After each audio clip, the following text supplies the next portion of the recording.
The Riddle of the Singing Stone by Wynne Valentine, first edition published by I2, iHype, LLC 2025.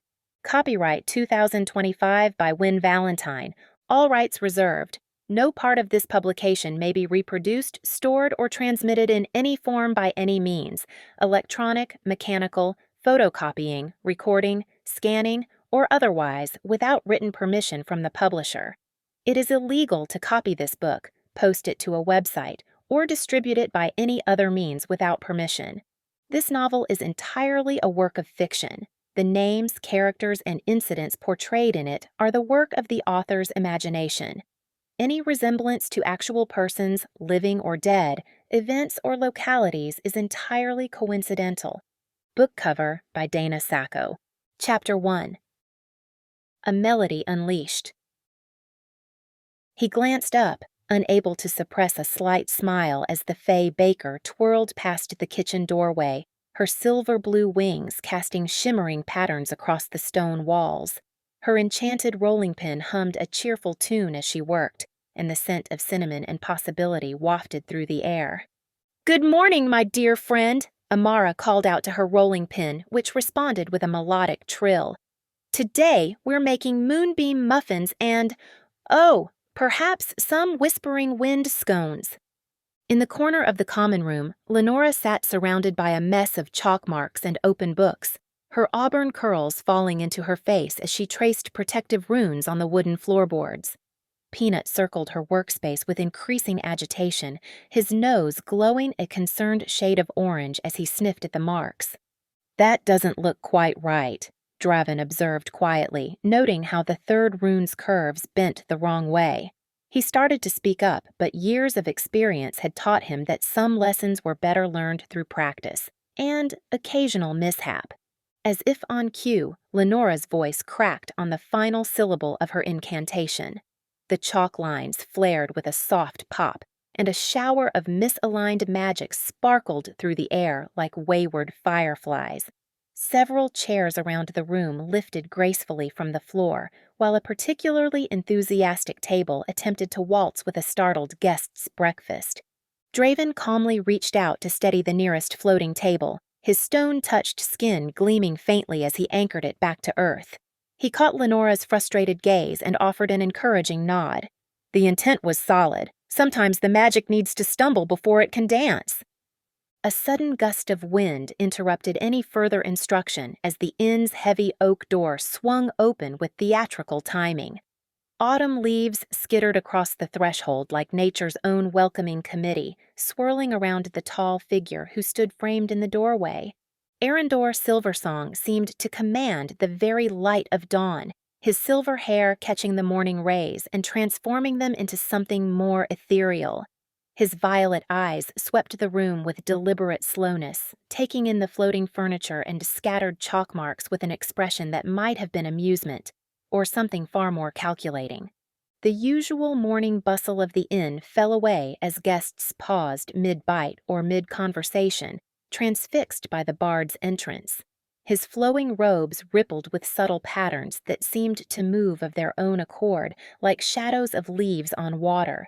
Even Amara poked her flour-dusted face out of the kitchen, her wings fluttering with curiosity. "Mysterious stranger alert," announced a chirpy voice from above, followed by the thunder of eager footsteps. Draven looked up to see Jill practically bouncing down the stairs, her magical t-shirt living up to its reputation for stating the obvious. The brownie's pigtails bobbed with each leap as she took the steps 2 at a time, her patchwork dress fluttering behind her like an excited flag. "Careful, Jill," Draven warned, but it was too late. The brownie's foot caught on her dress at the 3rd step from bottom, sending her into a spectacular tumble that would have ended poorly if not for a sudden, suspiciously convenient gust of wind that carried her safely to the floor. Arendor's lips curved in the ghost of a smile as he lowered his hand. "The morning air can be quite playful," he remarked, his melodic voice carrying easily through the hushed room. Draven felt the subtle shift in the inn's magical atmosphere, like the moment before a storm breaks. The stone beneath his feet thrummed with increased leyline activity, responding to the bard's presence. He kept his expression neutral, but his fingers brushed against the Earthshaper's bracers beneath his sleeves, drawing comfort from their solid presence. "Welcome to the Hearth and Crust," he said evenly, though the words carried more weight than a simple greeting. This was his domain, his sanctuary for those who needed it, and his to protect from those who might disturb its peace. "What brings a wandering bard to our door so early in the day?" Draven watched the half-elven bard carefully, years of experience having taught him that the most melodious voices often carried the sharpest edges. Before he could press for a clearer answer, a streak of lavender light zipped out of the kitchen, trailing silver sparkles and the distinct aroma of Amara's latest creation. Merrick came to an abrupt halt mid-air, nearly dropping the borrowed spoon clutched in his tiny hands.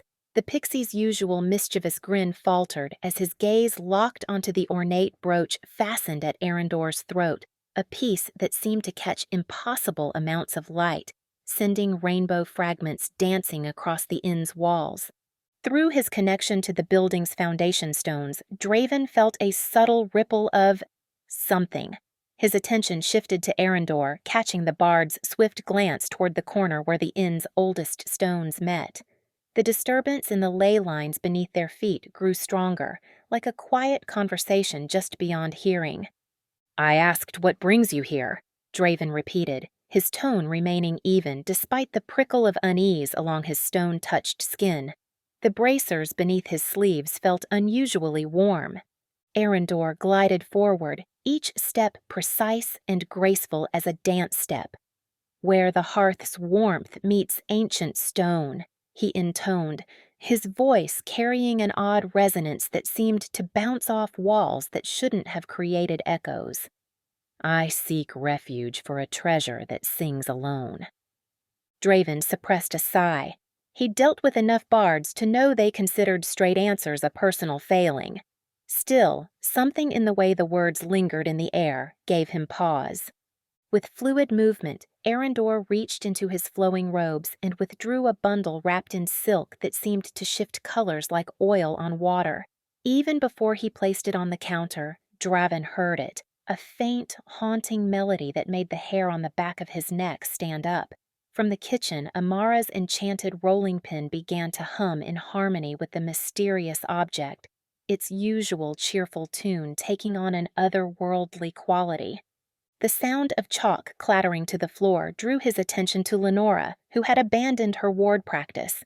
Peanut trotted toward the counter, his nose glowing bright enough to cast shadows, tail wagging in an unusual pattern that perfectly matched the strange rhythm emanating from the silk-wrapped bundle. "Interesting timing," Draven murmured, noting how the ley lines beneath the inn seemed to pulse in sync with the hidden object's song. His fingers itched to reach for the bundle, but centuries of dealing with magical artifacts had taught him the value of patience. "The inn's hospitality is legendary," Arendor said, his violet eyes meeting Draven's with an intensity that belied his casual tone, as is its discretion regarding unique guests and their belongings. "We offer sanctuary to those who need it," Draven agreed carefully, "provided their needs don't endanger my other guests." He laid his hand flat on the counter, close enough to the bundle to feel the magic radiating from it, but not quite touching. The stone of the countertop seemed to vibrate beneath his palm, responding to whatever lay wrapped in that shifting silk. The morning light streaming through the windows seemed to dim slightly, though the sun hadn't moved behind a cloud. The wrapped object's song grew more insistent, and Draven could have sworn he felt the foundation stones of the inn lean toward it, like flowers turning toward the sun. Lenora's fingers traced the protective rune she'd been practicing, her attention completely diverted by the silk-wrapped bundle on the common room table. The stone's melody tugged at something deep within her, like a half-remembered lullaby from childhood. She found herself taking small steps forward, drawn by both curiosity and an inexplicable sense of recognition. "Careful now," she whispered to herself, her hand automatically finding the charm locket at her throat. The metal felt unusually warm against her skin. As she drew closer, the stone's song shifted, the mournful notes brightening into something that reminded her of questions asked in music rather than words. The common room's usual golden glow dimmed, as if the very air was holding its breath. Peanut pressed against her leg, his familiar warmth both reassuring and concerning. His magical glow, usually just a faint shimmer around his nose, had intensified to a bright beacon. Lenora glanced down at her companion, noting how his normally expressive ears twitched in perfect synchronization with the stone's ethereal melody. Most telling was his tail, usually a perpetual blur of happy movement, now still as a statue. "What do you sense, little one?" she murmured. The stone's song seemed to echo her question, its crystalline notes becoming more pronounced. Unable to resist the pull any longer, Lenora reached toward the stone. Her fingers had barely crossed half the distance when a cool hand wrapped firmly around her wrist. She started, looking up into Arendor's violet eyes. They seemed to hold galaxies of warning. "Some songs are best heard from afar," the bard cautioned, his melodic voice weaving between the stone's notes, "lest their chorus claim what yours are." Lenora frowned, trying to decrypt his riddle even as the stone's melody grew more insistent, like a child demanding attention. "What do you mean by—" A sharp yelp from the corner interrupted her question. Mrs. Pembroke, one of their regular morning customers, stared in astonishment as her teacup pirouetted across her table. Golden drops of Earl Grey lifted from the cup's rim, hanging in the air like amber jewels catching the light. The stone's song incorporated the delicate chiming of the dancing china, weaving it seamlessly into its mysterious melody. "By the veil, that's new," Lenora breathed, watching as other dishes began to quiver on their tables. The stone's power was clearly affecting the inn's ambient magic in ways she'd never seen before. "New and potentially catastrophic for our dishware budget," Jill chimed in, scrambling onto a nearby chair for a better view. Her magical t-shirt flickered rapidly through messages. "Keep calm and decode on," briefly appeared before switching to "What fresh hell is this?" And then error, music too spooky. The brownie's collection of enchanted tools clinked and buzzed in her many pockets, resonating with the stone's song. Lenora felt her scholarly instincts kick in as she observed the stone's increasing influence on the room. Its soft glow pulsed in perfect time with the melody, casting shadows that seemed to dance of their own accord across the inn's worn wooden walls. She narrowed her eyes, trying to focus on the patterns the shadows made. Were those symbols? Ancient script? But every time she thought she'd caught the shape of something familiar, it would slip away like water through her fingers. "The shadows," she said quietly, not taking her eyes off the wall. "They're trying to tell us something, aren't they?" Arendor's grip on her wrist loosened slightly, but he didn't let go. "Ah, you see them too. Not everyone does. The question is, young scholar, are they trying to tell us something, or trying to make us see what we most wish to find?" The stone's melody swelled at his words, and Lenora felt a shiver run down her spine as one shadow seemed to form the exact shape of her charm locket before dissolving into meaningless darkness. Peanut whined softly, pressing closer to her leg. "The ley lines," she realized, feeling the familiar magical currents that ran beneath the inn shifting and swirling in new patterns. The stone is affecting them somehow? It's like— She searched for the right words. Like it's retuning them, the way you might tune a violin string. "Draven's not going to like this," Jill muttered from her perch, her t-shirt now reading, "Breakfast and a show." Her tools had graduated from vibrating to actually humming along with the stone's song, creating an odd harmonic undertone. Though I have to admit, it's giving me some fantastic ideas for a self-choreographing dishwashing system. Lenora barely heard her, fascinated by the way the stone's light seemed to bend around her charm locket, creating tiny prisms that scattered across its surface. Each rainbow fragment contained what looked like miniature versions of the shadow script, but trying to focus on them made her eyes water. Lenora squinted at the dancing shadows, trying to memorize their patterns before they slipped away. Each time she thought she'd grasped their meaning, the shapes would twist into something new, like smoke carried away by an unseen wind. Her fingers itched to sketch them, but she knew they'd be gone before her pencil touched paper. "Oh dear, oh dear!" A startled voice drew her attention. Mr. Fletcher, a retired librarian who frequented the inn, held up one of Amara's signature cloudberry scones. The pastry was vibrating gently, emitting a perfect harmony to the stone's melody. "I don't believe this was part of today's special." Amara zipped over from the kitchen, her wings leaving a trail of silvery dust in her wake. "That's not supposed to happen!" She hovered anxiously over the humming scone, her emerald eyes wide with concern. "My enchantments are meant to bring good fortune and maybe a touch of courage, not musical accompaniment." She prodded the scone with her golden whisk, which immediately began to hum as well. Lenora was about to comment when Peanut's behavior caught her attention. Her familiar had dropped into what she called his tracking stance, nose to the ground, tail straight out behind him. The magical glow around his snout had intensified to a brilliant white light, illuminating what appeared to be runes? They shimmered just above the floorboards, appearing and disappearing like ripples in a pond. "Hold on," Lenora muttered, fumbling for her spellbook. She followed Peanut's meandering path, quickly sketching the symbols before they faded. Some looked vaguely familiar from her studies, while others were completely foreign, their curves and angles unlike anything she'd seen in her magical texts. The stone's song shifted, its melody weaving into the inn's natural magical frequency. Lenora felt it in her bones, a resonance that made her teeth tingle. Around the room, chairs began to quiver, tables swayed ever so slightly, and the enchanted coat rack by the door started doing what looked suspiciously like a waltz. Draven moved with surprising speed for someone his size, pressing one broad hand against the nearest wall. His amber eyes glowed as he connected with the inn's foundation stones. "The ley lines," he rumbled, concern etching deep lines around his eyes. "They're realigning."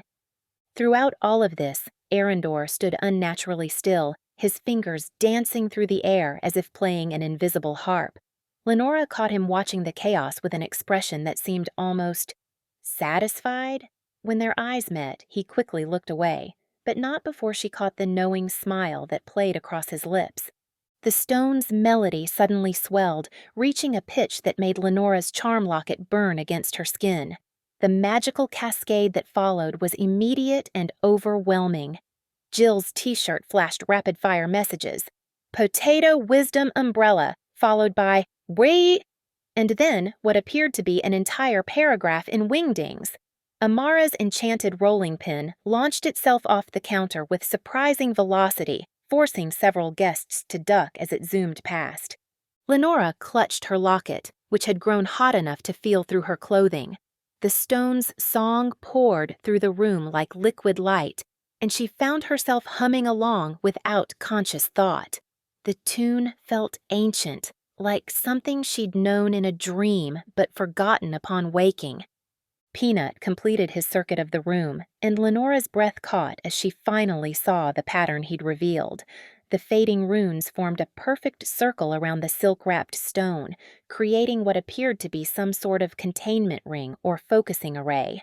Her spellbook suddenly snapped open in her hands, pages riffling of their own accord before settling on a blank section near the middle. The empty pages seemed to pulse with possibility, and Lenora felt the weight of unwritten knowledge pressing against her mind.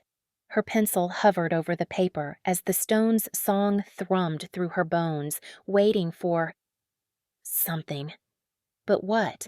She looked up to find Arendor watching her again, his violet eyes reflecting the stone's light in impossible ways. This time, he didn't look away. Instead, he raised one eyebrow in silent challenge, as if daring her to piece together the puzzle laid out before them. Arendor settled into the worn leather armchair, savoring how the aged material yielded to his weight with a familiar creak. The library's collection of magical tomes surrounded him like old friends, their spines glowing faintly in the afternoon light that filtered through stained glass windows.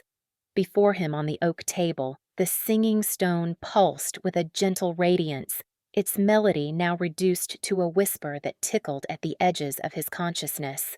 His fingers found their usual place along the runes of his lute, tracing patterns he'd memorized centuries ago. The stone's song shifted slightly, harmonizing with the dormant magic in his instrument. Fascinating. He watched Draven position himself near the door, arms crossed and expression carefully neutral. The orc's protective nature was admirable, if somewhat predictable.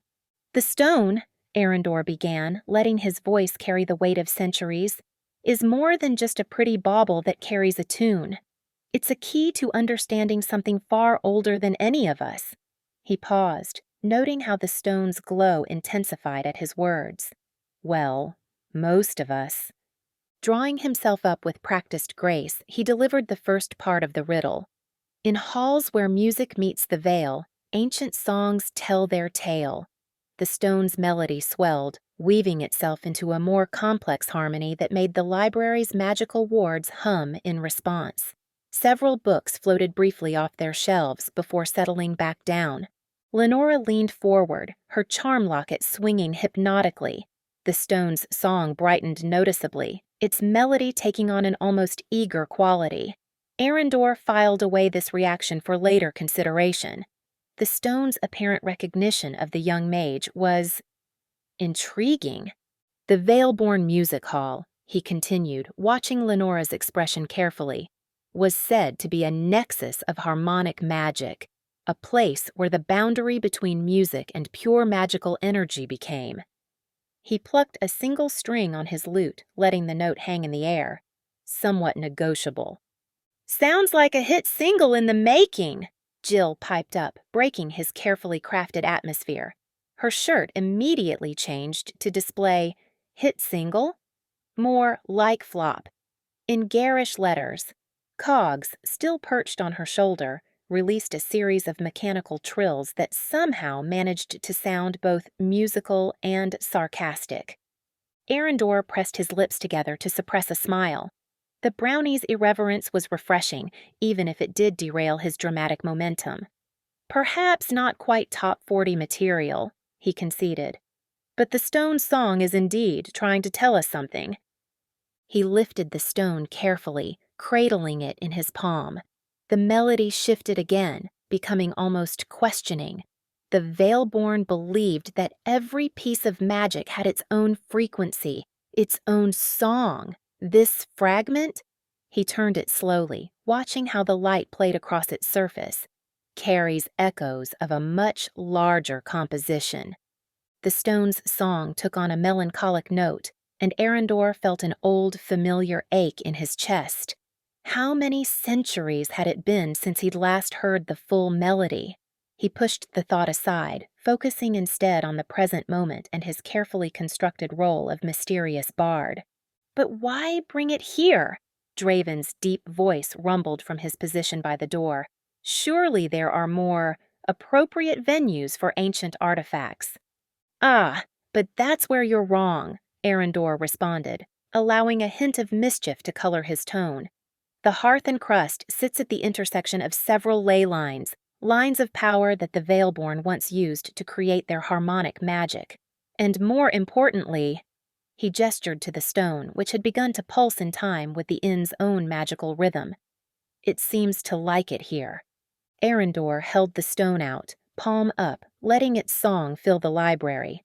"Emotions shape its melody," he explained, carefully monitoring each person's reaction. "Joy, fear, curiosity. The stone responds to all of them." He allowed a touch of melancholy to color his thoughts, and the stone's song shifted to a minor key, its light dimming slightly. "Gently now," he cautioned, though he suspected the warning was unnecessary. As Lenora's fingers brushed the stone's surface, its song soared into a crystalline harmony that made the library's magical wards shimmer. Several books shuffled themselves on their shelves, and a stray piece of parchment floated past like autumn leaves in a breeze. From her perch atop the bookstack, Jill's shirt flickered to, "Suspicious bard is suspicious," in glowing letters. Cogs matched the sentiment with a series of skeptical chirps that somehow managed to sound exactly like the words scrolling across the brownie's chest. "The stone serves as a key," Arendor continued, carefully omitting its more volatile properties. "It resonates with certain frequencies in the Veilborn Music Hall, unlocking pathways that have remained sealed for centuries." He met Draven's gaze across the room. The orc's expression remained neutral, but those amber eyes held a sharp intelligence that missed nothing. Best to tread carefully there. A new sound joined the stone's melody, a gentle humming from Amara's apron pocket. The enchanted rolling pin was vibrating in harmony with the stone, its magic responding to the ancient artifact's call. Arendor filed this unexpected resonance away for later consideration. Kitchen implements rarely displayed such sensitivity to Veilborn artifacts unless they held deeper enchantments. "Of course," he added, weaving truth with careful misdirection, "such power requires respect.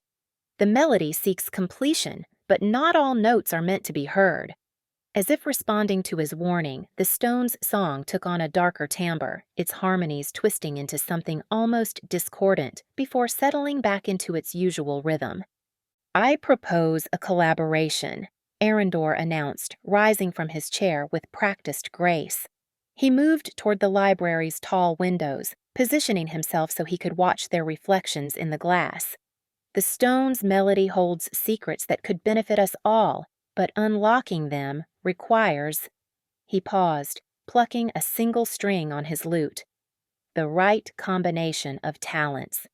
The stone pulsed brighter as Lenora drew near again, its light creating a subtle aureole around her reflection.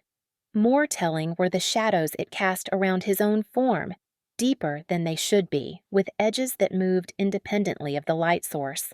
He doubted the others would notice, but it reminded him to maintain his carefully constructed facade.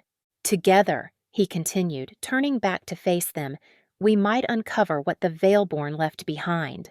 The stone's melody swelled hopefully, though whether it was responding to his words or Lenora's proximity was difficult to determine. Perhaps both. Draven shifted his weight, the floorboards creaking beneath him. "And what exactly would this collaboration entail?" The orc's voice remained steady, but Arendor caught the slight narrowing of his eyes, the way his fingers unconsciously traced the protective runes carved into the doorframe. The stone hummed in his palm, its song weaving between truth and secrets, just as he'd taught it to do so long ago. Let them think him merely a mysterious bard with an ancient artifact.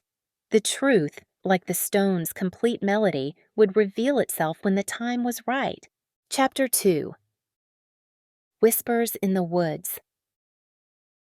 Amara's wings beat a steady rhythm as she hovered near the study's ceiling, dusting the air with a fine coating of flour that sparkled in the afternoon light. Her hands kneaded invisible dough, a nervous habit she'd developed years ago when her fey magic felt particularly jumpy. Below, Arendor's mysterious stone continued its haunting song, making her rolling pin vibrate against her hip like a tuning fork. "I should be making protection pastries," she muttered to herself, "or maybe those harmony honey cakes that helped during the last magical mishap." Her rolling pin hummed in agreement, the sound oddly complementing the stone's melody. A sudden flutter of pages drew her attention downward. The guest book had sprung open of its own accord, its ancient leather cover creaking as the pages ruffled in perfect time with the stone's song. Golden ink began to materialize across the blank pages, forming delicate musical notes that seemed to dance between the lines. "Oh, my whisks and wishes!" Amara breathed, slowly descending. Her rolling pin's humming grew more insistent, and she pulled it from her apron pocket. The wooden implement glowed faintly, its carved runes pulsing in harmony with both the stone and the shimmering notes appearing in the book. Lenora rushed forward, Peanut trotting at her heels with his nose aglow. "Look at how they're moving!" she exclaimed, pointing to where the musical notes were transforming, stretching, and swirling into words.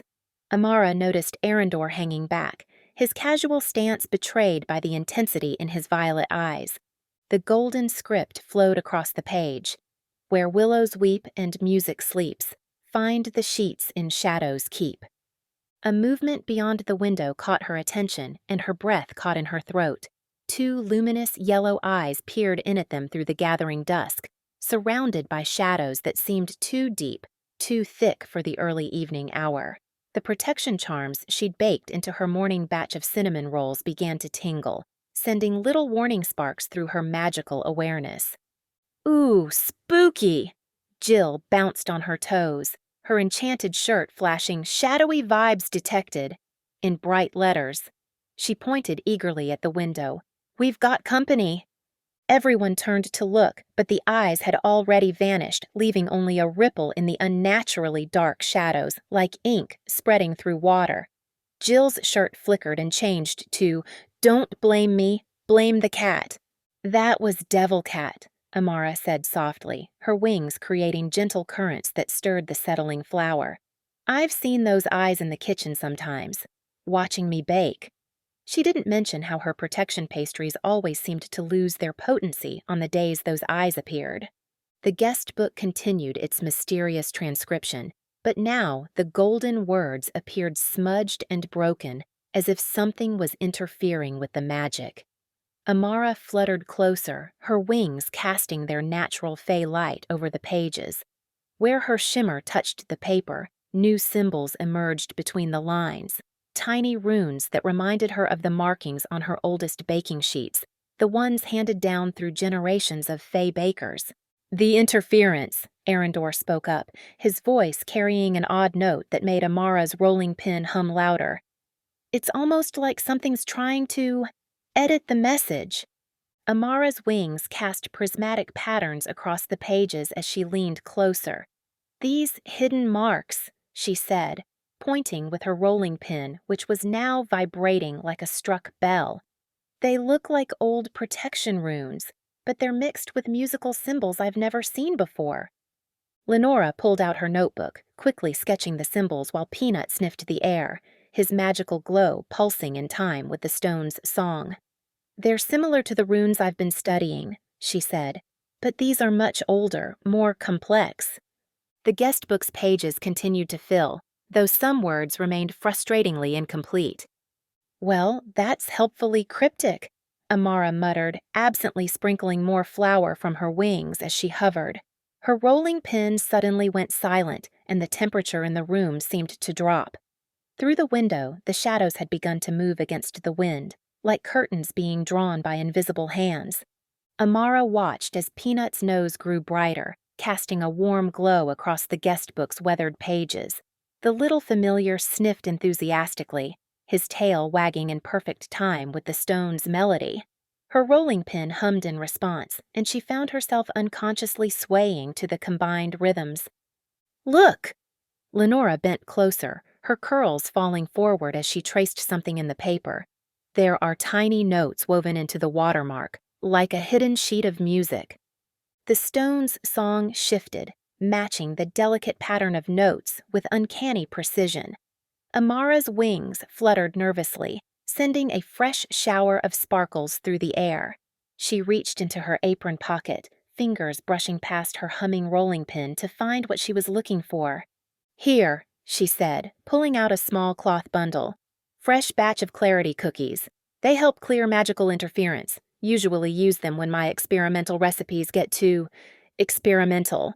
The cookies glowed with a soft inner light, tiny swirls of cinnamon visible beneath their crystalline sugar coating.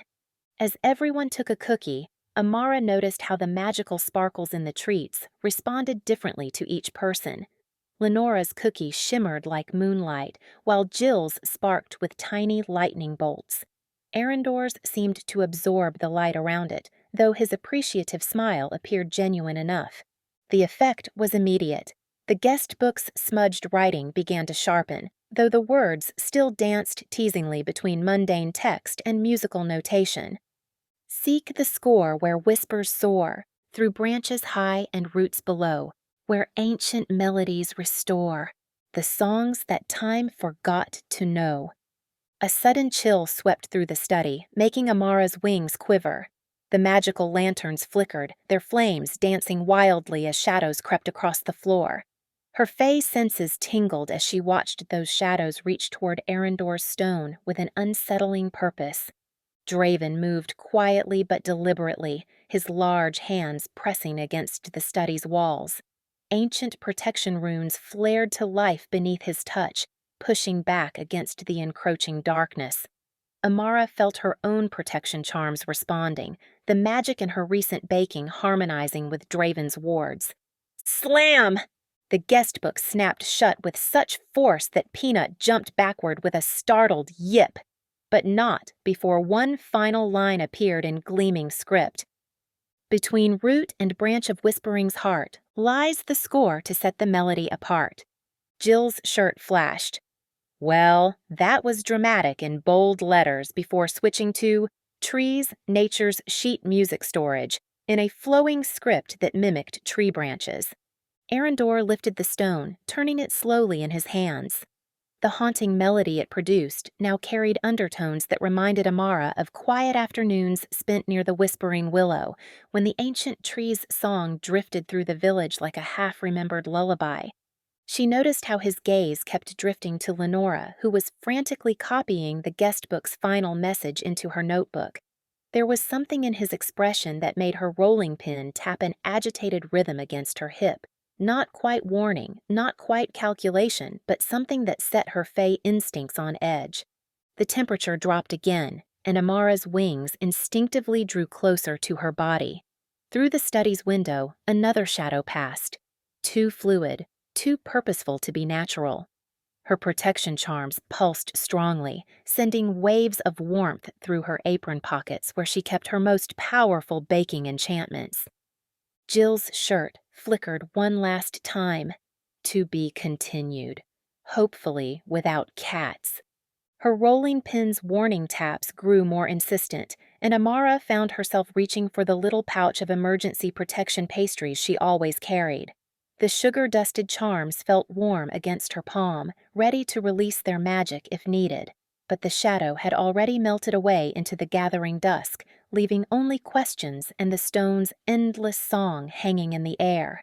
Draven ran his calloused fingers along the inn's main support beam, feeling the subtle vibrations of unease rippling through the stone foundation. The usual steady hum of protective magic had shifted to an irregular rhythm, like a heart beating out of sync. Behind him, Amara's wings cast shimmering patterns across the kitchen walls as she darted between shelves, muttering ingredients under her breath. Moonflower essence. Crushed starlight. Where did I put that jar of protective pearls?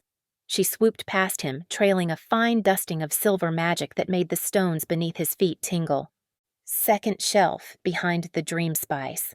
Draven offered quietly, his amber eyes tracking the Fey Baker's erratic flight pattern. The inn's magic always responded to Amara's presence, but today it felt different, more reactive, as if the very walls were holding their breath. He made his way to the storage room, each step revealing new whispers from the foundation stones. The room smelled of aged parchment and forgotten magic, exactly as it should, but something pulled at his stone sense. There, behind a towering stack of leather-bound ledgers, a faint gleam caught his eye. Draven carefully extracted a rolled map, its edges worn soft with time. As his fingers brushed the carefully inked leylines of Willowmire, the parchment hummed against his skin. The magical pathways drawn across the village matched the tremors he'd been feeling through the inn's stones, creating a pattern he'd never noticed before. A soft scrabbling sound drew his attention to the floor. Peanut had somehow squeezed through the partially open door and was now enthusiastically burrowing through an old chest of magical oddments, his glowing nose leading him on some determined quest. Before Draven could intervene, the little familiar emerged triumphantly with a tarnished silver charm dangling from his mouth. The moment Peanut dropped the charm onto the floorboards, it rang out with a clear note that matched the singing stone's melody perfectly. The sound resonated through Draven's stone sense like ripples in a pond, making the hair on the back of his neck stand up. "Interesting find, little one," he murmured, reaching down to scratch behind Peanut's ears. The dog's tail wagged furiously as his nose continued to glow with magical awareness. A crash from the kitchen had Draven moving before he'd fully registered the sound. He emerged just in time to see Amara's enchanted rolling pin performing an unauthorized journey across the counter, heading straight for a precariously balanced jar of preserved pixie dust. Without conscious thought, Draven reached out with his stone-shaping ability. A small barrier rose from the counter's stone surface, catching the jar moments before disaster. "Oh, thank you." Amara fluttered down to retrieve the jar, her cheeks flushed. "That rolling pin's been acting strange ever since the stone arrived. Usually it just hums along while I work, but now it's practically dancing." From her perch atop one of the higher shelves, Jill rummaged through her tinkerer's toolkit, various magical implements catching the light. Her t-shirt proudly declared, "Adventure awaits," as she sorted through her collection of tools. The brownie lifted a delicate crystal censer from its velvet nest, nearly fumbling it in her excitement. Her shirt immediately flickered to display, "No refunds if you die." "Careful with that," Draven reminded her, though his tone held more fondness than reproach. "Those censers are harder to replace than your shirt's sense of humor." In the corner of the common room, Lenora sat cross-legged on the floor, surrounded by open books and scattered parchment. Her finger traced the curves of an ancient protective rune as she carefully copied it onto a fresh sheet. Draven moved quietly to stand behind her, channeling his earth magic into the stones beneath her feet. As her confidence grew with each stroke of her quill, he felt the foundation stones warm in response, accepting and amplifying her magical intent. "The stones recognize your growth," he observed softly, causing her to look up with surprise. "They remember those who work with them, not against them." The gentle moment was interrupted by another clatter from the kitchen, followed by Amara's startled yelp and Jill's delighted giggle. Draven sighed, his amber eyes glowing faintly in the dim light. The inn's magic continued its unsettled dance around them, like music slowly building toward an unknown crescendo. Peanut trotted over to Lenora, the silver charm still dangling from his mouth. As the familiar dropped his treasure into her lap, the stone foundation beneath them gave another sympathetic hum, and Draven felt the pieces of a puzzle he couldn't quite see yet shifting into place. Draven steadied the storage room's ancient oak shelves as another wave of magical energy rippled through the inn's foundation. The crystals lining the walls pulsed in rhythm with Amara's latest experiment, their light casting dancing shadows across stacks of dusty tomes and mysterious artifacts. Through his stone sense, he felt each surge of power as the Fey baker tested her shield scones in the kitchen. "Just a small adjustment to the moonflower ratio," Amara's voice drifted through the doorway, followed by a soft whoosh and the distinct scent of magically enhanced butter. The storage room's crystals flared brighter in response, and Draven pressed his palm flat against the wall, channeling his earth magic to help the building absorb the excess energy. The stones hummed gratefully under his touch, their usual steady resonance slowly returning. A gentle chime drew his attention to where Lenora sat, surrounded by research materials. The silver charm Peanut had discovered now lay beside her family locket, both pieces singing in perfect harmony. As their combined notes filled the air, the worn map on Draven's desk suddenly illuminated with ghostly blue lines. The leyline patterns he'd been studying burst into brilliant clarity, revealing connections he'd never noticed before. Draven's amber eyes narrowed as he committed each intersection and flow to memory. The magical pathways formed a complex web throughout Willowmire, with the inn sitting at a crucial junction. Some of the lines pulsed with familiar energy, but others resonated with something older, something that made the stone foundation shift uneasily beneath his feet. A tremendous crash from the kitchen shattered his concentration. Draven turned to find Merrick hovering near a toppled pile of enchanted cookware, one of Amara's prized silver spoons clutched guiltily in his tiny hands. The pixie's wings shimmered with nervous energy as Draven fixed him with a stern look. "That spoon belongs in the kitchen, Merrick," he rumbled, carefully sliding the illuminated map under a stack of ledgers. The pixie's eyes had already started tracking toward the mysterious parchment with familiar mischievous interest. "I was just admiring its craftsmanship," Merrick protested, though his wings drooped slightly under Draven's unwavering gaze. "From a purely academic perspective, of course." "Of course," Draven echoed dryly. "I'm sure the collection of shiny objects in your nest is equally academic." From her workbench in the corner, Jill tinkered with what appeared to be a pocket-sized constellation of gears and crystals. Cogs perched on her shoulder, head tilted at precisely the same angle as his creator while she adjusted something with her enchanted screwdriver. Her t-shirt proudly declared, "Trust the tech," just as the device emitted a concerning shower of purple sparks. The shirt immediately flickered to "Maybe pack a backup" as Jill yanked her hands away from the smoking contraption. "Minor calibration issue," she announced cheerfully, though Cogs took the precaution of relocating to a higher perch. Draven moved through the room with practiced efficiency, gathering their scattered supplies into neat piles. Years of military service had ingrained an instinct for organization that served him well in managing the inn's magical chaos. High in the shadows of the storage room's rafters, two luminous yellow eyes watched the proceedings with cold interest. Devil Cat's sleek form melted perfectly into the darkness, its presence masked by the stronger magical signatures below. Only Peanut seemed to sense something amiss, his ears twitching occasionally toward the ceiling, but even his magical awareness couldn't quite pierce the familiar's shadow-wrapped concealment. The cat's tail moved in silent satisfaction as it observed the group's preparations, gathering information for its master. He carefully separated Amara's fresh batch of shield scones from Jill's experimental devices, his stone sense warning him about the volatile combination of protective magic and untested enchantments. "The moonflower essence in these needs at least an hour to stabilize," he noted, arranging the scones on a cooling rack well away from any magical implements.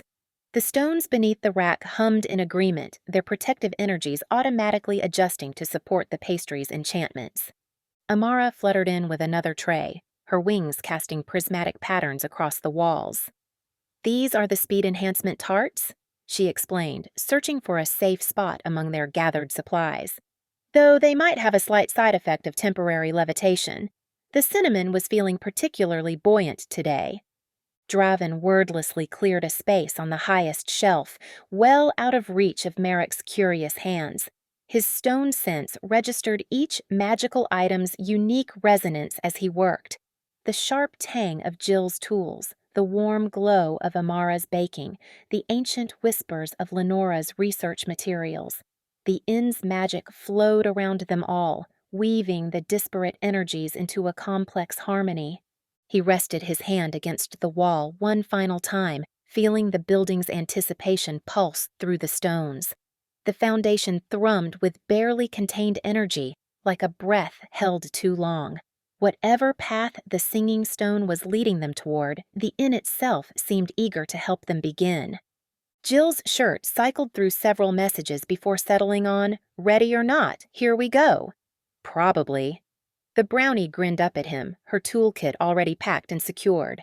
"Well, boss, should we get this magical mystery tour started?"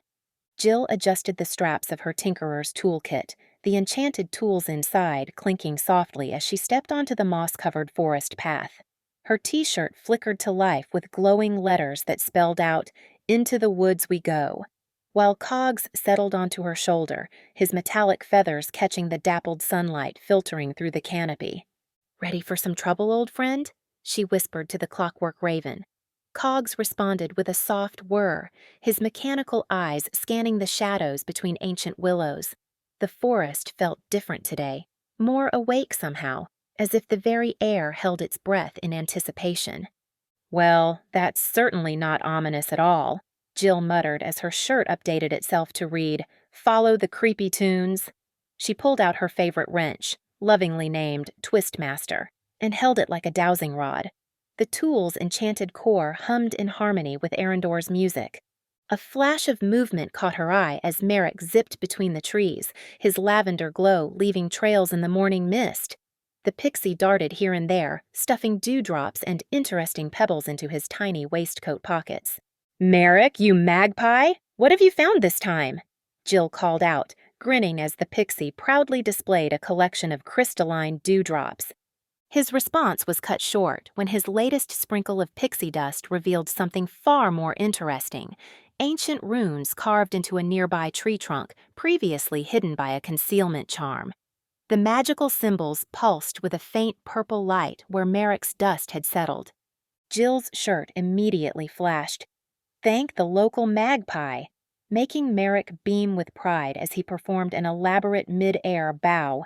"See? My shinies are useful," he declared, sprinkling more dust around the area.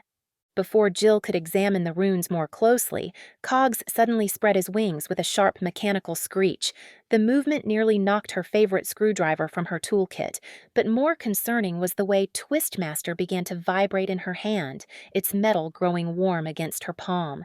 Her shirt helpfully displayed, "Danger ahead, probably not good," before switching to, "Don't trip, it's embarrassing," advice she immediately ignored as she stumbled backward over a root. "Something's coming," Lenora whispered, clutching her charm while Peanut pressed against her legs, nose glowing like a tiny beacon. The group came to a halt at a fork in the path. Ancient willows framed both routes, their branches swaying despite the still air. Lenora's charm swung decisively toward the left path, matching the direction of Peanut's illuminated nose. But Arendor's lute sang more strongly toward the right, its notes becoming clearer and more insistent. Jill's shirt cycled through democracy time, and plot twist coming in 3, 2, 1. As she pulled out her diagnostic sphere, a delicate glass orb filled with spinning copper gears that measured magical energies. "Well, this is properly puzzling," she mumbled, watching the gears spin in contrary directions. "Left path's got standard forest magic, but the right path?" She tapped the sphere with Twistmaster, making the gears chime discordantly. "The right path's got something else entirely." Strange whispers began threading through the trees, making Cogs click and whir nervously on her shoulder. His gears spun faster as the whispers grew louder, though Jill still couldn't make out any words. They reminded her of the sound her tools made when working on particularly stubborn enchantments, like magic itself trying to speak. Draven stepped forward, his stone-touched skin catching the filtered sunlight as he raised his hands. The earth responded to his call, raising a subtle circle of protection around their group. Jill pulled out 3 more tools from her kit, her enchanted caliper for measuring magical frequencies, a runic resonator, and her favorite phase detector that she'd lovingly dubbed Beepy. As she worked, her shirt displayed forest vibes meh while she adjusted each tool's settings. The whispers seemed to respond to her tinkering, rising and falling like a conversation just beyond understanding. The clockwork raven launched from her shoulder with a soft whir of gears, his wings casting mechanical shadows across the forest floor as he circled above them. Jill watched Cogs circle above them, his mechanical wings casting intricate shadows through the canopy.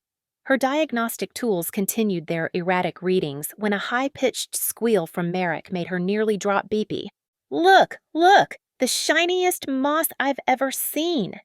The pixie zipped downward, spreading sparkles in his wake as he pointed excitedly at a trail of luminous growth threading between the ancient trees. Jill adjusted her toolkit strap and crouched to examine the moss. Her enchanted caliper hummed pleasantly when she held it near the glowing vegetation. "Well, that's interesting. The magical signature matches the lake's energy patterns." Her shirt helpfully updated to "Trust the shiny-obsessed pixie," as Merrick preened. The pixie scattered more of his dust along the moss-lined path, creating a ribbon of mingled light that cut through the deepening shadows. The combined glow revealed hidden markers carved into nearby trees, old way-finding runes that had been obscured by years of growth. A mechanical screech from above made Jill's heart jump. Cogs dove suddenly, his blue eyes flashing in warning as his gears whirred frantically. She recognized his alert pattern. They'd practiced it enough times when testing security systems at the inn. "Everyone freeze!" Jill called out, pulling Twistmaster and her runic resonator from her toolkit. Her shirt flickered to technical difficulties as she traced the invisible threads of a magical trap stretching between two ancient oaks. The enchantment hummed at a frequency that made her teeth ache. "Nasty little thing," she muttered, adjusting her resonator settings. "Looks like a displacement ward with a splash of temporal confusion. Classic misdirection setup." Her fingers moved quickly, disconnecting magical linkages while cogs hovered nearby, providing extra light. The trap's energy matrix finally collapsed with a soft pop that sent sparks dancing through the air.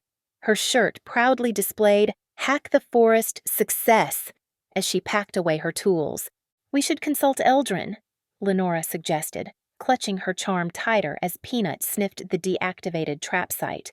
If anyone knows about ancient forest magic, it would be him. Jill's shirt immediately switched to warning cryptic fish ahead while she watched Merrick flit over to a nearby oak tree. The pixie was engaged in what appeared to be intense negotiations with a rather unimpressed squirrel, offering up his shiniest pebbles in exchange for something. "Safe passage," Merrick announced proudly, rejoining the group. "Mr. Oaknuts has agreed to spread the word to his forest friends. No more surprise attacks from above." He jingled his now lighter pockets with a satisfied grin. Draven, who had been quietly maintaining their protective circle, gave Merrick an approving nod. The pixie's dust trail had indeed proved invaluable, revealing several more hidden markers they might have missed.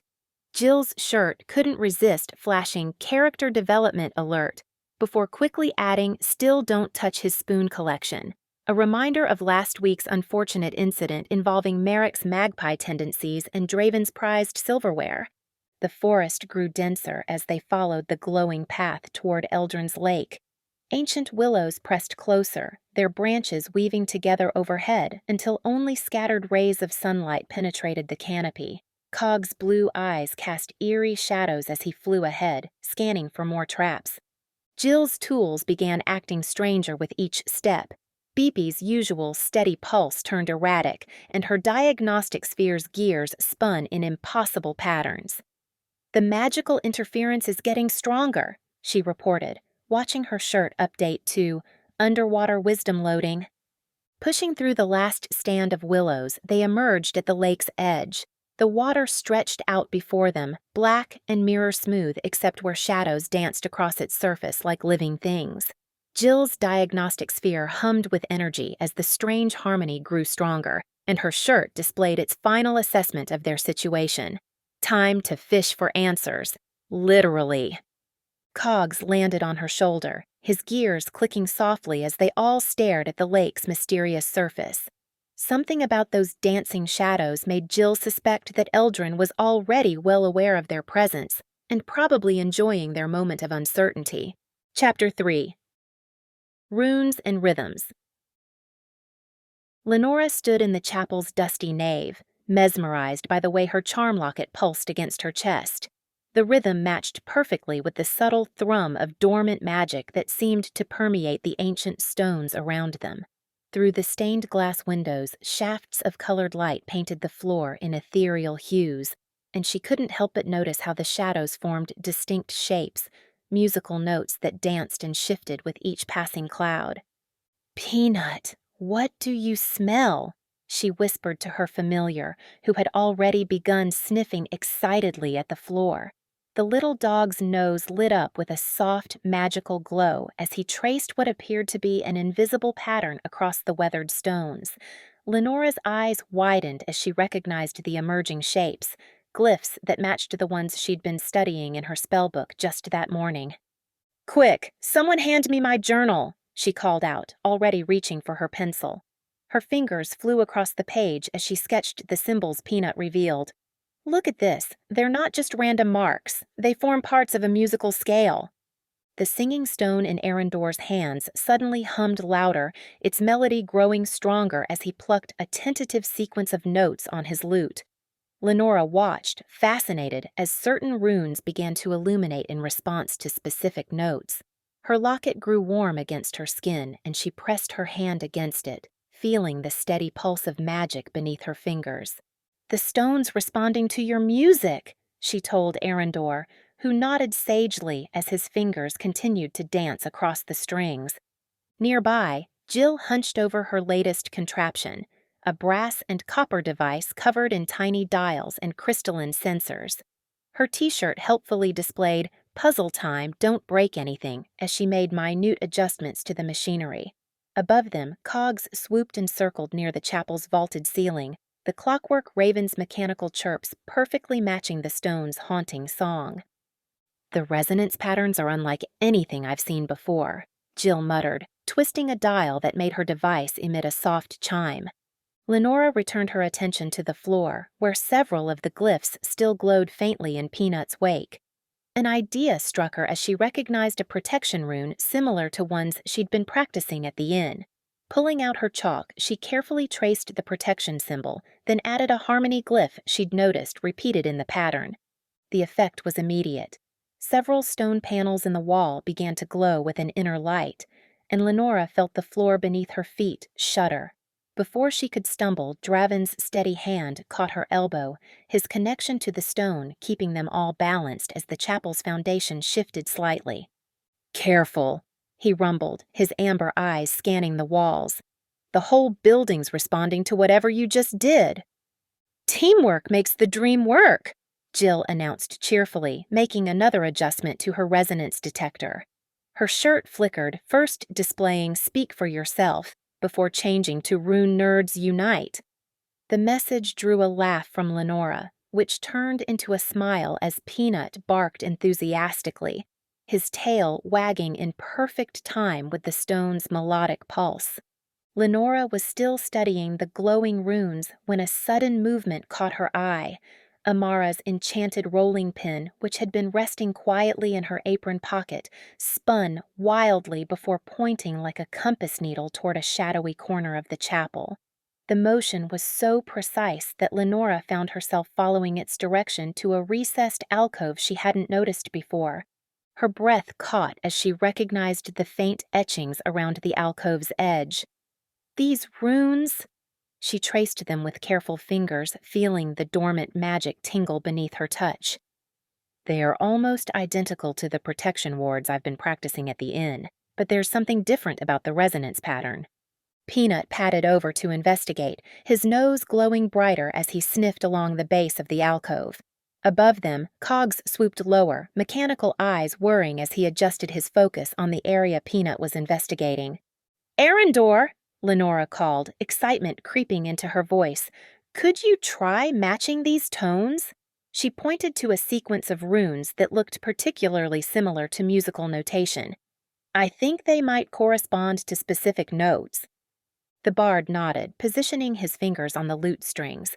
As he played the first sequence, Lenora watched in amazement as several floor runes began to shimmer with a pale blue light. Each correct combination seemed to trigger another set of glyphs, creating what looked like a winding path across the chapel floor. "Keep going," she encouraged, quickly sketching the illuminated patterns in her journal. Her hands trembled slightly with excitement as she worked, careful not to miss any detail. But when they reached a particularly complex sequence, the glyphs remained stubbornly dark despite their repeated attempts. Frustration crept in as Lenora double-checked her translations. "This can't be right. We're missing something." She pushed her hair back from her face, trying to think. A shift in the afternoon light caught her attention, and she looked up at the stained glass windows. The colored shadows had moved across the floor, and suddenly she noticed how they aligned perfectly with certain runes. "Wait!" She grabbed her locket, which had started to chime softly. "The shadows! They're part of the puzzle! The timing matters!" She pointed to where a beam of amber light intersected with a previously dark glyph. "Arendor, try that sequence again, but wait until the light reaches the next mark." As the bard played the notes in time with the moving shadows, Lenora's locket resonated in perfect harmony with the singing stone. The sound grew stronger until a soft click echoed through the chapel, and a panel in the wall slowly slid open. Lenora's heart raced as she approached the hidden compartment. Inside lay a single sheet of parchment, its musical notes seeming to hover just above the surface, shimmering with an otherworldly glow. She carefully removed her journal again, meticulously copying the protective runes that bordered the sheet. From the corner of her eye, she noticed Arendor watching her work with intense interest, though he tried to maintain an air of casual observation. The runes were complex, unlike anything she'd seen in her studies, yet somehow familiar. Her hand moved almost of its own accord as she transcribed them, her locket growing warmer with each symbol she captured. When she finished, she reached for the music sheet itself. A low growl from Peanut made her freeze. Her familiar's attention was fixed on a corner of the chapel where the shadows seemed to gather and deepen unnaturally. Lenora's pulse quickened as she noticed how the darkness appeared to move against the natural flow of light.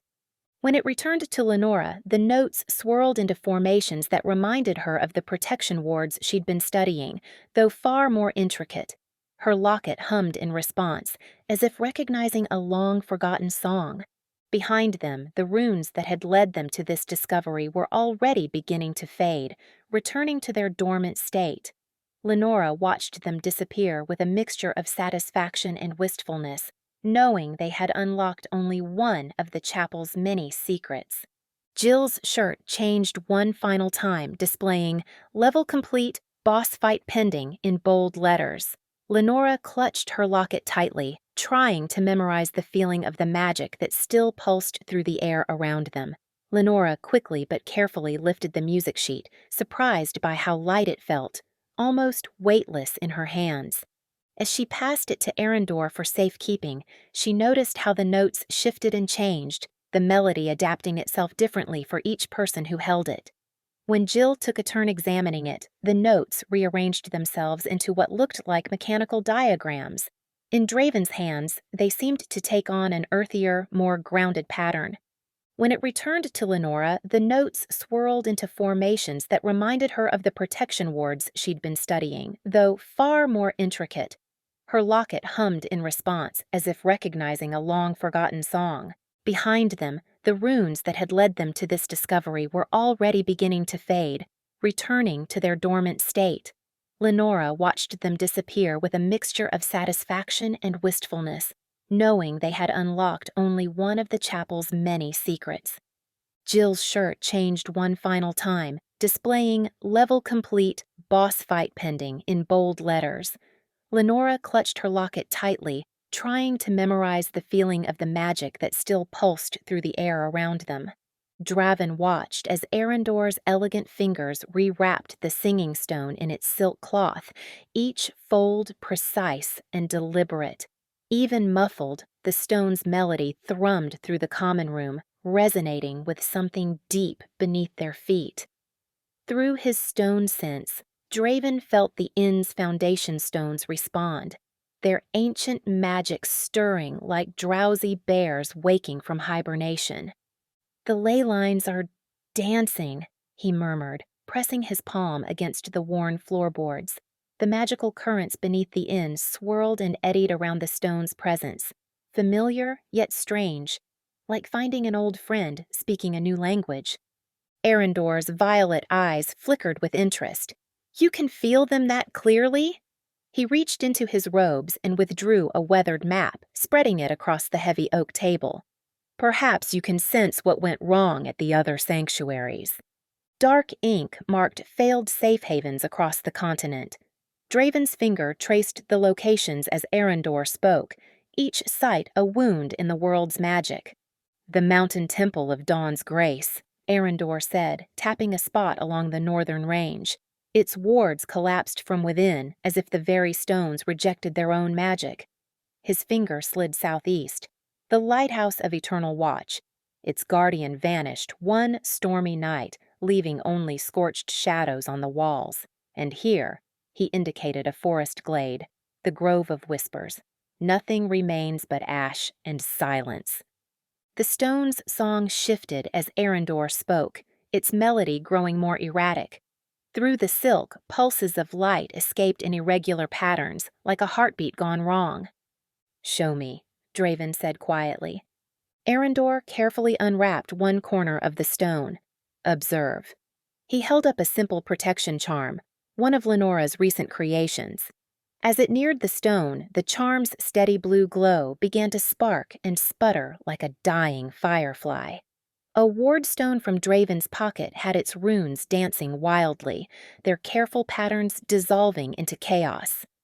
And yet, Draven focused on the sensation beneath his feet, where the inn's foundation stones hummed their steady song. "Our wards hold." "Precisely why I came here." Arendor leaned forward, his voice dropping. "Your inn sits at a convergence of ancient ley lines, but that's not uncommon. What caught my attention was the construction itself." His finger traced an invisible pattern on the table's surface. "These joints, these angles, they're veil-born techniques, subtle, easily missed unless you know what to look for."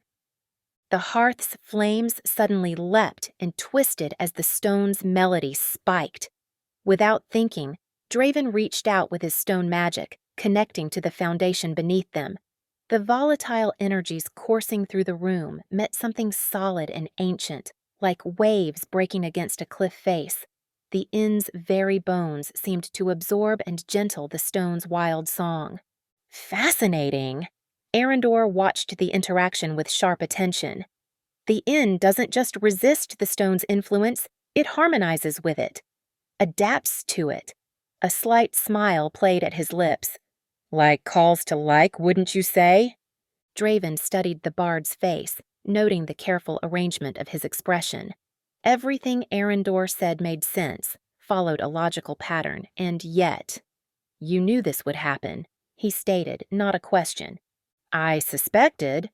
Arendor's reply was smooth as honey. "The stone needs a sanctuary that can grow with it, not merely contain it. Walls that breathe, wards that dance." He gestured to the room around them. "Your inn has evolved over generations, layering protection upon protection. It's alive in its way." The stone's melody gentled, settling into something almost peaceful. Through his connection to the foundation, Draven felt the ley lines stabilize, finding a new pattern that accommodated the stone's presence. "I'll keep it safe," Draven said finally, though his words carried an unspoken question. Arendor's smile widened fractionally. "I know you will." He began rewrapping the stone with those precise, practiced movements. After all, the inn has already chosen to accept it. As Draven watched the bard's careful work, he couldn't shake the feeling that Arendor's explanation, while elegant, was like a beautiful piece of music with several measures missing. The melody was there, but somewhere beneath it lay another song entirely, one the bard wasn't ready to share. The pre-dawn air whispered across Arendor's skin as he stood atop Willowmire's highest hill, his silver hair catching the first hints of approaching light. His lute, an instrument crafted from moonwood and inlaid with delicate veil-born runes, trembled against his back without being touched. The strings hummed a discordant warning that only those attuned to the deeper magics could perceive.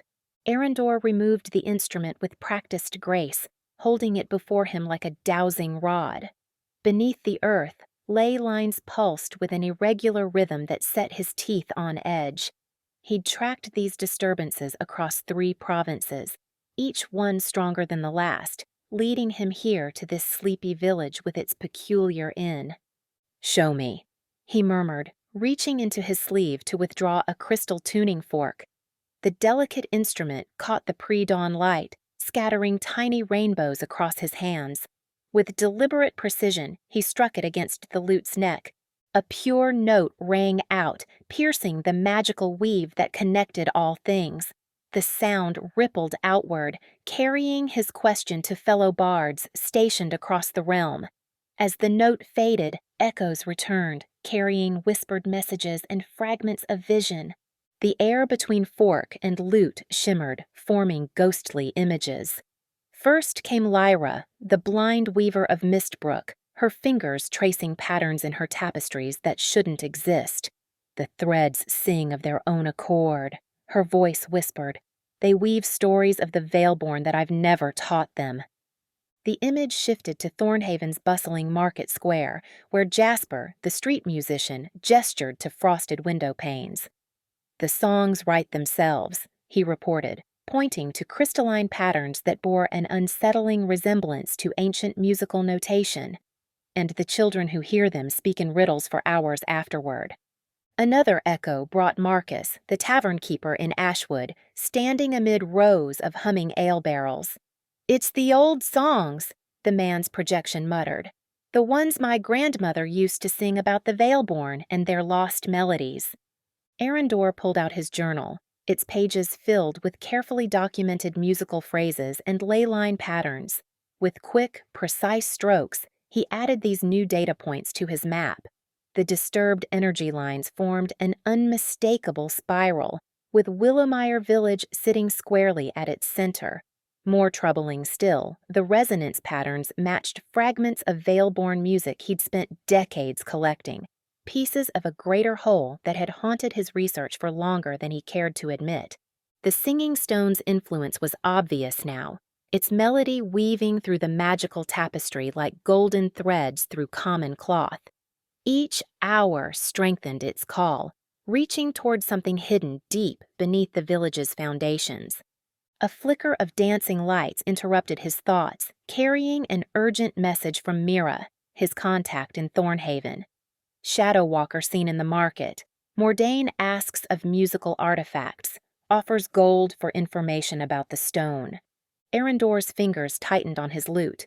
Mordain's involvement complicated matters significantly. The shadow-touched scholar had been following the same trail of magical disturbances, always a few steps behind, but drawing closer with each passing day. He plucked a specific sequence of notes on his lute, sending ripples through the magical weave. The message was simple but clear. The confluence approaches. Take your positions. Across 3 provinces, fellow bards would understand its meaning. They had prepared for this, positioned themselves carefully over the years, waiting for the moment when the Veilborn's lost melody might surface once again. The morning air carried the scent of fresh bread from the inn's kitchen, along with the faint trace of protective magic. Lenora's morning practice with her runes, no doubt. The girl had potential, though she didn't yet understand the true significance of the patterns she drew. Arendor closed his journal, tucking it away with the same care he'd shown the tuning fork. The stone's song pulsed against his awareness, a constant reminder of the task ahead. Time grew short, and the pattern of disturbed ley lines suggested they had days at most before the confluence peaked. A particularly strong pulse from the stone caused his lute strings to vibrate in sympathy. The melody it produced was hauntingly familiar, a fragment of music he'd first heard decades ago in a dream, when he'd begun his search for the Veilborn's legacy. Now that same melody echoed from within the inn below, calling to its scattered kin like a lonely voice seeking harmony. The ancient chapel's silence broke beneath Theron's soft footfalls as he entered through a side door, his travel-worn cloak catching the late afternoon sun that filtered through fractured stained glass. Dust motes danced in the colored light, swirling in patterns that, to his trained eye, echoed the chapel's underlying magical currents. The Veilborn lens at his belt hummed faintly, responding to the music sheet's resonance from across the room. He observed the gathered group without announcing himself, noting their positions with quiet precision. The young woman with auburn hair, clearly a novice mage by her stance, held the sheet music with careful reverence. A brownie perched nearby, her t-shirt shifting through various phrases too quickly to read. The others clustered around them, their excitement palpable in the charged air. "The harmonics are unstable," Theron finally spoke, his voice carrying the slight lilt common to those of mixed elven heritage. The group startled at his sudden presence, but he kept his attention fixed on the sheet music. "You'll want to be careful how you handle that." Lenora, he'd caught her name from their earlier discussion, clutched the sheet closer. "Who are you?" Instead of answering directly, Theron reached for the lens at his belt, its crystalline surface catching the colored light as he raised it to his eye. Through its enchanted glass, the music sheet blazed with hidden meaning. Shimmering lines of power connected various symbols in intricate patterns that pulsed in time with the chapel's own magical resonance.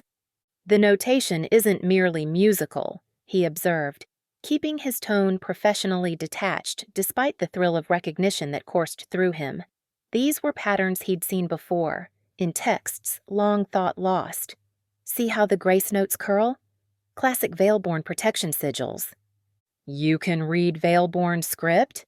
Lenora's voice held equal parts suspicion and fascination. Theron lowered the lens slightly, offering her a measured look. "I've studied their artifacts extensively. True, if not complete. These particular markings suggest a ward designed to preserve something. Likely why the sheet survived so long undamaged." Through the lens, he noticed additional layers of notation bleeding through the visible surface. Fragments of prophecy hidden in the spaces between notes. His pulse quickened, but he casually shifted his position to block the other's view of certain symbols. Some knowledge wasn't ready to be shared. There, he pointed to a series of seemingly decorative flourishes, directing attention away from the prophecy marks. "Those indicate pitch variations tied to specific magical frequencies. Quite clever, actually. The Veilborn often embedded protective enchantments within their musical compositions." The brownie, Jill, he recalled, squinted at the sheet. "So it's like sheet music meets security system? My kind of tune." Her shirt flickered to read "Notes of Doom" before changing to "Just Keep Humming." "Something like that," Theron murmured, studying how the chapel's ambient magic created subtle harmonics with the notation. Waves of resonance rippled through the air, visible only through the lens as threads of silver and gold. The patterns aligned perfectly with theories he'd developed during years of research, though his expression remained carefully neutral. Lenora traced one of the symbols with a finger. "These markings here, they're similar to some protection runes I've been studying, but the configuration is unusual." "Ah." Theron chose his next words carefully, conscious of how much to reveal. The Veilborn approached protective magic differently than modern practitioners. They believed in layered harmonics rather than single powerful wards. Each layer reinforces the others, creating a more subtle but ultimately more stable protection. He adjusted the lens slightly, watching how the magical currents shifted and swirled around the group. The chapel's own enchantments seemed to respond to their presence, ancient magics stirring after centuries of dormancy. Most concerning was how the threads of power appeared to reach for Lenora specifically, though she seemed unaware of their attention. "I may be able to help translate some of these markings," he offered, maintaining his professional demeanor despite growing unease at the patterns he observed. "My expertise with Veilborn artifacts could prove useful in understanding their significance." Theron's fingers traced the delicate curves of the musical notation, each symbol as familiar to him as his own reflection, though he kept his expression one of measured academic interest. "These crescendo marks," he explained, indicating a series of swooping lines. "They're not just dynamic indicators. The Veilborn used them to denote energy flow between harmonics." The chapel's hushed atmosphere seemed to lean in as he spoke, dust motes dancing in the colored light. Through the lens, he could see how the notation pulsed in time with the building's ancient heartbeat, a rhythm he'd witnessed countless times before, though that was knowledge best kept to himself. "Fascinating," Lenora breathed, leaning closer. "How did you come to study Veilborn artifacts?" Theron had prepared for such questions, his response smooth and practiced. "Academic curiosity, primarily. Their approach to magical theory was revolutionary, even by today's standards." True enough, if one didn't probe too deeply into his particular motivations. A sudden warmth against his leg made him stiffen. Peanut, the magical familiar, had padded over to investigate him, her nose glowing with that disconcerting ability to sense magical signatures. Theron forced his muscles to relax, though his hand instinctively tightened around the lens. "Ah, what an observant companion," he deflected, voice carefully modulated. "Did you know the Veilborn often incorporated animal sounds into their compositions? This marking here suggests the call of a nightingale. It was a genuine fact, but far from the most significant aspect of the notation. The familiar's tail wagged, but those knowing eyes remained fixed on him longer than he'd have liked. Through the lens, something else caught his attention. Traces of shadow magic clinging to the chapel's corners like dark cobwebs. The signature was unmistakable. Mordain had been here recently, his corrupt energy leaving telltale ripples in the magical atmosphere. Theron subtly adjusted his personal wards, weaving them tighter while maintaining the appearance of simply shifting his weight. "The acoustics in here are remarkable," he commented, using the observation to mask his defensive adjustments. "The Veilborn were masters of architectural harmonics." Jill's t-shirt flickered to read "Echo, Echo, Echo" before settling on "Acoustic Attitude." She tapped one of the walls, producing a clear, resonant tone. No kidding, this place is like one big instrument. The setting sun threw new patterns through the stained glass, creating a complex dance of light and shadow across the music sheet. Theron pulled out a small notebook, his quill moving with practiced efficiency as he documented the changing magical frequencies. To the others, it would appear as simple scholarly note-taking, but each precise stroke captured vital information about the chapel's harmonic matrix. "What do you know about Veilborn protection spells?" he asked Lenora, watching her reaction carefully. Her answer would reveal how much she'd already pieced together. "Well, they seemed to favor circular patterns," she offered, tracing the air with her finger. "And their runes often incorporated musical elements."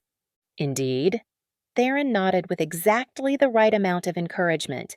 Their protective magic was intrinsically linked to sound. He shared just enough additional detail to appear helpful while steering well clear of the deeper truths hidden in the notation. As the last rays of sunlight painted the chapel in deep amber, Theron tucked the lens away with practiced care. He'd gathered what he needed: confirmation of the prophecy fragments, evidence of Mordain's involvement, and a clearer picture of what the group knew and, more importantly, what they didn't. "I'd be happy to assist with further research," he offered, his smile carefully crafted to project scholarly enthusiasm while masking the calculations behind it. "The Veilborn left us many mysteries to unravel. X." Jill hunched closer to the campfire, wishing she could melt into the shadows like one of Draven's stone-sensing tricks. Her enchanted shirt, usually a source of amusement, had chosen tonight to unleash its most mortifying messages yet. The firelight caught the shimmering letters as they formed. Arendor's hair, too perfect to trust. Cogs, her mechanical companion, tilted his head with a soft whir before pecking at the enchanted threads. The text shifted. "Lenora's spell work needs work." "Oh, come on," Jill muttered, fumbling with her toolkit. "Now is not the time for a wardrobe malfunction." Draven approached with his usual measured steps, carrying cups of steaming tea. The moment he drew near, Jill's shirt blazed with new text. "Someone needs to tell him his tea tastes like dirt." Jill's arms flew across her chest, but not before Draven caught sight of the message. His eyebrow arched as he paused, teacup hovering between them. "Having technical difficulties?" he asked, his voice dry as autumn leaves. "It's not me, it's the shirt," Jill squeaked, then winced at how ridiculous that sounded. "I mean, obviously it's my shirt, but the enchantment's gone wonky. Cogs, a little help here?" The clockwork raven responded by gripping specific threads with his mechanical beak, pulling them with surgical precision. Sparks flew from the fabric and new text scrolled across. "Loading personality.exe. Error. Found. Too much sass." Merrick zipped around her head, his wings catching the firelight as he read each message with increasing delight. "Oh, this is brilliant! Better than my best pranks. Keep going, keep going." "You're not helping," Jill grumbled, swatting at the pixie with her free hand while trying to maintain her dignity and coverage with the other. The shirt, as if sensing fresh targets, swiveled its attention to Amara, who was arranging some evening pastries on a cloth near the fire. Warning: pastries may contain excessive optimism. Amara's wings, usually aflutter with perpetual cheer, drooped slightly. The sight sent Jill into a panic, her fingers scrambling through her toolkit for the magical dampener she kept for emergencies. Where is that blasted thing? It was right here between Wrenchy and the calibration goggles. Meanwhile, Lenora sat cross-legged nearby, practicing her protective runes in the dirt with a stick. Peanut watched attentively, his tail sweeping small arcs in the loose soil. Jill's shirt seized the moment. Peanut's the real brains of the operation.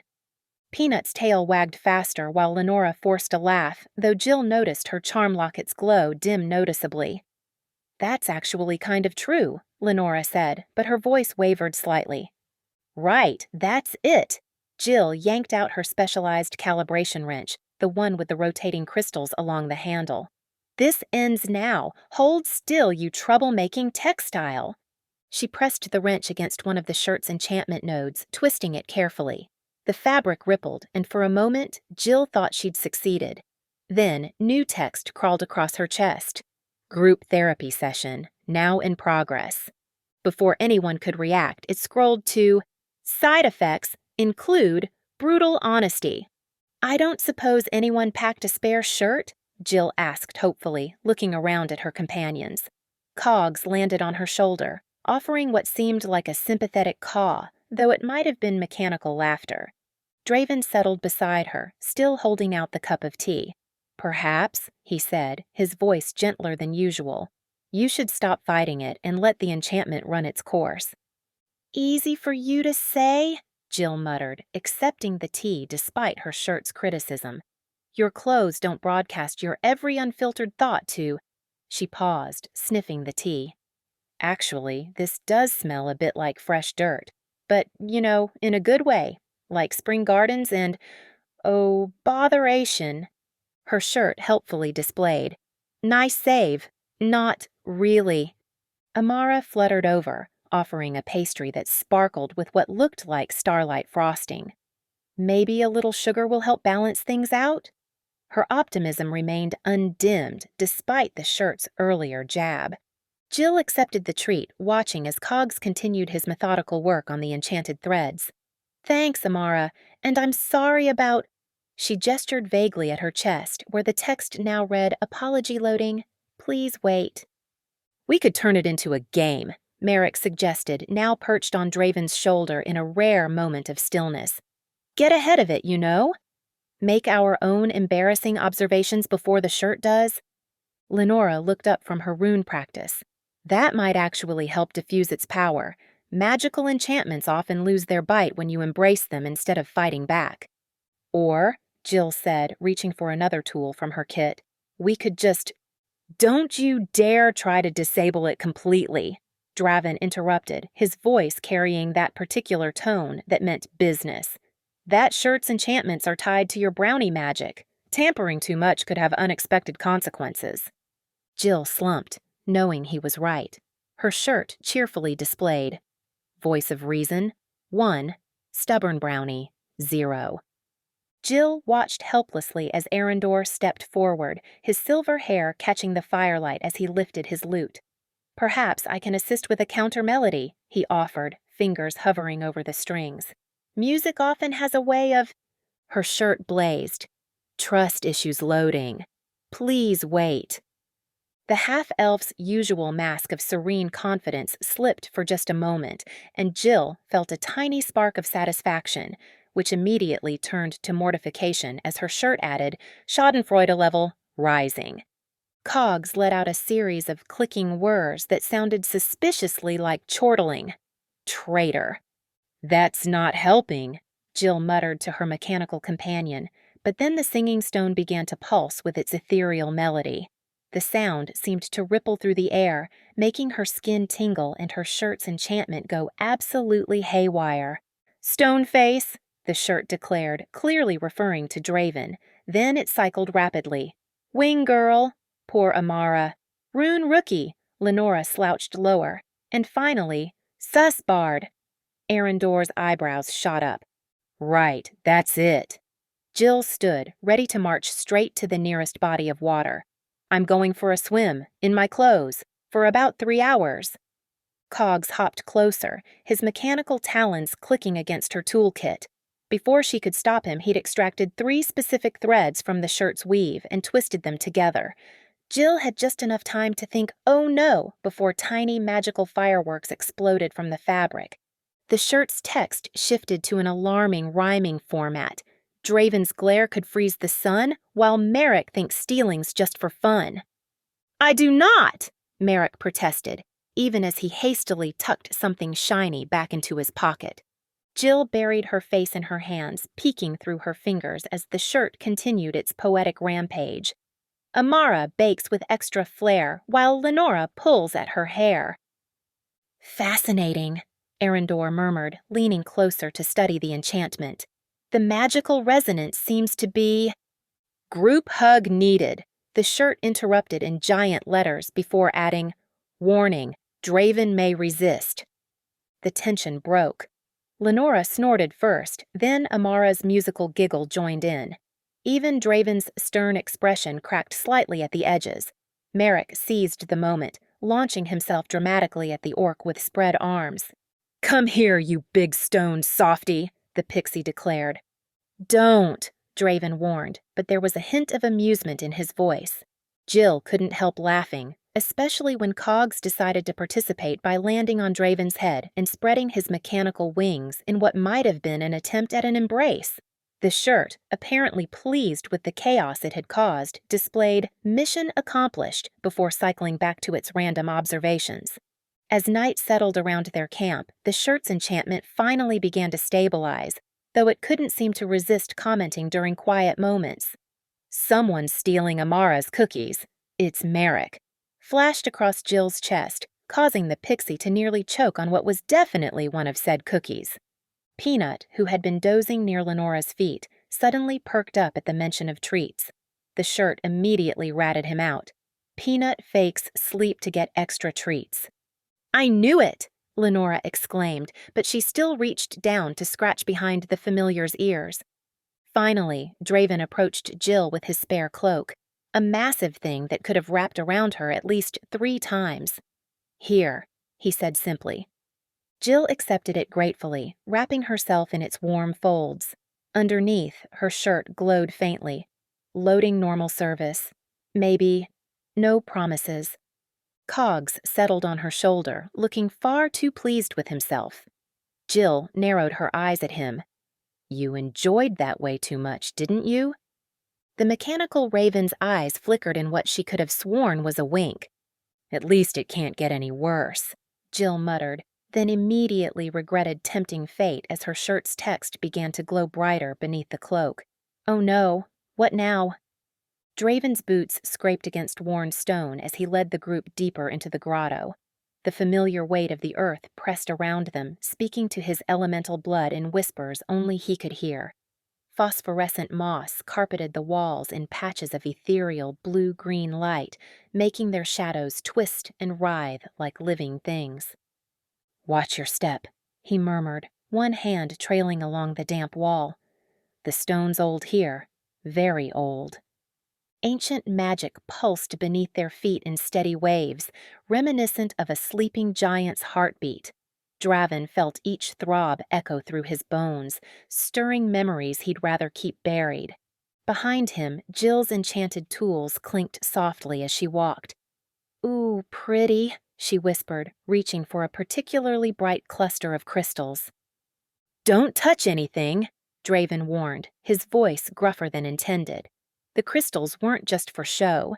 They were beginning to hum in harmony with the singing stone, creating a resonance that traveled through the floor in distinct patterns. His eyes narrowed, the vibrations. They moved like soldiers in formation. "Draven?" Lenora's voice seemed distant. "Are you all right?" The grotto walls shimmered, and suddenly he wasn't in the cave anymore. Heavy plate armor weighed on his shoulders, and the familiar grip of his warhammer filled his hand. Around him, mercenaries moved in practiced formations. Faces he knew, voices he remembered. The air filled with the metallic tang of blood and magic. "Hold the line!" he heard himself shout, but the words came from far away, like an echo from another life. His fingers clenched around a weapon that wasn't there anymore, and the stone beneath his feet trembled in response to his rising tension. A warm pressure against his leg cut through the vision. Peanut pressed close, her magical nose glowing bright enough to pierce the illusion. The Chewini's concerned whine anchored him back to reality, even as phantom soldiers continued to march through the cavern walls. "Oh no," Jill whispered, and Draven didn't need to look to know what her shirt was displaying. The brownie's small hand touched his arm.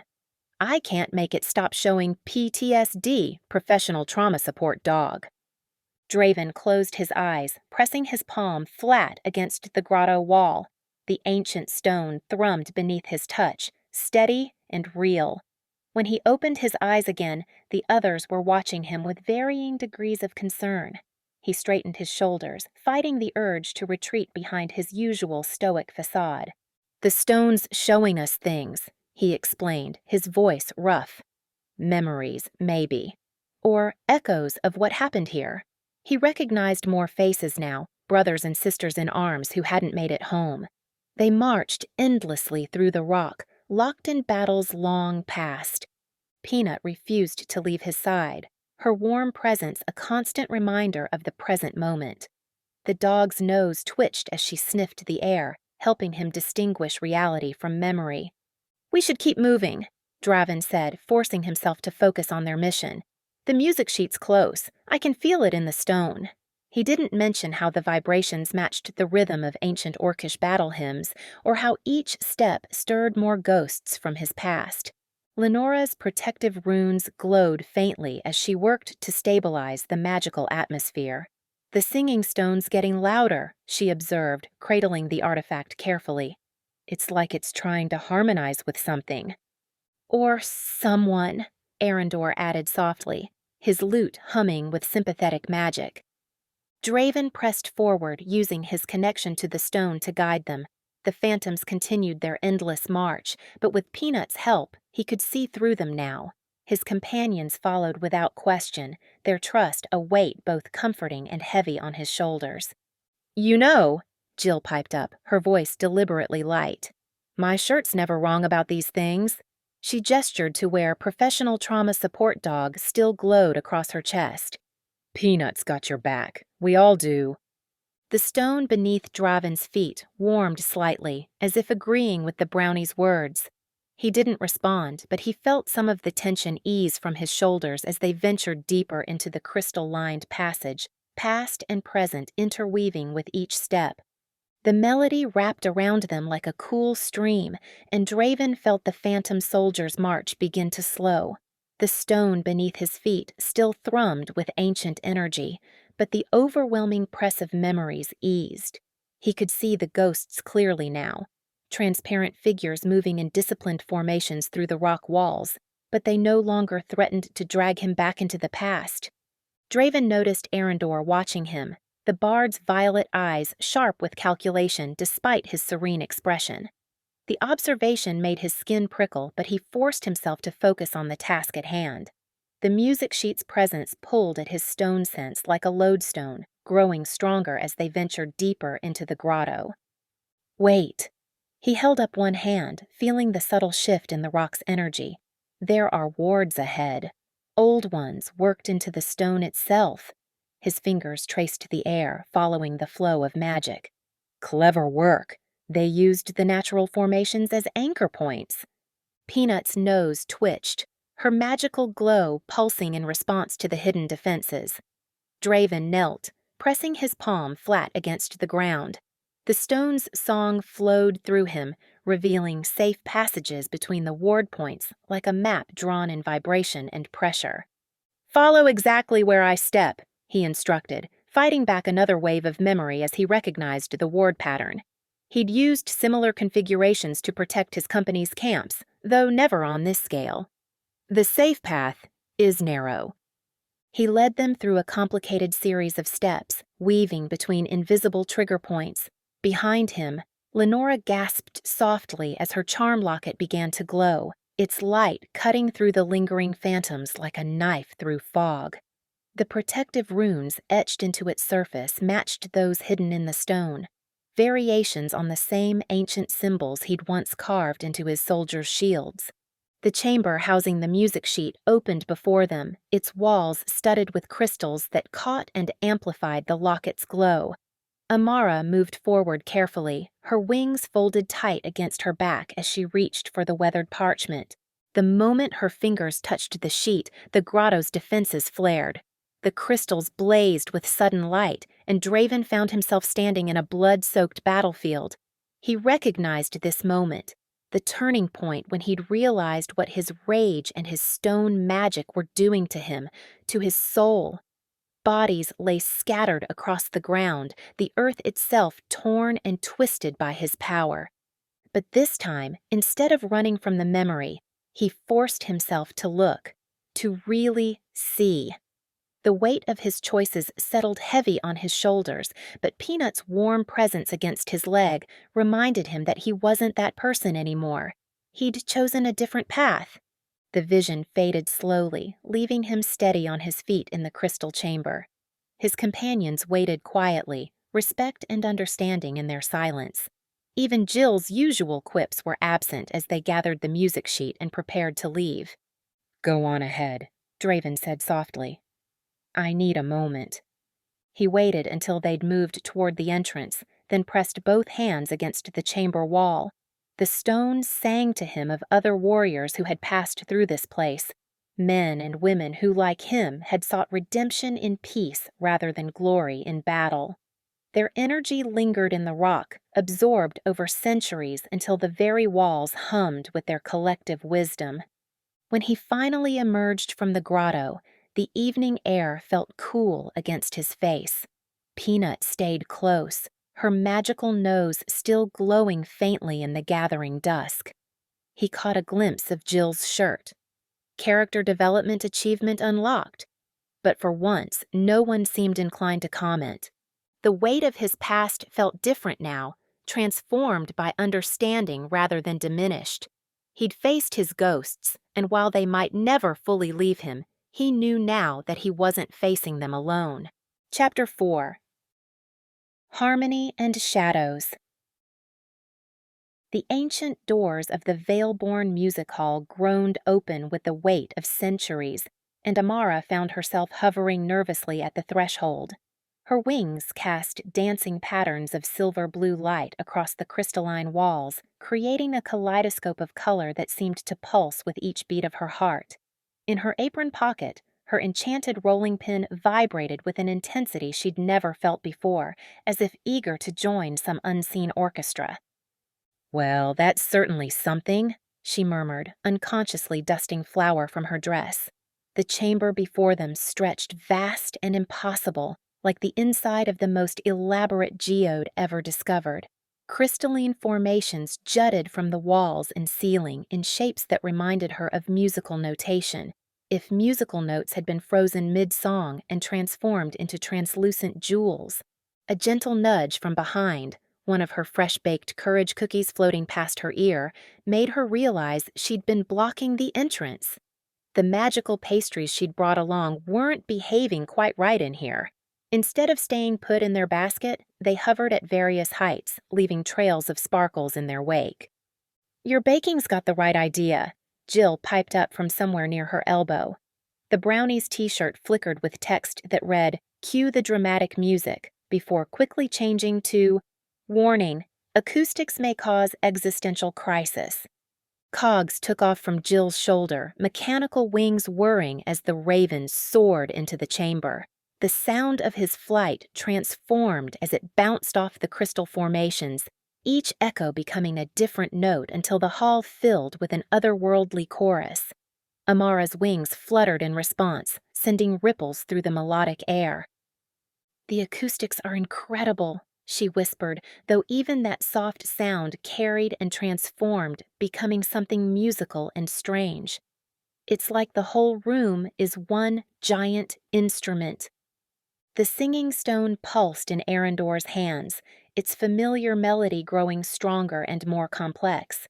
As its song wove through the hall's natural harmonics, the crystal formations began to respond. Colors bloomed within their translucent depths, deep blues, rich purples, vibrant greens, each hue perfectly matched to a specific note in the stone's song. "The magic here," Amara breathed. "It's old. Really old." Her fey senses tingled with the ancient power, making her feel simultaneously small and somehow part of something much greater than herself. She watched as Arendor carefully laid out their collected music sheets on a flat crystal surface that seemed to have grown specifically for that purpose. The moment the last sheet touched the crystal, lines of light began spreading across the floor like frost on a window pane.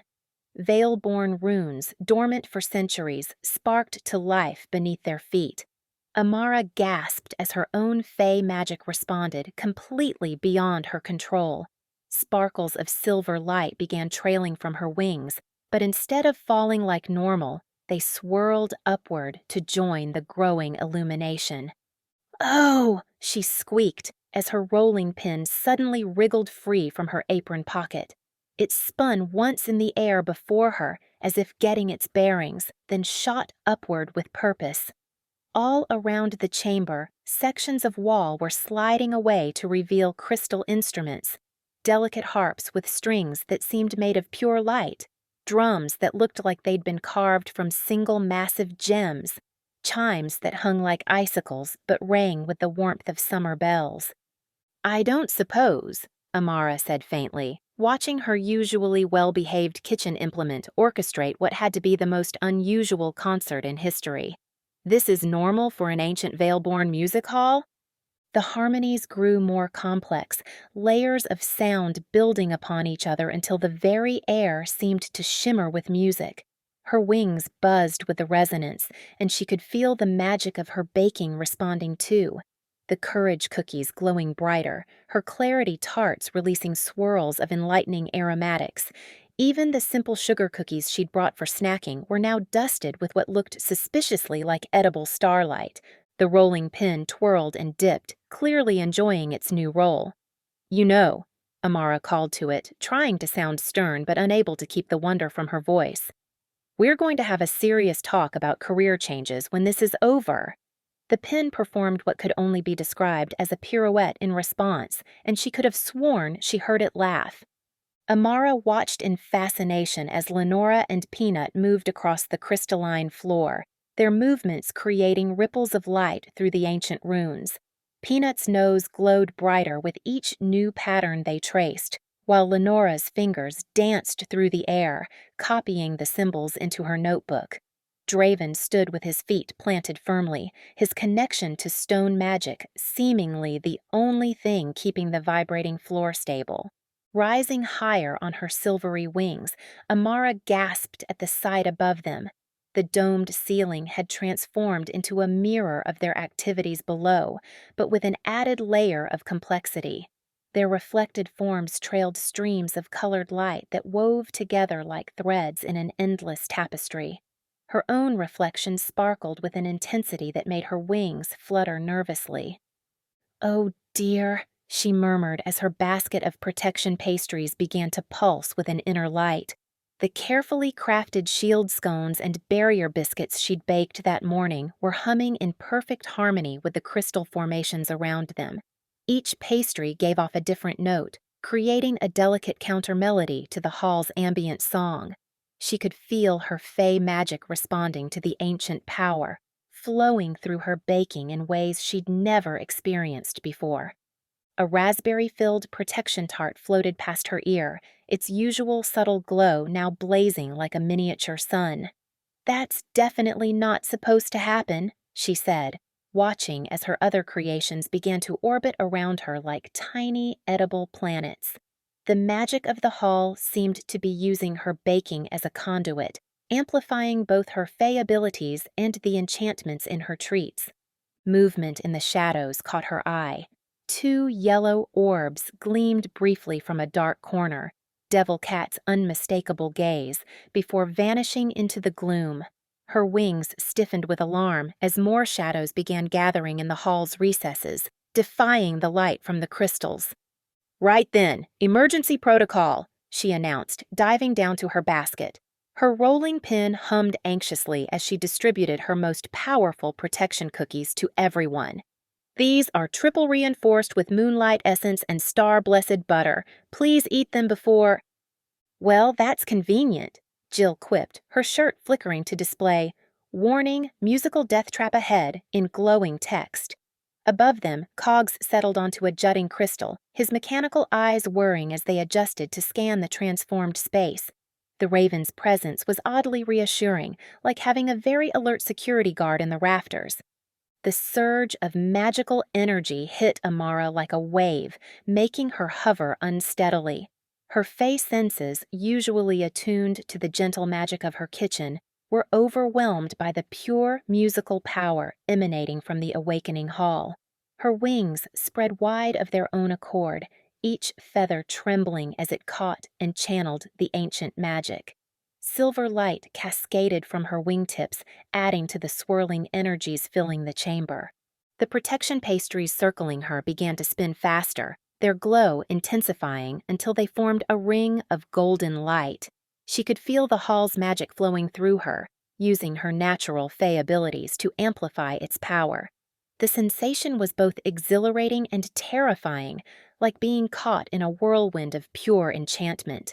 Her faithful rolling pin zipped back to her grasp, vibrating with such intensity that her teeth chattered when she caught it.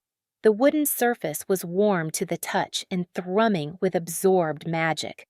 Around them, the crystal formations pulsed with increasingly complex patterns of light, as if the hall itself was preparing for something momentous. Arendor took his position at the center of their group, his lute gleaming as he prepared to play the completed melody. The singing stone in his hands grew brighter, its haunting tune rising above the ambient magic of the hall. Amara hovered nearby, her wings creating cascades of silver light that merged with the stone's glow. Jill's shirt flashed one final message. Note to self, should have called in sick, though the brownie herself was bouncing excitedly on her toes. The hall hummed with anticipation, every crystal surface vibrating in perfect harmony. Amara clutched her rolling pin closer, feeling the ancient chamber's magic building to a crescendo around them. Jill's fingers danced nervously across her tools as the music hall's crystalline floor began to pulse with an ethereal light. The scattered fragments of ancient melody they'd collected seemed to resonate with the chamber itself, sending ripples of harmonic energy through the air. Her trusty wrench, affectionately named Tempo Tamer, trembled in her grip. "Oh, this can't be good," she muttered, watching as threads of pure musical energy wove themselves together in the center of the hall. Her t-shirt helpfully flashed, "Your last performance." Literally. Before switching to, "Did anyone save their game?" The crystalline figure that emerged reminded Jill of a wind chime having an identity crisis. Its form shifted and flowed like liquid glass, catching and refracting the hall's ambient light in mesmerizing patterns. Beside her, Cog's mechanical wings twitched, his gears whirring as he processed the sight. "Seekers of the ancient song." The Guardian's voice resonated through the chamber, setting every crystal in the vast space humming at different frequencies. The sound reminded Jill of that time she'd accidentally dropped her entire toolbox down the inn's stairs. Except this was somehow both more chaotic and more melodious. Tempo Tamer vibrated in her hand, perfectly matching the Guardian's frequencies. "Huh, that's new," Jill whispered, studying her suddenly musical wrench with newfound interest.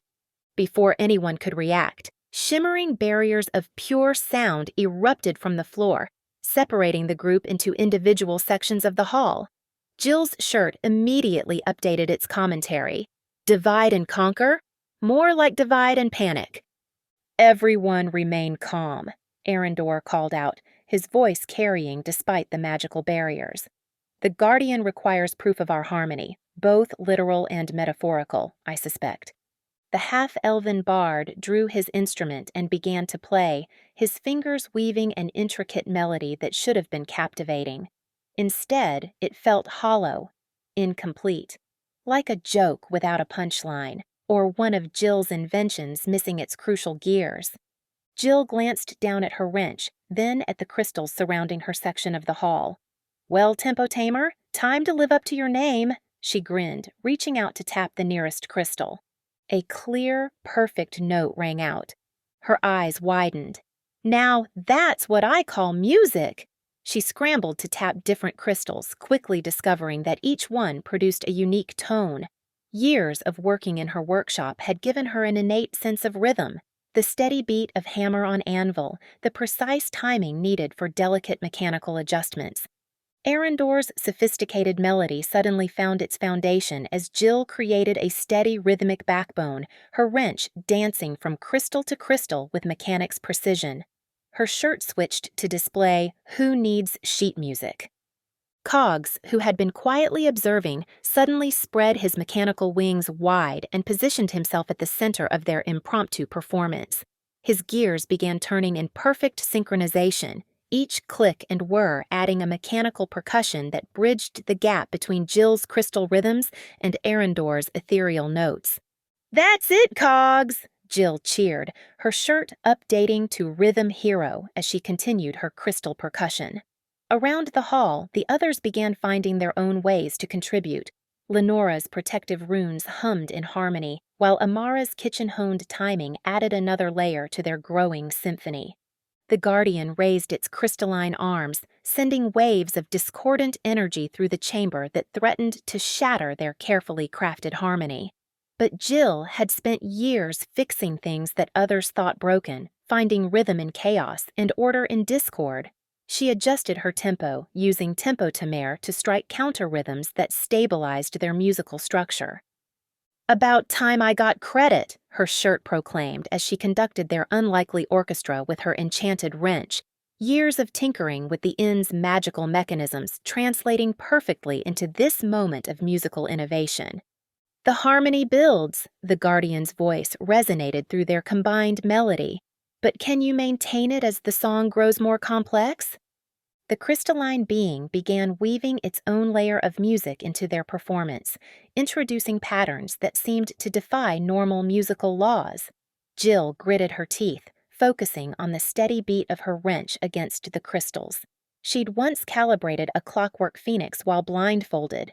This was just another puzzle to solve, another mechanism to master. Cogs caught her eye from his central position, his blue gaze glowing brighter as his gears shifted to accommodate the new patterns. Together, they created a framework of mechanical precision that allowed the others' more fluid contributions to shine without losing structure. Jill watched in amazement as Lenora's charm locket began to glow, its delicate chime joining their growing symphony. The locket's notes danced through the air like droplets of liquid silver, weaving between the steady beats of her crystal percussion. When Peanut lifted his head and let out a howl, she nearly dropped Tempo Tamer in surprise. The little familiar's voice carried the perfect counter-melody, rising and falling in precise harmony with their music. Even more surprising was Draven's contribution. The usually stoic innkeeper's deep humming resonated through the stone floor, making the crystals vibrate with sympathetic energy. Jill could feel the vibrations through her boots, a steady foundation that reminded her of the inn's own heartbeat. "Now this is what I call a jam session," she called out, her shirt flickering to "Band Practice Extreme Edition." With Cogs maintaining their tempo from his aerial vantage point, Jill found herself naturally shifting her crystal tapping to bridge the gaps between everyone's contributions. A tap here matched Lenora's locket, while a quick double strike complemented Peanut's howling. Her years of mechanical timing turned out to be perfect for musical coordination. But the Guardian wasn't finished testing them. The crystalline being raised its arms, and suddenly the hall's acoustic energy intensified tenfold.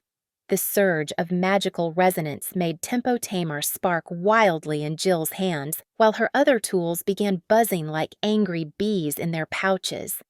"Oh, come on!" she yelped, juggling her sparking wrench.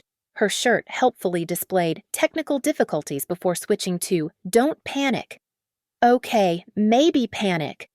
Just as the chaos threatened to overwhelm their carefully crafted harmony, Jill's mind latched onto something familiar, the everyday rhythm of life at the hearth and crust. The steady thump-thump of Amara kneading dough each morning, the gentle clink of Draven's teacups during afternoon service, the playful patter of Merrick's wings during his latest prank. That's it!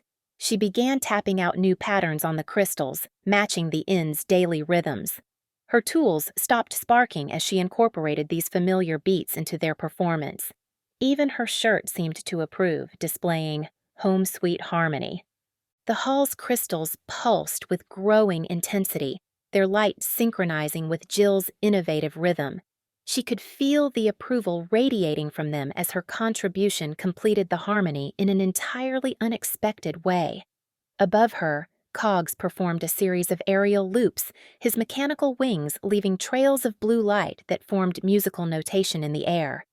"Level up," her shirt proclaimed proudly before switching to "Who's technical now?" Cogs chirped in agreement, his gears whirring in perfect time with their music. The Guardian's voice rang out once more. "Show me your final mastery. Let all elements unite in perfect harmony." Jill grinned, an idea forming. "Hey everyone, follow my lead!" She began creating a symphony of everyday sounds, tapping her tools together in the same rhythm she used while fixing the inn's enchanted furniture, matching the tempo to Cog's wing beats and Peanut's excited barks. The others caught on quickly. Lenora's protective runes hummed in harmony with Draven's deep resonance, while Amara added the rhythmic sounds of her magical baking. Even Merrick contributed the tinkling sound of his pixie dust falling on crystal surfaces. Together, they created something entirely new, a harmony built from the simple sounds of their daily lives, transformed into something magical by their unity. The Guardian's crystalline form seemed to shine brighter with each passing moment. When the magical barriers finally dissolved, Jill nearly collapsed with relief. Her toolkit hummed with residual musical energy, and Cogs landed on her shoulder looking insufferably pleased with himself. Her shirt cycled through one final message: "Achievement unlocked, musical engineer." Cogs responded with a series of perfectly timed mechanical chirps that somehow managed to sound exactly like her shirt's message, triggering exhausted laughter from the entire group. "Well," Jill managed between giggles, patting her still vibrating toolkit, "I guess we can add magical musicians to our resumes. Though I think I'll stick to fixing things rather than starting a band." Her shirt immediately updated to wise choice before adding "no record deals pending." Arendor's fingers danced across the ancient lute strings, each note precisely placed as the final melody took shape. The worn silver inlays along his instrument's neck pulsed with a subtle luminescence that matched the hall's crystalline formations.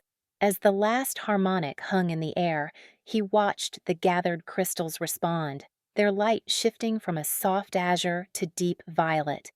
Ancient runes flickered to life along the chamber walls, veil-born script he'd spent decades studying in secret.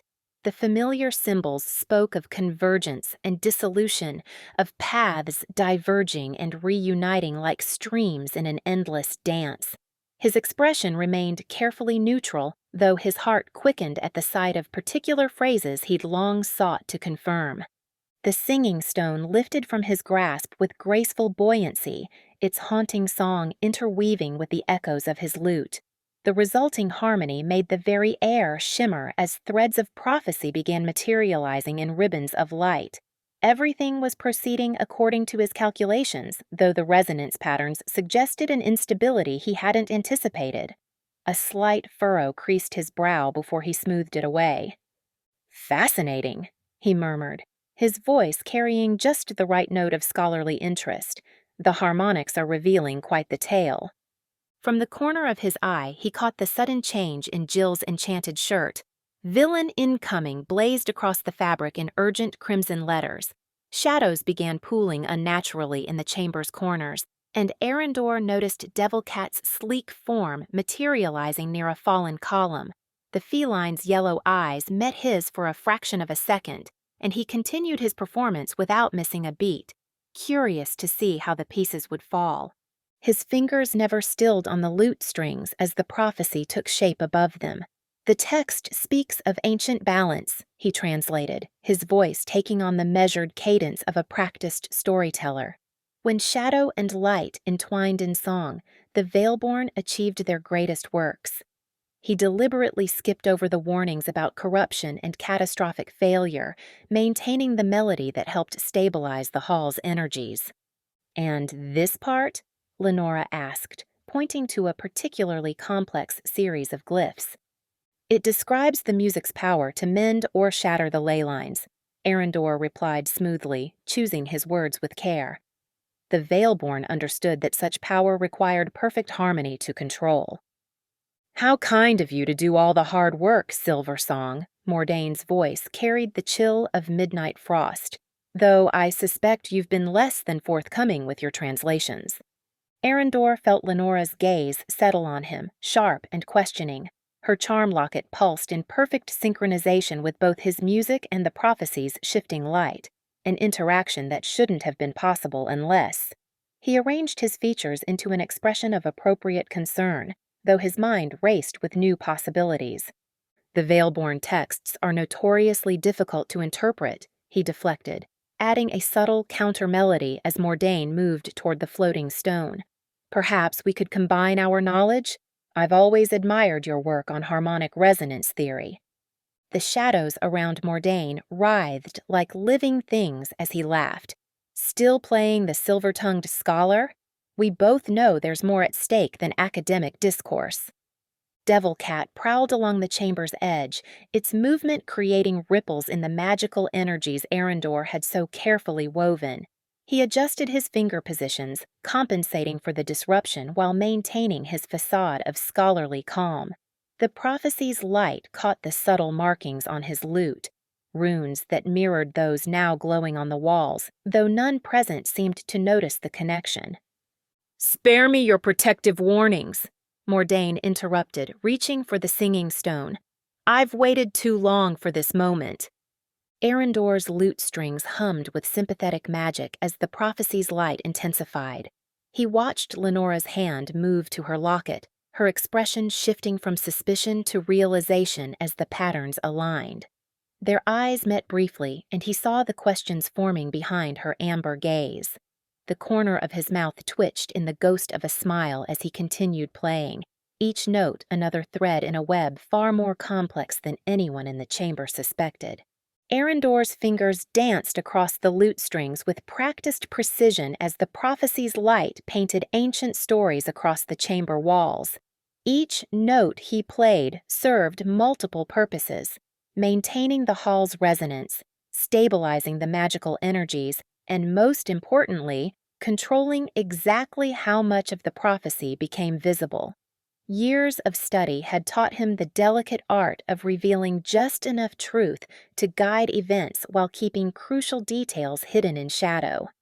The prophecy's golden script shimmered as it spoke of a guardian, one chosen by the very stones of Willowmire to maintain balance. Arendor watched Draven from beneath half-lowered lashes, noting how the crystalline formations pulsed with warm light when the orc moved closer. More telling were Mordaine's shadows, which seemed to curl away from Draven's presence like smoke in a strong wind. Interesting, Arendor thought, adjusting his melody to highlight certain glyphs while obscuring others. "The inn chooses its own protector," he translated smoothly, careful to keep his tone scholarly rather than meaningful. "One who shares the earth's resonance and carries stone's memory in their blood." He watched Draven's amber eyes widen slightly at these words, though the orc maintained his stoic expression. "You always did excel at selective translation." Mordaine's voice carried an edge of dark amusement. "Though perhaps you'd care to share the full passage about Blood Price and Shadow's claim." Arendor maintained his pleasant expression, though his mind raced through possibilities. The prophecy was revealing more than he'd intended, ancient glyphs bleeding through his carefully constructed harmonic barriers. He adjusted his fingering, introducing a counter-melody that should have stabilized the revelation, but the magic seemed to have its own intentions. The prophecy's final verses began to echo through the chamber, their meaning amplified by the hall's natural acoustics. Arendor allowed a subtle discord to enter his playing. Nothing that would destabilize the magic, but enough that Mordane's head snapped toward him, their eyes meeting in a moment of mutual understanding. They both knew how the harmonics could be twisted, how a single note could turn protection into destruction. Shadows writhed around them as Mordane's power surged outward, meeting resistance from the hall's ancient wards. Arendor's melody walked a precise line between reinforcing and undermining those protections, his expression betraying nothing but focused concentration as he wove his music through the chaos. Each phrase he played could be interpreted multiple ways, supporting the group's defense while simultaneously creating subtle weaknesses that only someone with intimate knowledge of Veilborn harmonics would notice. The prophecy's light pulsed overhead, its meaning deliberately ambiguous despite its apparent clarity. Arendor watched Mordane's face as certain phrases emerged, noting which ones caused the shadows around him to ripple with recognition or tension. His former friend had always been clever, perhaps too clever to miss the hidden meanings buried in the harmonic patterns. As his music faded to a whispered echo, Arendor caught sight of Jill's shirt flickering with its prophetic plot twist loading. Just as Mordane's shadows began their advance, the darkness moved with purpose, but Arendor noticed how it flowed around certain runes he'd deliberately highlighted with his playing. He maintained his scholarly demeanor, though inwardly he counted the moments until every piece would be perfectly positioned. The singing stone's melody merged with his lute's fading notes, creating a harmonic pattern that made the prophecy's light dance across the ancient walls. Its message hung in the air, clear enough to drive the action forward, but ambiguous enough to serve multiple interpretations. Exactly as he'd planned, though perhaps not quite in the way he'd expected. Mordane's shadows reached for the stone, and Arendor's fingers struck one final chord that seemed to hesitate in the air between them. The note held both promise and warning, protection and threat, its meaning clear only to those who understood the true nature of Veilborn harmonics. As chaos erupted around them, Arendor allowed himself the smallest of smiles, hidden behind his mask of concerned concentration. Lenora's fingers trembled as she traced another protection ward onto the parchment, her movements careful and deliberate. The study's warm lamplight cast dancing shadows across her work, and the familiar scent of old books and magical residue filled her nose. Peanut dozed nearby on a worn cushion, his tiny snores providing a comforting rhythm to her practice. "Just one more try," she whispered, more to herself than her sleeping familiar. The locket at her throat felt unusually warm against her skin as she completed the final stroke. For a moment, the rune flickered promisingly, then sputtered out with a disappointing fizzle, leaving yet another scorch mark on the parchment. Lenora slumped back against a bookshelf, adding the failed attempt to what she'd mentally dubbed her pile of shame. Through the window, she caught glimpses of Draven tending to the garden, his hands moving with practiced ease as he shaped small stone barriers around delicate herb beds. The stones seemed to flow like water under his touch, responding to his will as naturally as breathing. A streak of purple light zipped past the window, Merrick trailing pixie dust as he darted between the rose bushes. Even the troublemaking pixie made magic look effortless, his sparkles painting the evening air with casual grace. "At this rate, I'll master basic wards sometime next century," Lenora muttered. Peanut's ear twitched in his sleep, and she reached over to scratch it gently. "At least you believe in me, right, buddy?" The locket at her throat pulsed suddenly, startling her. The sensation wasn't unpleasant, more like a gentle tap on the shoulder.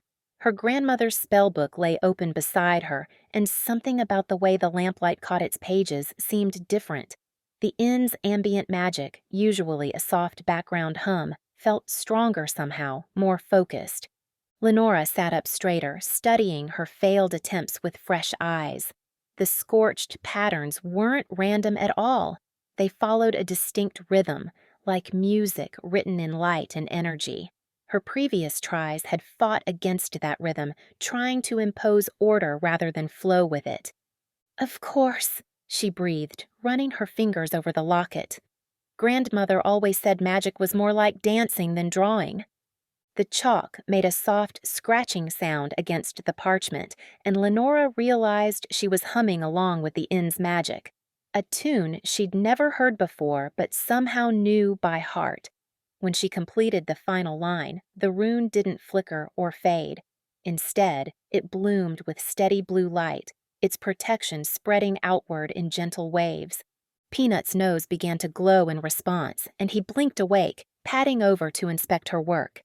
His tail wagged as he sniffed the successful ward, magical sparkles dancing around his muzzle. "You did it!" Amara's cheerful voice made Lenora jump. The Fey baker stood in the doorway, holding a tray of cookies that emitted their own soft, golden light. "I thought you could use some encouragement treats. They're enchanted with confidence. Just a tiny bit, mind you. Too much, and you start giving speeches to houseplants." Lenora accepted a cookie gratefully, its warmth spreading through her fingers. "How did you learn to control your magic? It seems so natural when you bake." Amara settled cross-legged on the floor beside her, smoothing her flour-dusted dress. "Oh, honey, you should have seen my early attempts. Did anyone tell you about the levitating loaf incident? The bread chased poor Draven around the kitchen for an hour before we could catch it." The image made Lenora laugh, and some of her earlier tension melted away. As they shared the enchanted cookies, Amara told stories of magical mishaps and eventual triumphs, each one helping Lenora understand that mastery wasn't about perfect control. It was about learning to work with magic rather than trying to dominate it. The inn's magic felt different now, less like an overwhelming force and more like a patient teacher.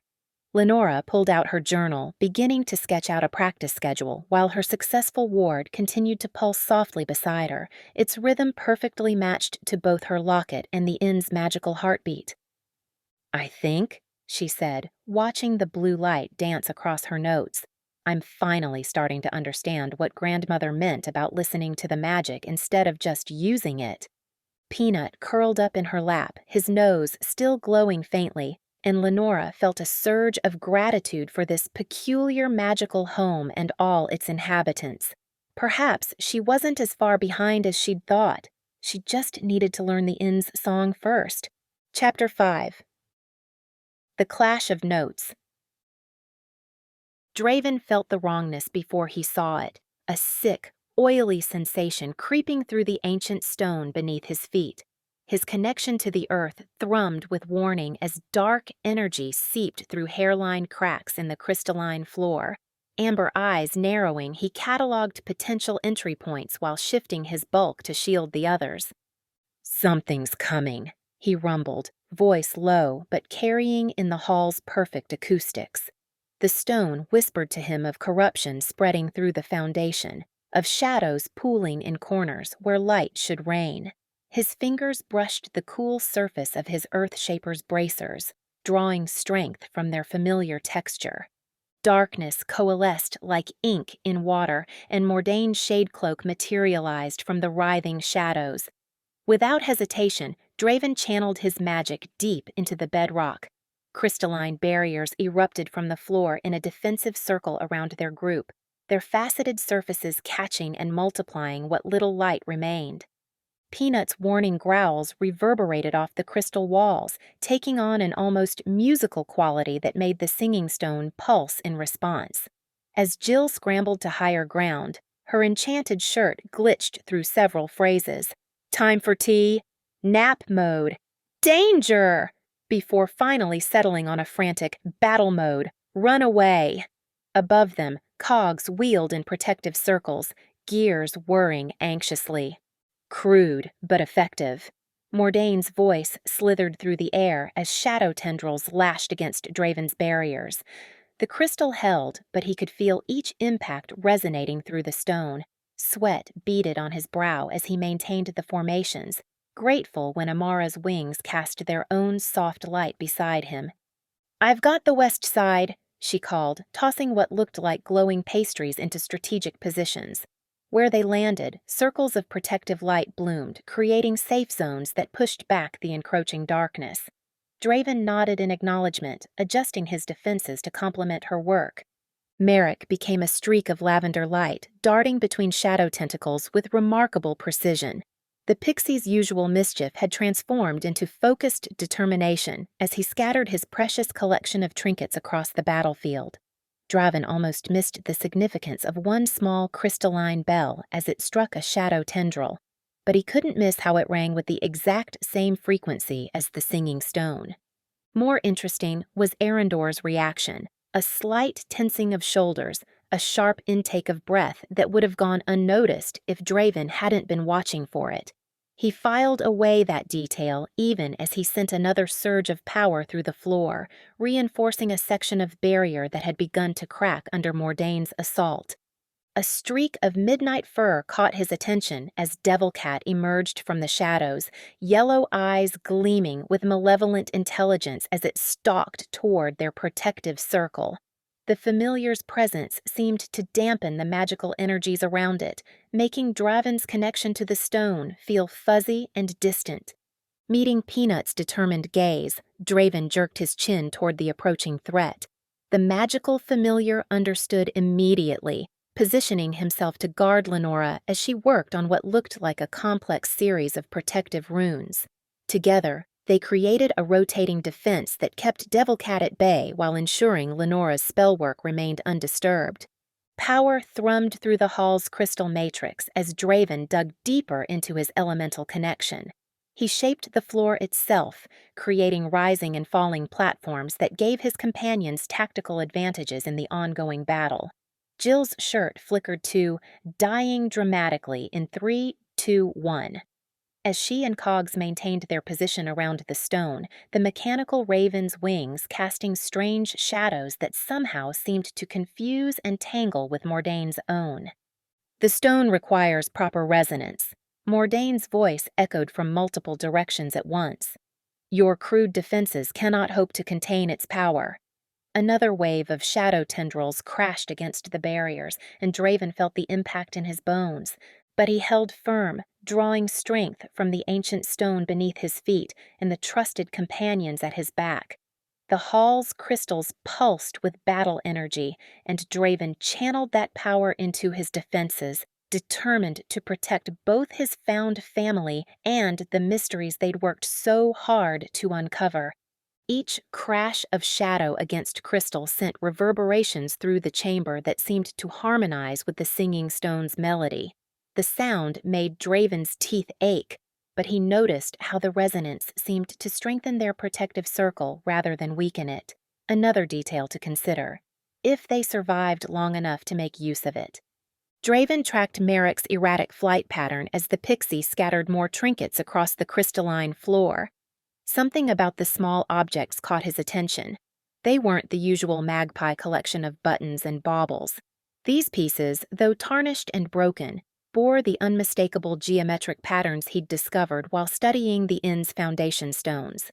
A shadow tendril lashed out, and Draven instinctively reinforced the barrier with a surge of earth magic. The impact sent harmonic vibrations through the crystal, but instead of cracking, the formation seemed to sing. His eyes widened as one of Merrick's fragments pulsed in response, its ancient runes briefly illuminating with the same frequency he'd felt countless times beneath the inn's cellar. "Merrick!" he called out, voice rough with revelation. "The pieces, they're Veilborn artifacts." The pixie executed a perfect barrel roll to avoid another shadow strike, scattering 3 more fragments in a precise triangle. "Finally noticed, did you?" Merrick's grin flashed in the darkness. "Been collecting them for ages. Thought they might come in handy." Mordane's attacks intensified, but Draven noticed something odd about their pattern. The Shadow Master wasn't striking randomly. His tendrils targeted specific crystal formations, particularly those that aligned with Merrick's scattered artifacts. Each impact sent resonant waves through the hall's structure, and Draven felt them deep in his bones. Drawing on decades of tactical experience, Draven shifted his defense strategy. Instead of simply blocking attacks, he began shaping the crystal barriers to redirect Mordaine's shadows into less critical areas. His connection to the stone strengthened with each adjustment, the hall's ancient magic responding to his protective intent. "Amara, reinforce the western arc," he directed, sensing a weak point forming. "Lenora, your wards, can you align them with Merrick's patterns?" The young mage nodded, her fingers already tracing new runes that mimicked the geometric shapes scattered across the floor.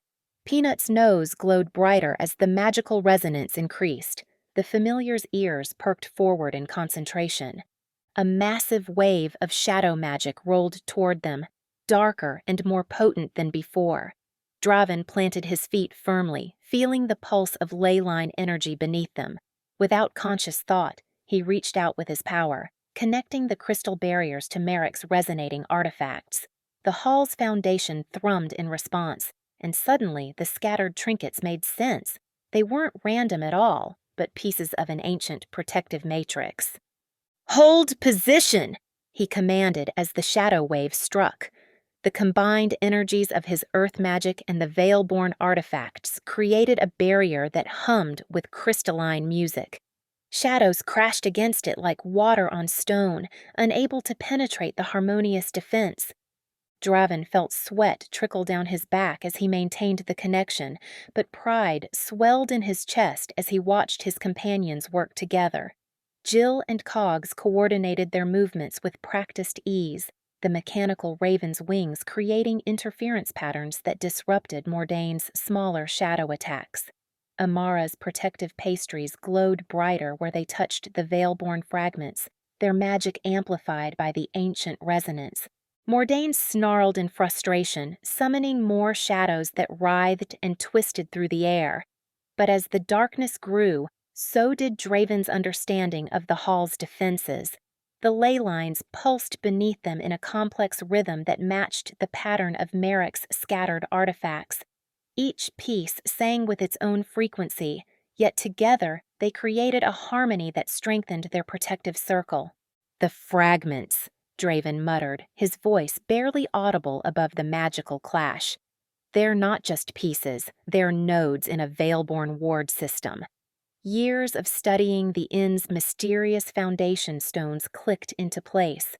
The protective magic he'd always sensed there wasn't just carved into the rock. It was part of a larger network, one that Merrick had inadvertently been reconstructing piece by piece. Draven maintained their defense as Mordaine gathered power for another assault. The singing stone's melody wove through the air, harmonizing with the fragments scattered across the floor. Each piece glowed brighter, forming connecting lines of light that revealed the true extent of Merrick's accidental achievement, a perfect replica of the protective patterns Draven had spent years studying beneath the inn. Jill's shirt flickered its assessment of their situation, but Draven barely noticed. His entire focus was on holding their position, on maintaining the connection between earth magic and ancient artifice that kept the shadows at bay. The role of protector settled over him like a familiar cloak, but this time it wasn't weighted with the guilt of his mercenary past. This was what he was meant to do, not dealing death, but preserving life and guarding ancient wisdom. The hall's crystal matrix sang with power as Mordaine's shadows gathered for another strike. Draven stood ready, his connection to the foundation stones stronger than ever, finally understanding why Merrick's magpie nature had led them to this moment of revelation. Through the chaos of Mordaine's attack, Lenora felt the singing stone's melody pulse through her very bones. Her charm locket thrummed against her chest, warm and alive with newfound power. As she lifted her hands, ancient runes sparked from her fingertips, crystallizing in the air like frozen music made visible. "Hold the circle!" she called out, her voice steadier than she felt. The stone's song wove through her thoughts, guiding her movements as if she'd practiced this defense 1,000 times before. Each gesture painted glowing sigils that hung suspended around them, delicate as frost but gleaming with inner fire. Peanut darted around their group, his stubby legs carrying him in a perfect circle. His nose glowed like a beacon, leaving paw prints that shimmered with golden light. Each print connected to Lenora's floating runes, forming an intricate web of protection. The familiar's determined concentration made her smile despite the gravity of their situation. "That's it, Peanut," she whispered. "Just like we practiced." Though they'd never actually practiced anything like this before, it felt right, as if the stone was teaching them both a dance they'd somehow always known. Around her, her companion's unique magics began to harmonize. Arendor's lute sang counterpoint to the stone's melody, each note strengthening the barrier's foundation. Draven's earth magic rumbled up through the floor in steady waves, while Amara's fey energy sparkled like morning dew caught in sunlight. Even Jill's mechanical innovations found their place in the symphony, her contraptions clicking and whirring in perfect rhythm. Lenora's spellwork moved through it all, weaving the disparate energies together. The stone's song guided her hands as she conducted their combined power, each gesture precise and purposeful. The hall's ancient crystals awakened in response, their light pulsing in time with the magical confluence. "Take that, Shadow Man!" Jill's gleeful shout rang out as cogs swooped overhead, the clockwork raven's wings leaving trails of blue-white energy in their wake. Lenora caught a glimpse of Jill's shirt flickering between shield integrity, probably terrible, and team disaster, now with extra regret. Mordaine's shadows crashed against their shield like angry waves, each impact sending reverberations through Lenora's bones. But instead of fear, she felt a surge of certainty. Her charm locket grew warmer, and she instinctively pressed it against the singing stone. The resulting harmony shot through their barrier in ripples of pure light, pushing back the darkness with each pulse. "The patterns," Lenora breathed, recognizing symbols from her countless hours of study. "Look!" Within their crystallizing dome of musical energy, ancient veil-born sigils were forming spontaneously, each one perfectly crafted in light. She'd seen these marks in her family's old books, but never understood their true purpose until now. The barrier faceted itself like a massive gemstone, each surface reflecting a different aspect of their combined magic. In one panel, she saw Draven's earthen strength swirled with Amara's fey light. In another, Jill's mechanical precision merged with Arendor's fluid melodies, and through it all ran the stone's song, binding everything together in harmonious purpose. Peanut pressed against her leg, his whole body vibrating with the magical resonance. Through their bond, Lenora felt his unwavering support, his simple canine confidence giving her strength. Together, they watched as their barrier transformed into something beautiful and ancient, a perfect fusion of past and present magic. The dome hummed with power, each facet singing its own note in a complex chord that made Lenora's heart soar. This was what she'd always searched for in her studies, not just knowledge of magic, but its living, breathing reality. In this moment, defending her friends against the darkness, she finally felt connected to the mysteries she'd spent so long trying to understand. Mordaine's shadows continued their assault, but they seemed to slide off the crystalline barrier like water off glass. Each impact only made their protection stronger, the magic responding to their unified purpose. Lenora's hands moved steadily now, confident in their dance as she wove the energies ever tighter, ever brighter. Through the translucent dome, she caught fragments of Mordaine's frustrated expression, his violet eyes burning with thwarted ambition. But here, surrounded by friends and fortified by ancient magic, Lenora felt no fear, only a deep certainty that they would prevail, together. Amara's wings trembled as she channeled her anxiety into her baking, sending showers of silver-blue sparkles across the inn's kitchen. Her enchanted rolling pin she decided to name Raleigh, zipped back and forth across the counter with determined vigor, flattening dough for her emergency comfort scones. "At least someone understands the therapeutic value of aggressive pastry making," she murmured to the rolling pin, which hummed sympathetically in response. The kitchen itself seemed to share her unease, with measuring spoons clinking nervously against each other and the sugar bowl fidgeting on its shelf. Jill perched on a nearby stool, her magical t-shirt flickering to life with stress baking when regular panic isn't enough. The brownie's presence usually brought comfort, but right now even her familiar chaos felt subdued. I could enchant some calming lavender into these, Amara mused, sprinkling crystallized starlight across the scone dough. Though, after that battle, we might need something stronger. Dragon's breath cinnamon, perhaps. Lenora leaned forward, her curiosity momentarily overriding her exhaustion. How do you know which ingredients will work together? Amara steadied her hands as she measured out the volatile mixture of dragon's breath cinnamon and starlight crystals. Her wings drooped slightly, the silvery blue sparkles dimming as she channeled more of her fey energy into the bowl. Each enchanted ingredient seemed to pull at her essence, like tiny threads being drawn from a tapestry. The first rule of magical baking, she explained to Lenora, pausing to catch her breath, is that every enchantment costs energy. It's not just about having the right ingredients.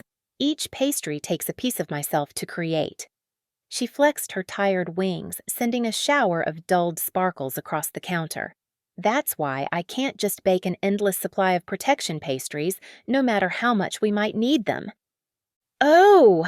Amara's wings snapped to attention as she noticed the moonflower essence beginning to fade in its crystal bowl.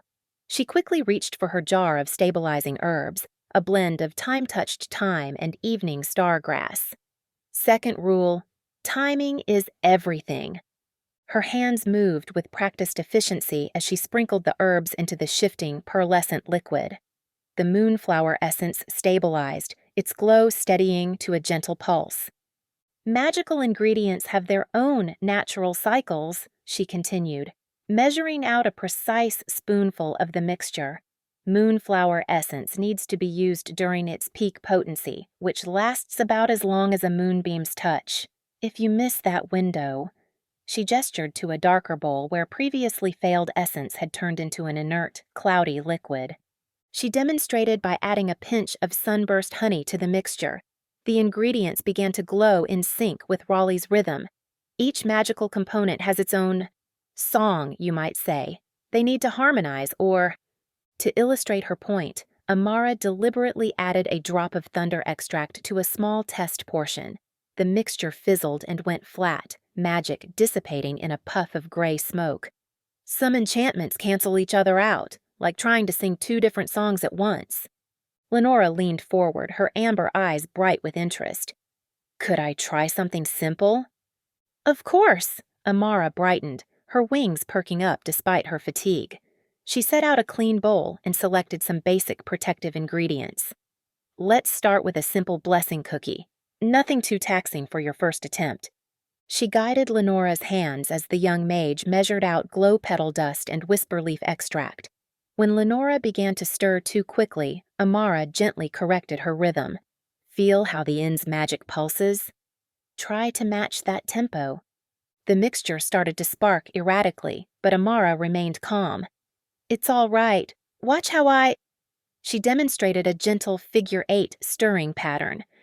The inn's magic helps stabilize beginning enchantments. It's one reason I love baking here. Lenora adjusted her technique, and gradually the mixture settled into a steady golden glow. Amara beamed with pride as they shaped the dough into a perfect circle.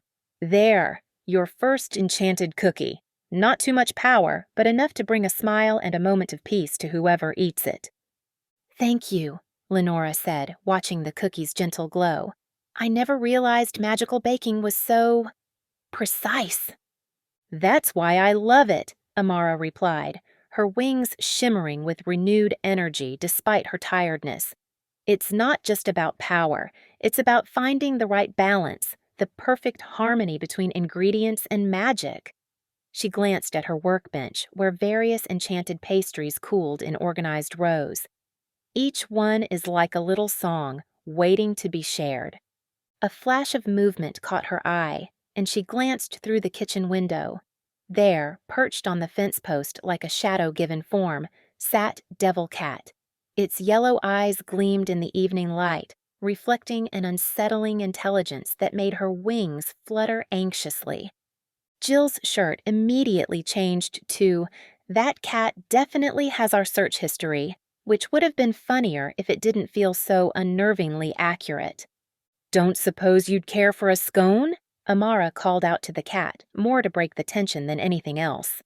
Devil Cat's tail flicked once, dismissively, before it melted into the gathering dusk.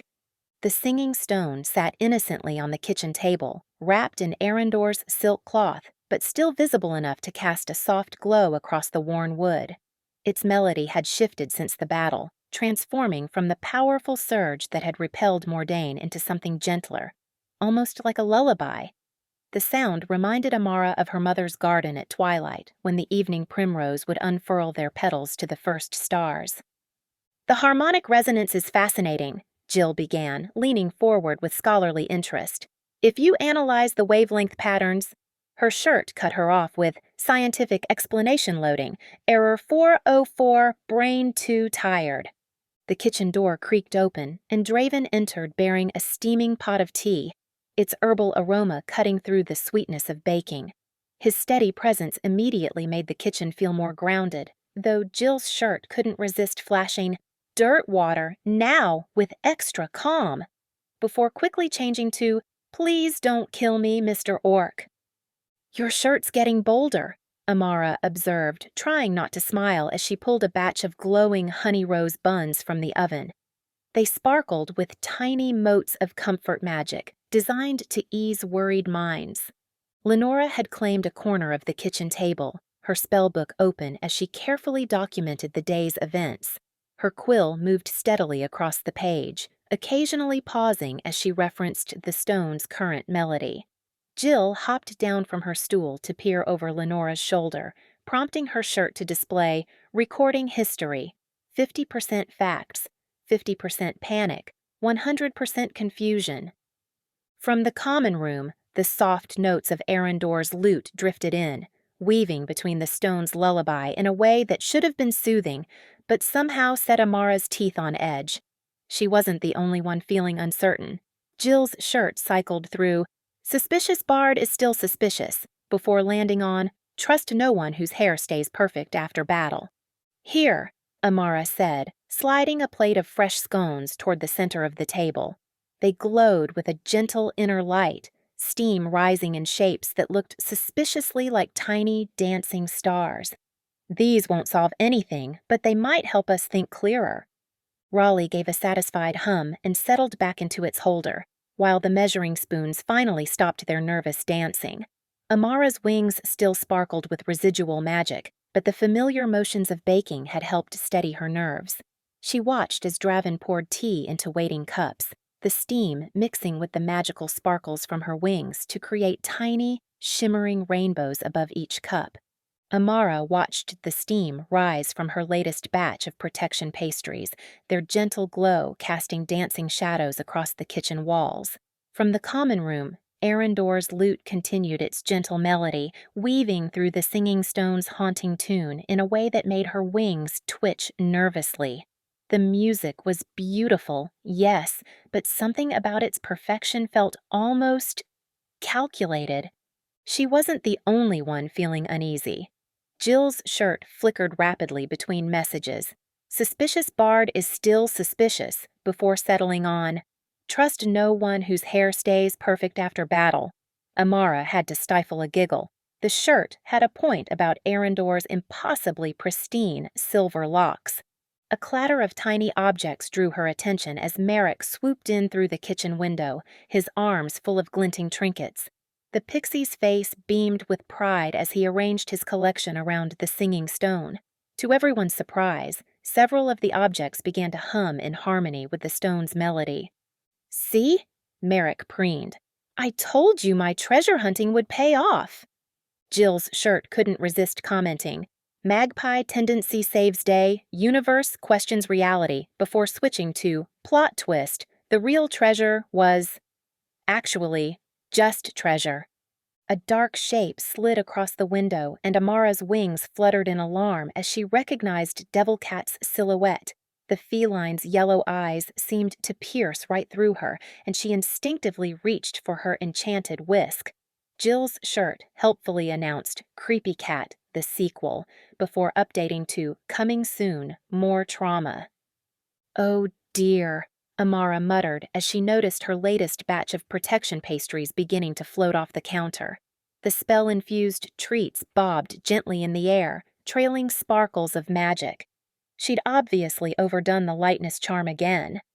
At least they're supposed to lift spirits, she quipped weakly, earning a groan from Jill, whose shirt now proclaimed levitating baked goods, because today wasn't weird enough.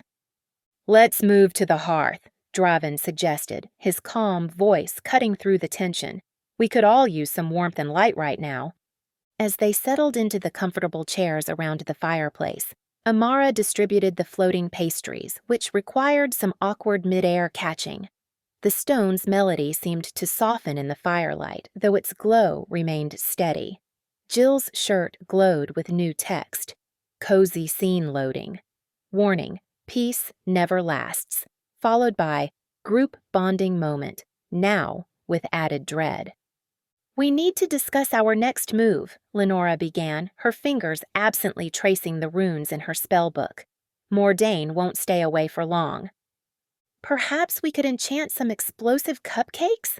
Amara suggested, already mentally cataloging her more volatile recipes.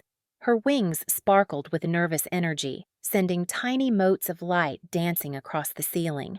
Jill's shirt flickered between planning session or denial party, and, spoiler alert, it gets worse, as they debated various strategies.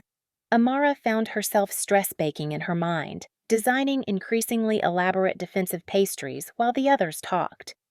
Evening settled around them like a heavy blanket, the hearth's flames casting long shadows that seemed to dance with Arendor's continuing melody. Through the window, Devil Cat's eyes gleamed like twin stars in the gathering darkness. Jill's shirt displayed one final glitching message. Happy ending loading. Connection lost. Please try again later. Amara's enchanted rolling pin gave a worried hum from its place on the counter, and she couldn't help but agree with its sentiment. She reached for another floating pastry, taking comfort in its warm, magical glow. At least with baking, she knew exactly what she was doing, most of the time anyway. The same couldn't be said for ancient magical stones and mysterious bards with suspiciously perfect hair. Raleigh began tapping out an anxious rhythm on the countertop, perfectly matching the tempo of Arendor's lute. Amara wasn't sure if that made her feel better or worse about the whole situation. Still, she had flour, magic, and determination, and sometimes that was enough to start with. She just hoped whatever came next could be solved with pastries, preferably non-explosive ones, but she was keeping that option open just in case. Chapter 6. Shadows deepen. Lenora's fingers traced the delicate edges of yet another ancient manuscript, her charm locket casting a soft golden glow across the weathered pages. The library's wooden shelves seemed to lean in around her, as if curious about her research. Peanut sprawled contentedly at her feet, occasionally lifting her glowing nose to sniff at promising texts.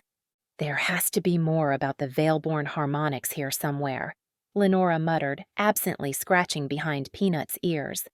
The familiar's nose pulsed brighter at certain passages, like a magical dowsing rod seeking hidden treasures in the sea of words. Peanut's ears suddenly pricked up, her tail beginning a tentative wag. Footsteps whispered across the library's worn floorboards, barely audible but distinctly approaching. Lenora's charm locket thrummed in response, its steady pulse quickening ever so slightly. Theron materialized from between the towering shelves like a shadow taking form, his presence somehow both expected and startling. The Veilborn lens caught the lamplight as he moved, sending brief rainbows dancing across Lenora's carefully arranged research notes. His green eyes flickered over her work with practiced efficiency. "The harmonious concordance," he murmured, gesturing to the text before her.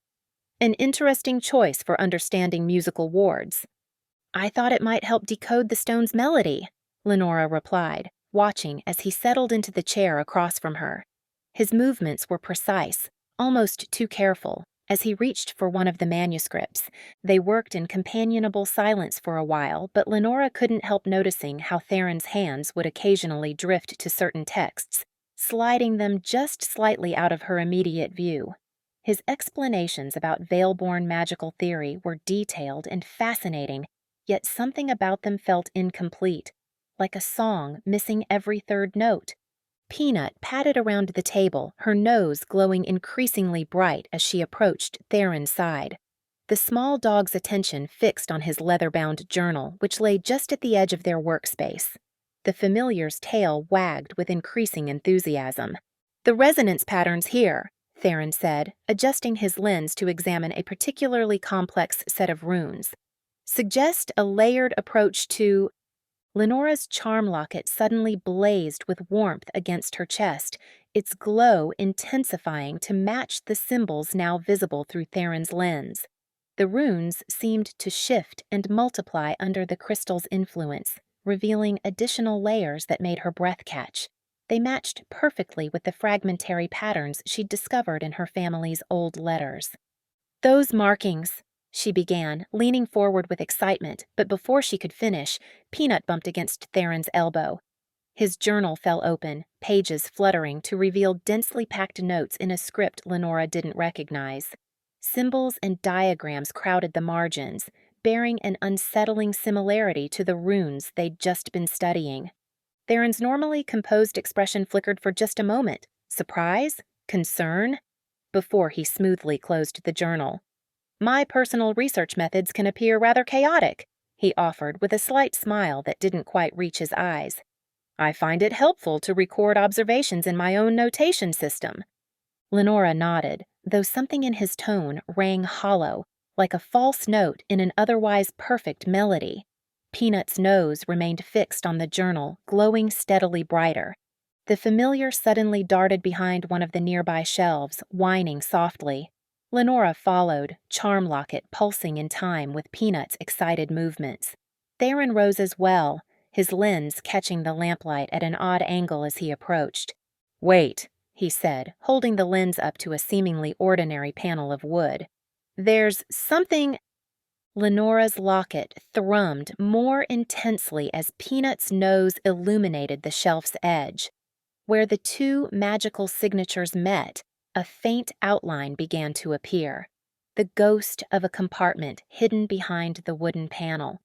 Theron's fingers found an invisible catch, and with a soft click, the panel swung open. Inside, a bundle of ancient scrolls pulsed with their own inner light, their power reaching out to resonate with both locket and lens. The parchment seemed to whisper as Lenora carefully lifted them from their hiding place, each scroll thrumming with centuries of contained magic. "These are—" Theron's voice trailed off as he held his lens to the first scroll's seal, his usual composure cracking slightly at the edges. "Veilborn sheet music," Lenora breathed, recognizing the intricate patterns woven through the magical notations.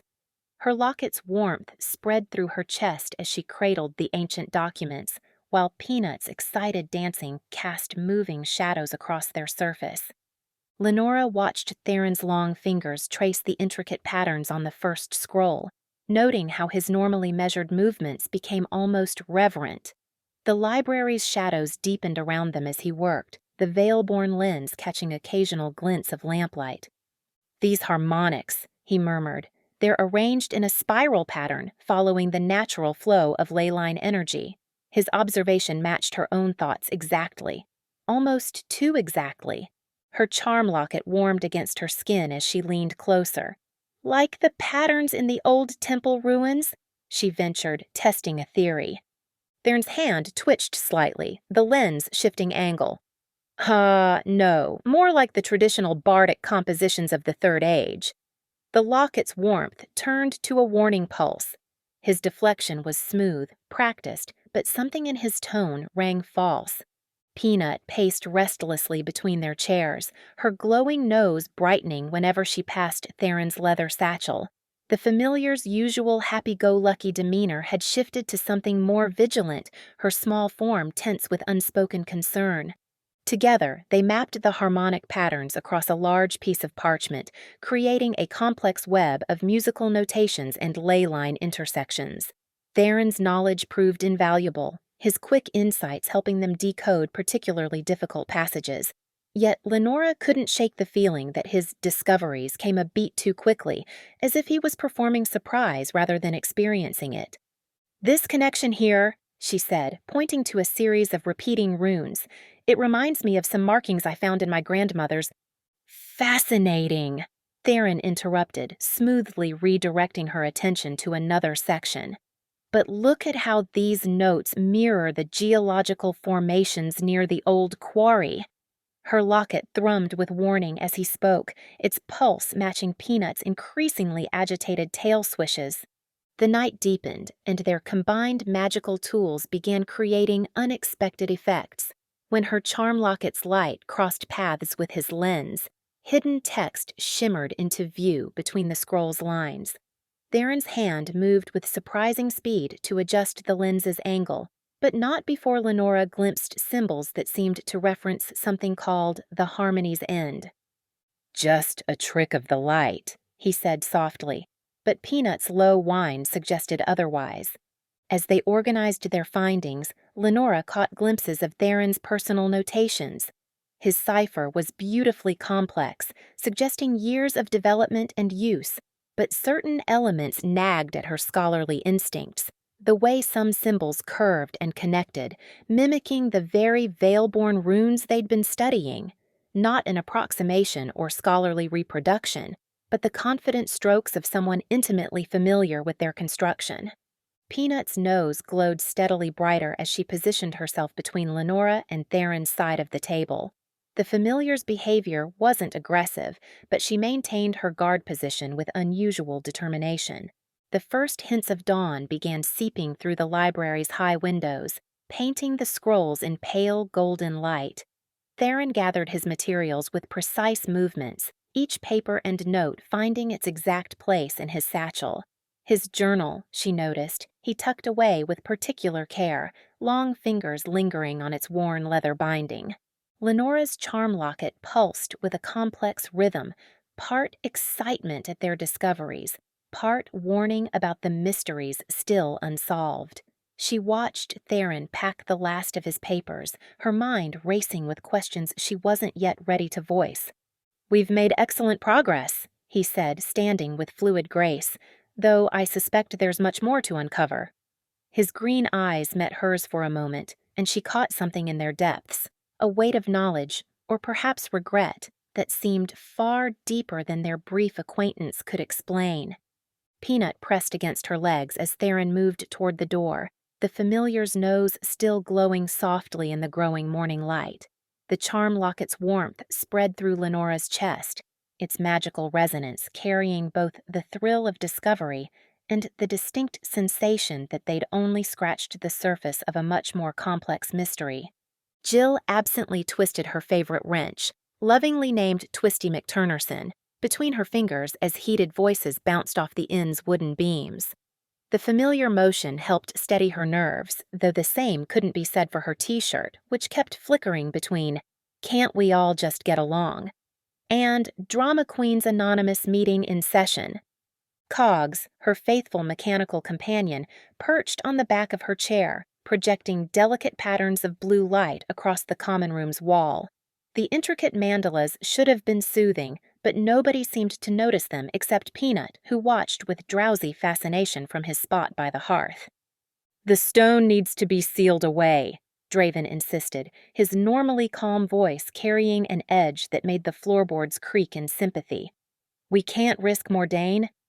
"Sealed away?" Arendor's silver hair seemed to catch non-existent moonlight as he gestured dramatically. "This artifact holds centuries of veil-born knowledge.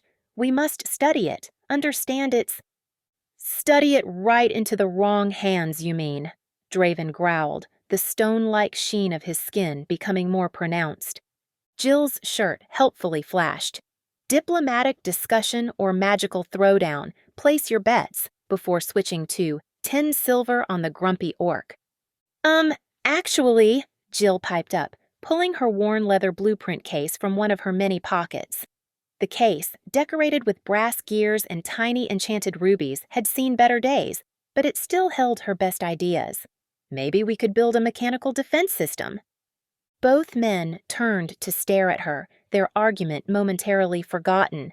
Jill spread out her sketches, pointing to various diagrams with Pointy Pete, her favorite mechanical pencil.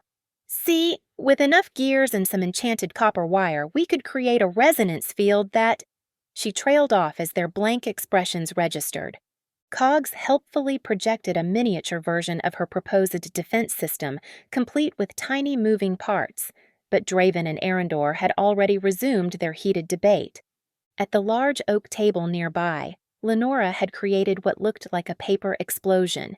Ancient texts and hastily scribbled notes covering every available surface. The leyline patterns suggest a cyclic nature to the stone's power, she explained, tracing lines on a complicated diagram. If we could map the energy flow…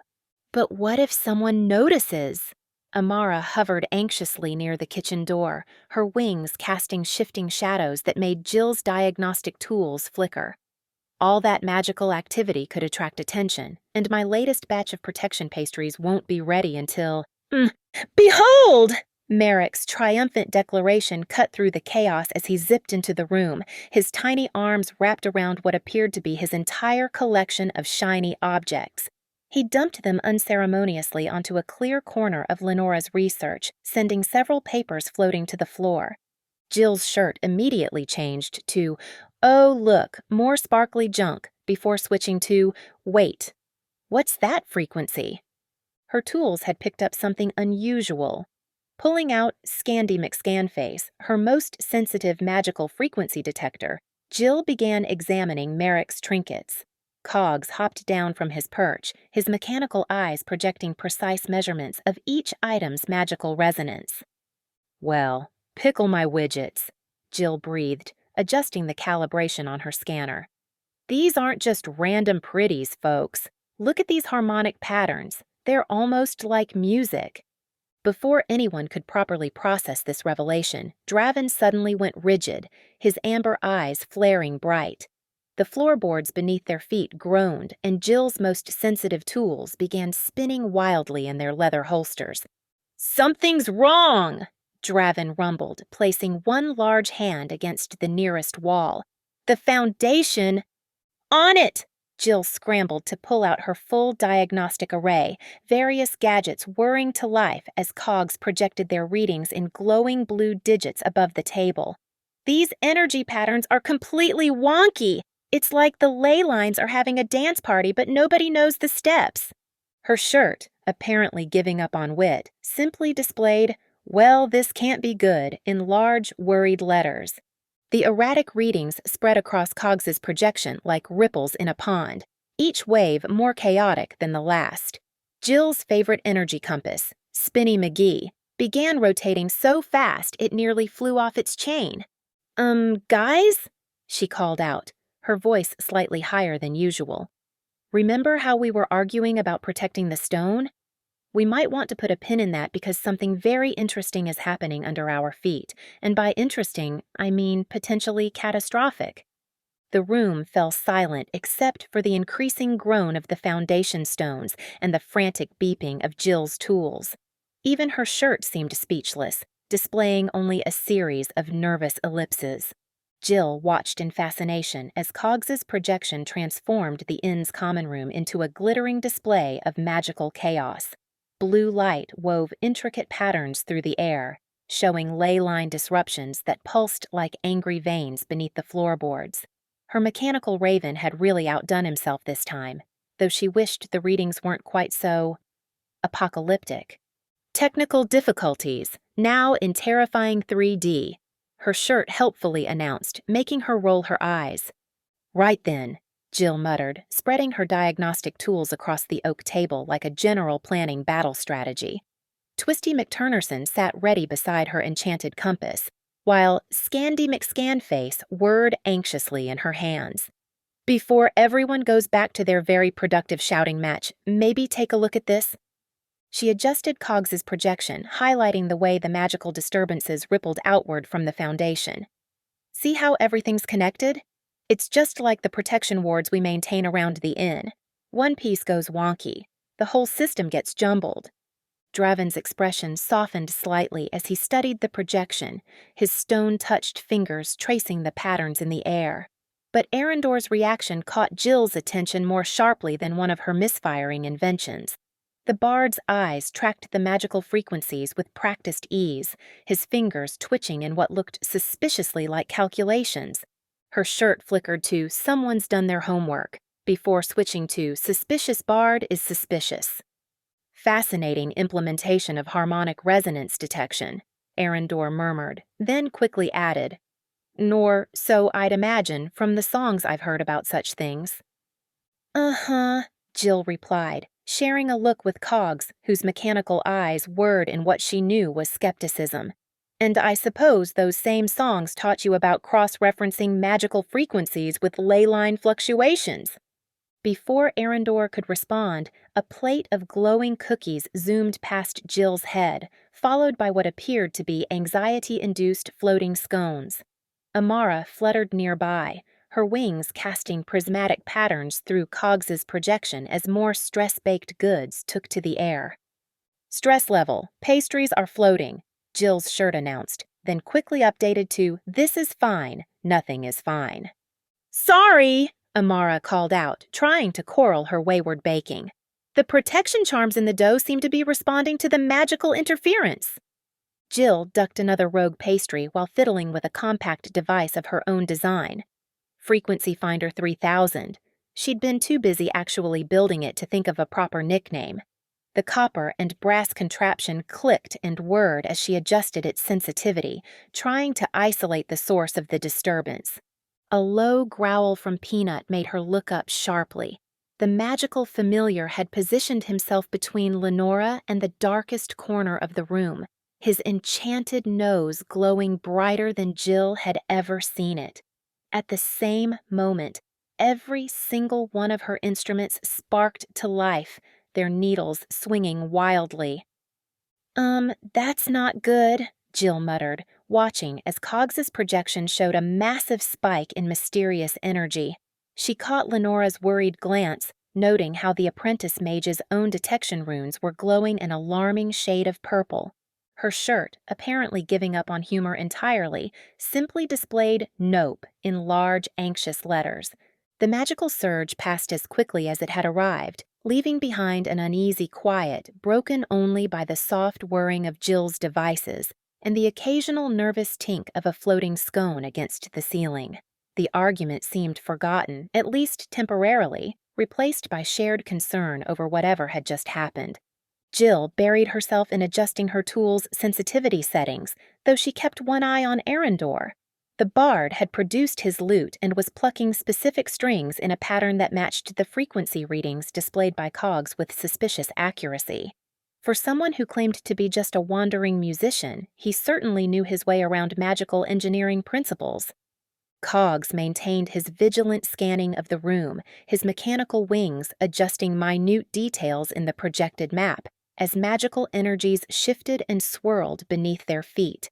The Raven's calculations showed residual instability in the ley lines, like aftershocks following an earthquake.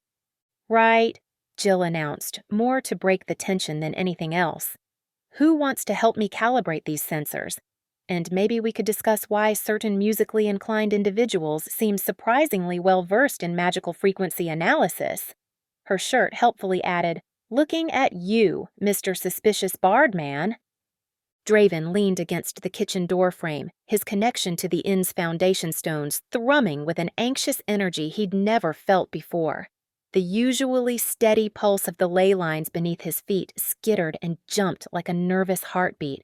He pressed his palm flat against the worn stone wall, sending a gentle ripple of calming energy through the building's bones.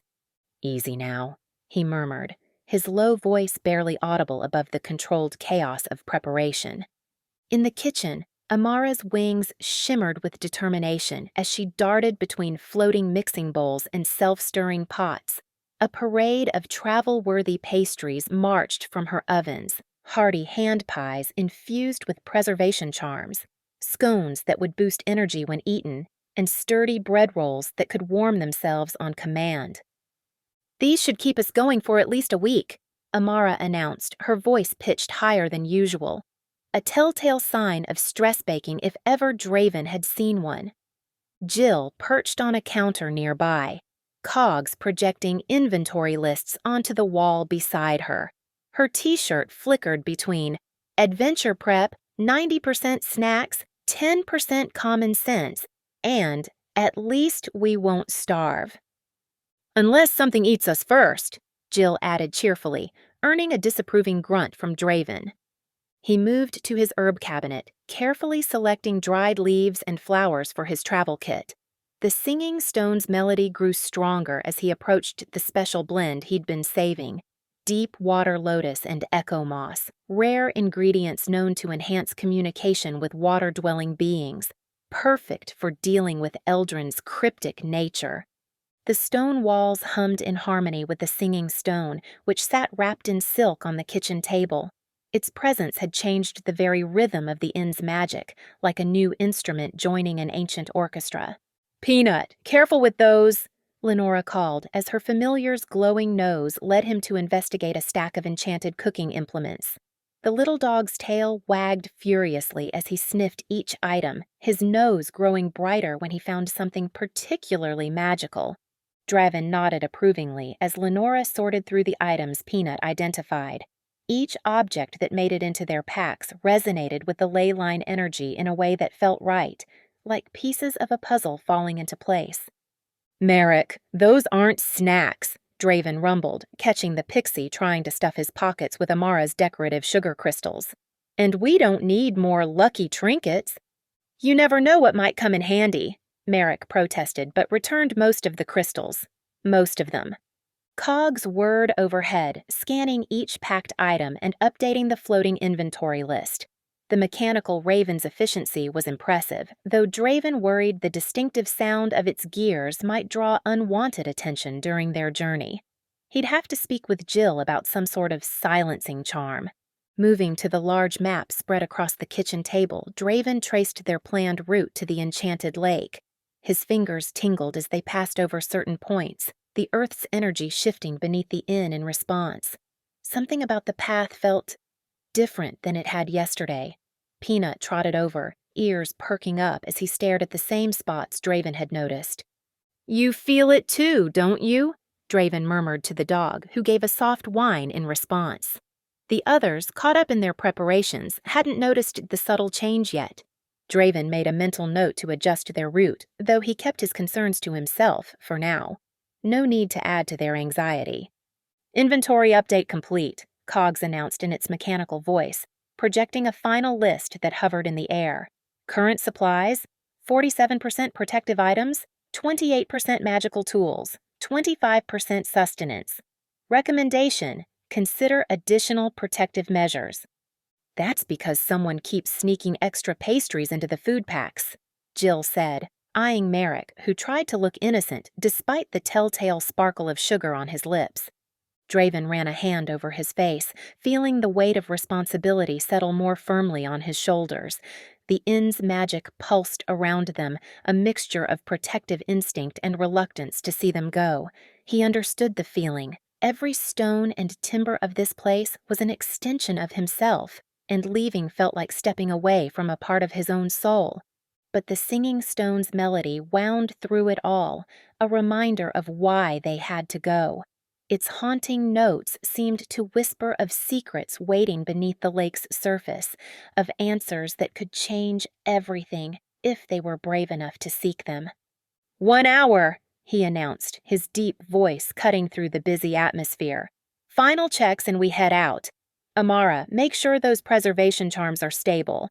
Jill, I want Cogs running silent before we leave. Lenora, double-check the protective runes on everyone's packs." He paused, fixing Merrick with a stern look. "And no more sampling the travel rations." The pixie had the grace to look sheepish as he removed another sugar crystal from his pocket. As the others returned to their tasks with renewed focus, Draven placed his palm once more against the inn's wall, feeling the building's magic pulse beneath his touch. "We'll be back," he promised quietly. "Keep things standing until we return." The stones hummed their response, and for a moment, Draven could have sworn he felt them warm beneath his hand, the closest thing to a blessing the old building could give. Draven listened intently as Arendor traced elegant fingers across their map, each suggestion sending ripples through the stone beneath his feet. "The Veilborn were known to build in harmony with ley lines," Arendor mused, indicating a series of points along their route. "There may be remnants of their sanctuaries here, here, and here." With each location Arendor marked, Draven felt the inn's foundation stones pulse differently. The first point drew a gentle hum, like distant chimes. The second caused an uncomfortable grinding sensation that set his teeth on edge. But the third, a spot halfway between the inn and the enchanted lake, made the very bedrock shudder in recognition. Draven said nothing, but carefully committed these reactions to memory. Years of reading the inn's moods had taught him to trust its instincts. "Eldrin's last message mentioned harmony beneath the waves," Lenora said, absently scratching behind Peanut's ears. "Something about echoes of ancient songs?" The phrase tickled something in Draven's memory. "Harmony beneath, discord above," he murmured, the words of an old Orcish battle hymn rising unbidden to his lips. His deep voice rumbled the ancient melody, a song about warriors finding truth in the depths of sacred pools. The crystals Amara used for lighting suddenly chimed in response, their gentle illumination pulsing in time with his song.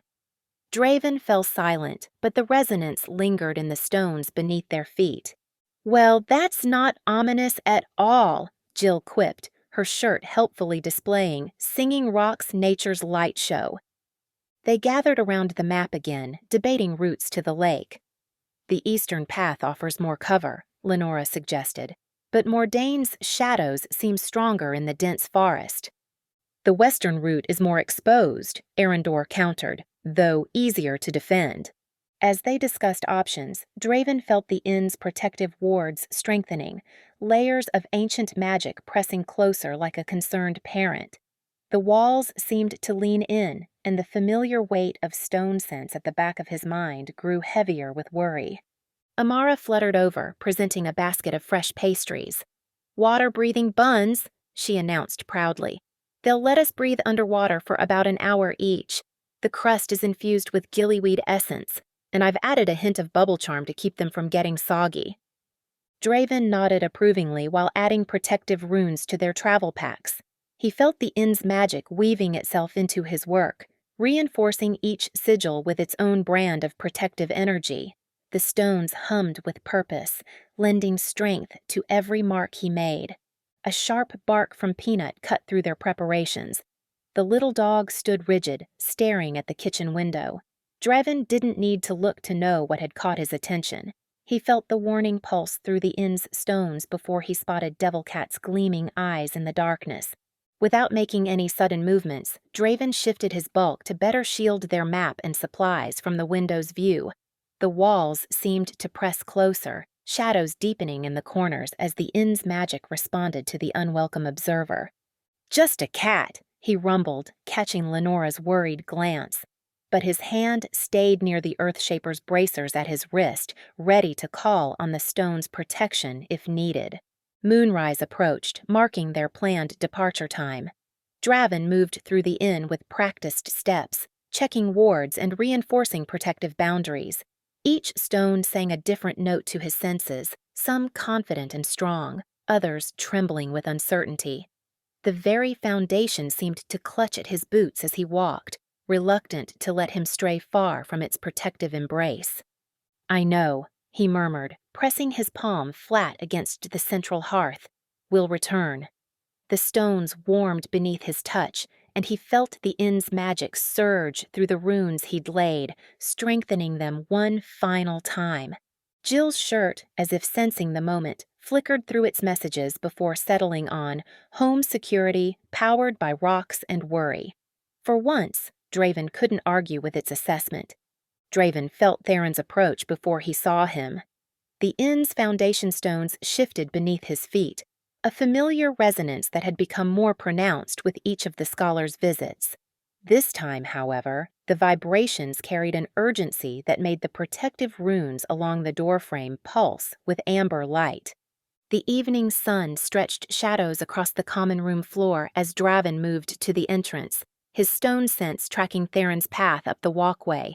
Behind him, the magical guest book rustled on its stand, pages fluttering as if caught in a breeze despite the still air. Even the hearth's flames seemed to lean toward the door in anticipation. When Theron entered, Draven immediately noticed the difference in his bearing. Gone was the measured pace of a scholar lost in thought. Instead, Theron's movements were sharp and purposeful, though he maintained his usual careful control. The leather satchel at his side drew Draven's attention, or rather, the way the inn's stones seemed to reach toward it, creating ripples of energy that traveled through the floorboards like waves on a pond. "I've found something significant," Theron announced, moving to the large table where they'd spent many evenings poring over ancient texts. His hands trembled slightly as he reached into the satchel, a detail that didn't escape Draven's notice. In all their time working together, he'd never seen the composed scholar's hands shake. The preserved texts Theron withdrew pulsed with such potent magic that Draven felt the inn's foundation stones shift beneath them, adjusting their alignment as if trying to harmonize with the ancient power. The sensation reminded him of the way the stones had responded to the singing stone, but this resonance felt older, deeper. Peanut darted from Lenora's side, circling Theron's legs with unprecedented enthusiasm. The familiar's nose glowed bright enough to cast dancing shadows on the ceiling, and his tail wagged with such force that his whole body wiggled. Draven had grown used to Peanut's magical detection abilities, but this reaction surpassed anything he'd witnessed before. "These patterns," Theron murmured, withdrawing his veil-born lens. The monocle's purple hue seemed more vibrant than usual as he held it up to examine the texts. "They connect to the ward marks we found during my first visit, but there's more. Much more." Draven leaned closer, his stone sense heightening as Theron revealed layer after layer of previously hidden markings. The ward marks they'd discovered weeks ago had suggested a basic protective network, but these new patterns hinted at something far more extensive. Through his connection to the inn's stones, Draven felt how each revealed symbol activated corresponding resonances in the foundation.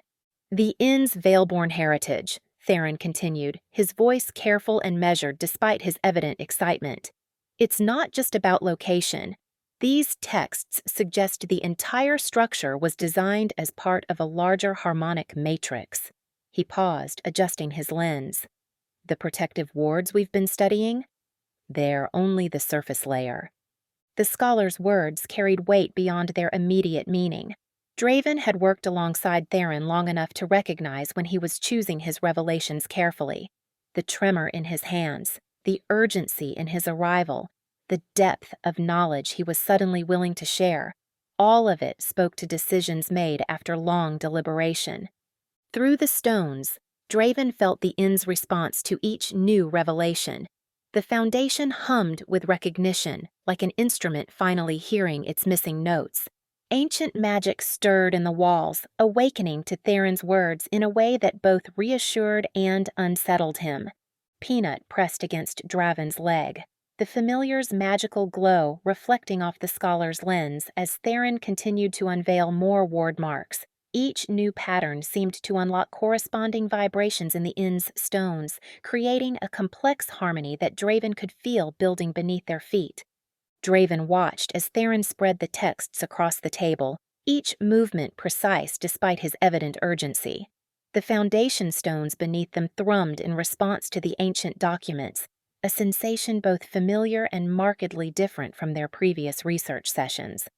"Interesting timing," Draven observed, keeping his tone neutral. "These texts, they've only just come to light." He traced a weathered edge of parchment with one finger, feeling the magical resonance pulse through his stone sense. Theron adjusted his lens, the purple glass catching lamplight. I've been pursuing certain connections since our chapel discovery. The harmonics we uncovered there suggested additional repositories. He paused, choosing his words with characteristic care. But I confess, the speed of this particular revelation was unexpected. The guest book suddenly fluttered open, its pages rippling as golden ink flowed across the surface. The circle widens, truth deepens. The words shimmered with an intensity Draven had rarely seen, the magic within them responding to the ancient text's presence. Peanut circled the table, nose glowing bright as he had that day in the chapel. But now the familiar moved with purpose, pausing at specific points where the text's magic seemed strongest. His tail wagged in a steady rhythm that matched the pulse of energy Draven felt through the floorboards.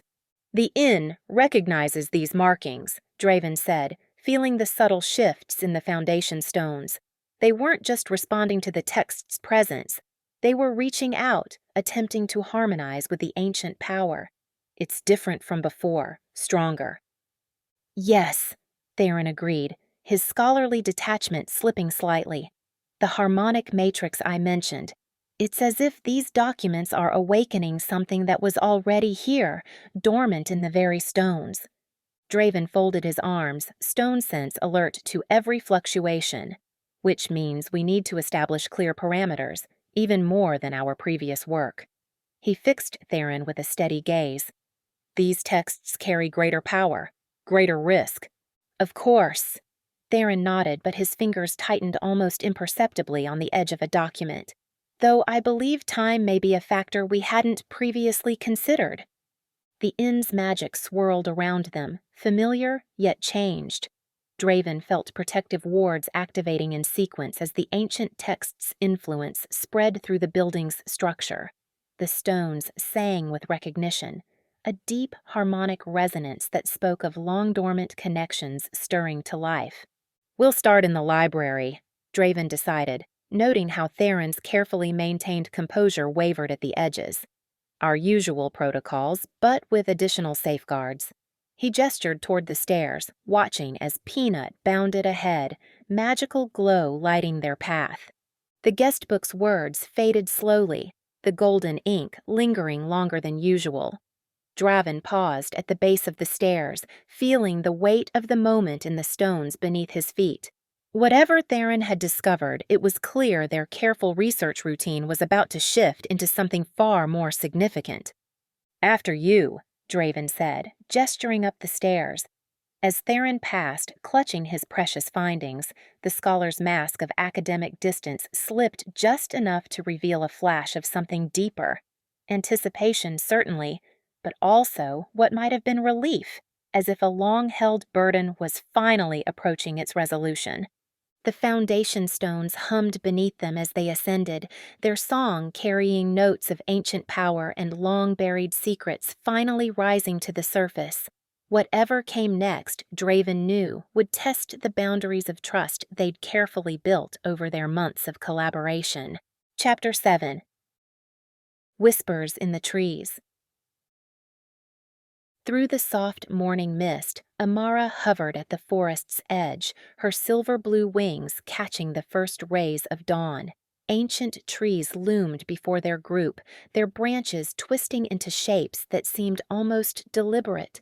Her enchanted rolling pin trembled against her hip, its usual cheerful hum replaced by an anxious vibration that matched her own nervousness. "What's wrong, Raleigh?" she whispered to the pin, running her fingers along its worn surface. The magical implement shuddered more intensely in response to the forest's energy. "Your rolling pin seems unsettled," Arendor observed, his violet eyes studying the trembling utensil with interest. "Perhaps it senses what lies ahead." Amara adjusted her basket of protective pastries, which felt unusually heavy this morning. The forest's magic feels different, like it's singing, but the melody's all wrong. As they ventured forward, writhing vines suddenly burst from the ground, responding to their magical signatures. Amara gasped as the plants twisted into complex patterns, forming an almost impenetrable barrier. But then Devilcat slinked past, its shadowy form causing the vines to recoil and writhe unnaturally. Gaps appeared in their defense, as if the forest itself was shrinking away from the familiar's presence. "Well, that's convenient," Amara murmured, watching the cat's progress with a mixture of fascination and unease. The rolling pin tapped an urgent rhythm against her palm, matching the whispers that seemed to float between the trees. Arendor cocked his head, listening intently. Those whispers. They carry fragments of veil-born harmonies. His fingers absently stroked his lute strings, drawing out notes that resonated with the forest's song. "My pastries are reacting too," Amara noted, opening her basket to reveal treats glowing brighter than usual. The protection charms she'd baked into them this morning pulsed in time with the mysterious melody. "I've never seen them do this before." Jill peered into the basket, her t-shirt flickering to display glowing food perfectly normal before switching to nothing to see here.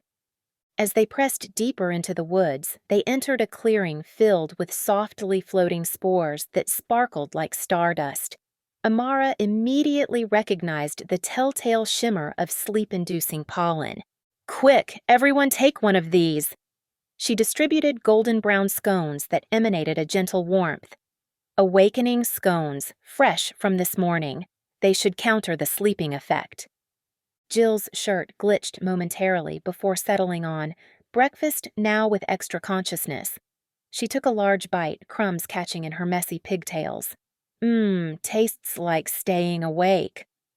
Devilcat darted between ancient trees, its shadow-wrapped form causing sparks to fly from old wardstones. Amara's fey senses tingled uncomfortably as she felt the forest's natural magic recoiling from the familiar's presence. The disruption created pockets of unstable energy that made her wings twitch. The whispers grew more insistent as they ventured deeper, no longer just fragments of melody, but urgent messages about harmony and equilibrium. Amara's rolling pin practically danced in her grip, matching the rhythm of the forest's distressed song. "Something's wrong," she announced, holding up a hand as her fey senses screamed in warning. "The forest's defenses aren't just being disrupted, they're being corrupted. It's like—" She searched for the right words. "Like someone's rewriting the melody into a different key." Arendor stroked his chin thoughtfully. The Veilborn were masters of harmonic magic. If their protections are being altered, the consequences could be unpredictable. As if to prove his point, a nearby wardstone crackled with purple energy, sending out waves of discordant magic that made Amara's teeth ache. Her rolling pin vibrated so violently she nearly dropped it. "We need to restore the balance," she said, pulling out a specially prepared tea cake infused with stabilizing magic. "But first, everyone should eat something. The forest's energy is going to get worse before it gets better." Amara's wings quivered as they entered a clearing dotted with luminescent fungi. The mushrooms pulsed with a gentle blue light that suddenly quickened to match her nervous heartbeat. She watched, fascinated, as the entire patch began to flicker rapidly in response to her anxiety. "Oh dear," she murmured, clutching her basket tighter. The rolling pin at her hip vibrated sympathetically with the agitated fungi. "I'm making them nervous too." Peanut trotted forward, his tail wagging as he sniffed at the glowing caps. The little familiar's presence seemed to soothe the fungi, their pulsing gradually settling into a slower, steadier rhythm. Amara felt her own tension ease as she watched the mushrooms respond to Peanut's calming energy. "Good boy," she whispered, offering him a tiny treat from her pocket. The rolling pin gave an approving hum. Their path took a treacherous turn as they approached a section of forest floor that seemed to writhe and shift beneath their feet. Devilcat had passed through moments before, and in its wake, the ground had become as unstable as shadow itself. Amara watched in dismay as solid earth rippled like dark water. "Stand back," she instructed, pulling out several flat loaves from her basket. With a sprinkle of fey magic and a tap from her rolling pin, the bread transformed into floating platforms, golden brown and sturdy as wooden planks. My floating focaccia should hold us. The protection spells I baked in this morning will keep them stable, even with all this disruption. The group carefully crossed using her magical platforms, though Jill's shirt flickered between "Trust the flying bread" and "This is ridiculous" as she hopped from one to another. Amara kept her focus steady, channeling more magic through her rolling pin to maintain the platform's stability when Devil Cat's lingering influence threatened to dissolve them. Ancient runes caught her attention as they progressed deeper into the woods, their silvery light emanating from weathered tree trunks. Amara recognized several patterns from her childhood lessons, symbols for harmony, growth, and protection that all Fae children learned. But others seemed wrong somehow, their elegant lines twisted and distorted as if viewed through dark water. "These aren't right," she said softly, running her fingers over a particularly warped rune. Her rolling pin tapped against her hip in agreement, its rhythm discordant. The shadow magic is changing them, like adding sour notes to a sweet melody. They encountered their greatest challenge yet at a shimmering barrier of pure energy that stretched between two ancient oaks. The ward hummed with a familiar tune, the same haunting melody as the singing stone.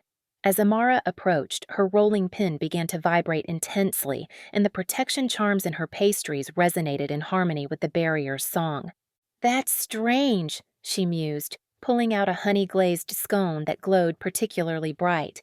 "The magic in my baking, it's singing with the ward."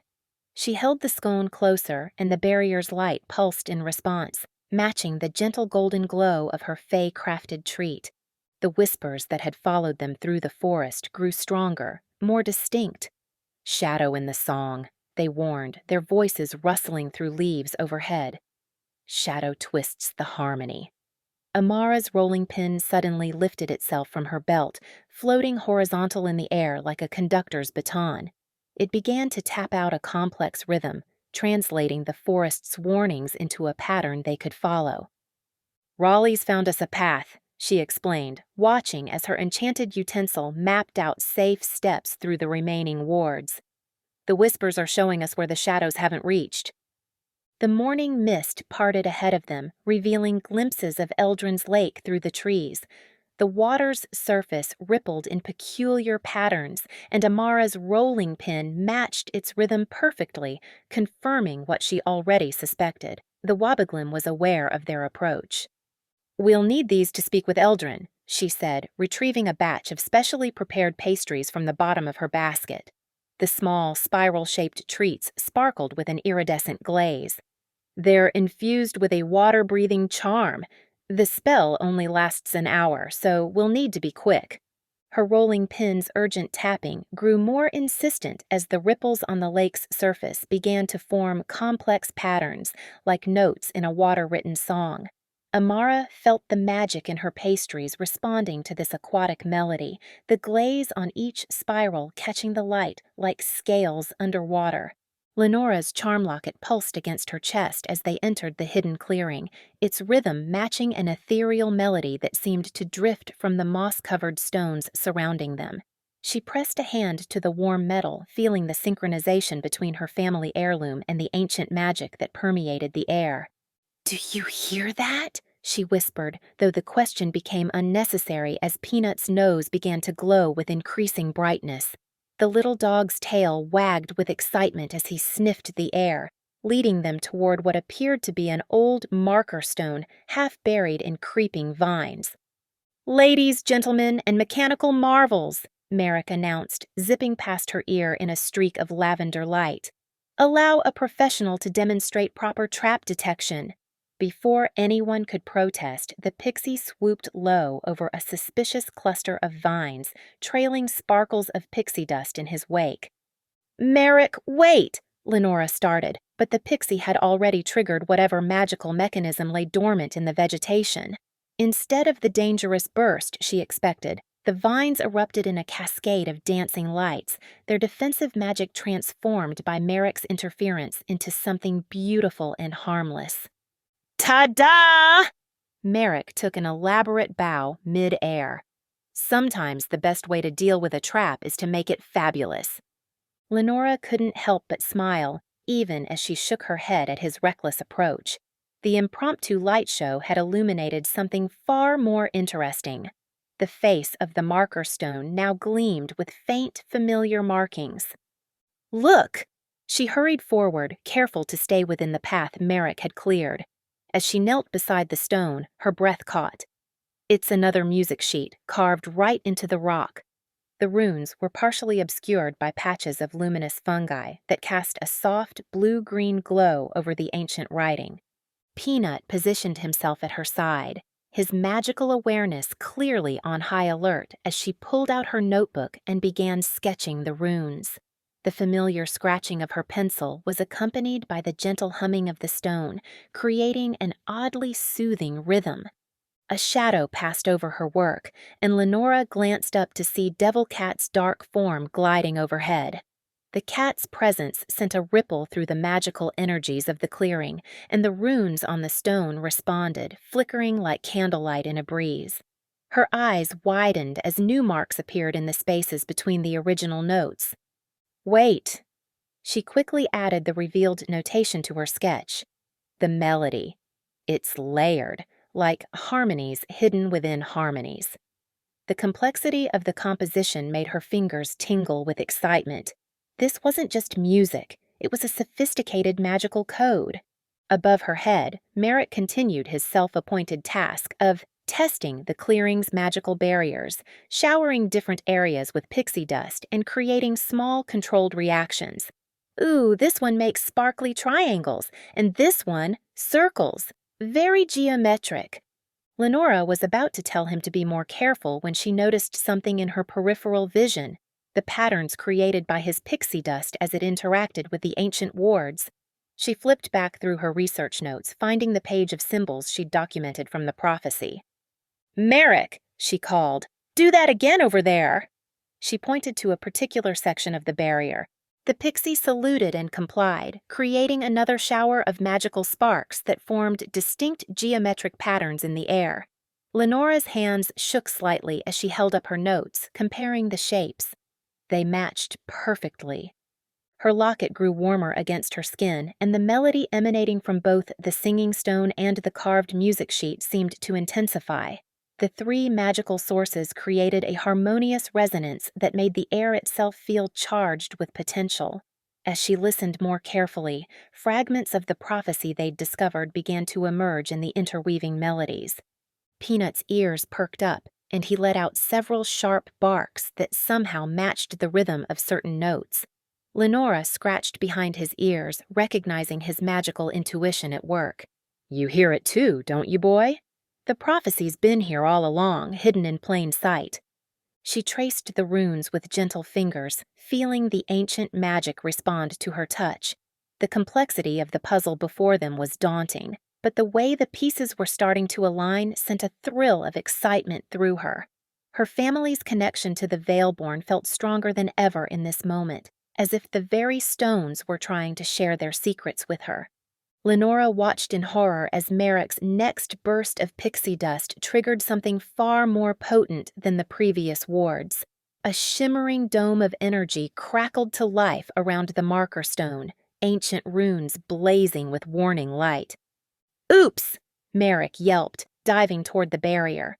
Before Lenora could shout a warning, he released a concentrated stream of pixie dust directly into the magical field. Instead of the catastrophe she expected, the dust particles aligned themselves into a complex lattice, holding the barrier at bay. Quick! Merrick called, his tiny form trembling with effort. This won't last long! Lenora scrambled forward, her pencil flying across the notebook pages as she copied the remaining musical notation. Peanut pressed against her leg, his magical glow intensifying as if lending her strength. The runes seemed to dance beneath her gaze, revealing layers of meaning she hadn't noticed before.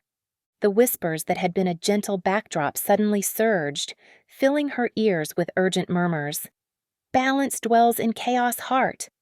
Shadow's song seeks light's embrace. The words resonated with her earlier translations of the leyline documents, connecting pieces of the puzzle she hadn't realized were related. Got it! She snapped her notebook shut just as Merrick's makeshift passage began to collapse.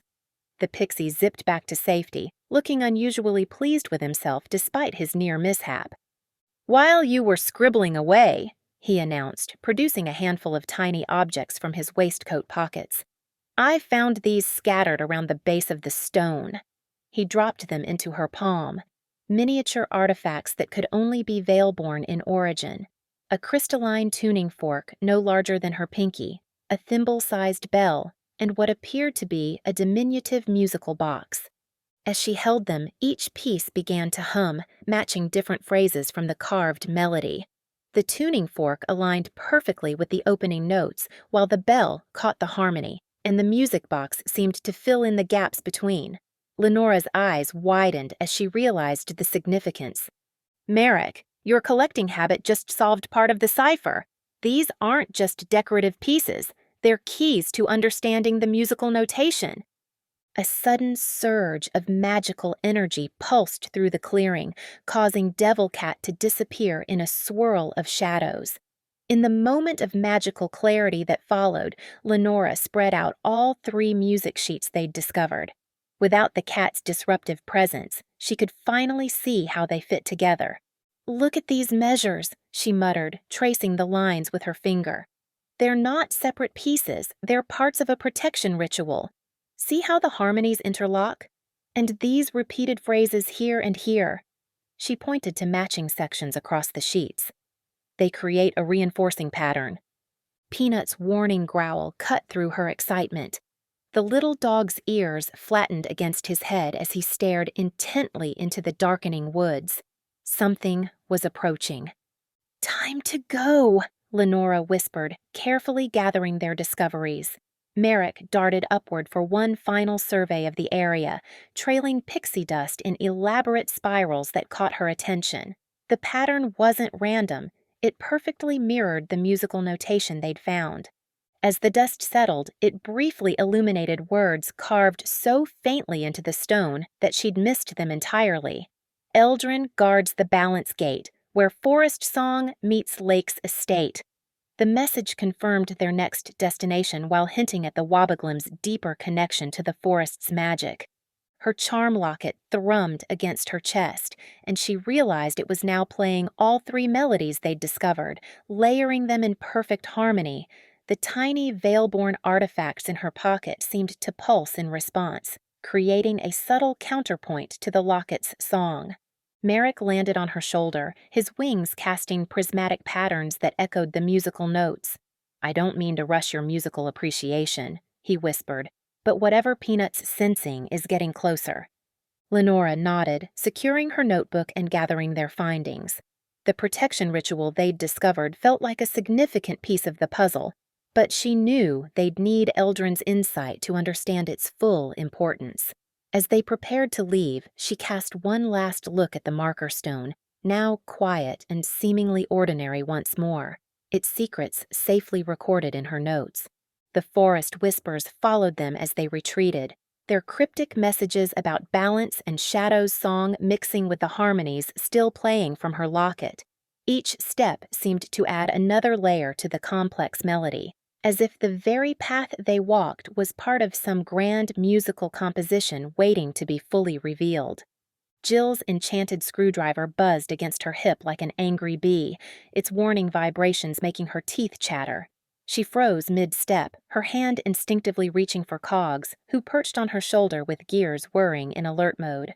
"Well, that's not ominous at all," she muttered, watching as inky shapes began to materialize between the ancient trees. Her t-shirt flickered to life with its ever-helpful commentary. "Running time. Try not to trip." "Thanks for the vote of confidence," Jill grumbled at her shirt, but she was already in motion, her fingers dancing through her tinkerer's toolkit.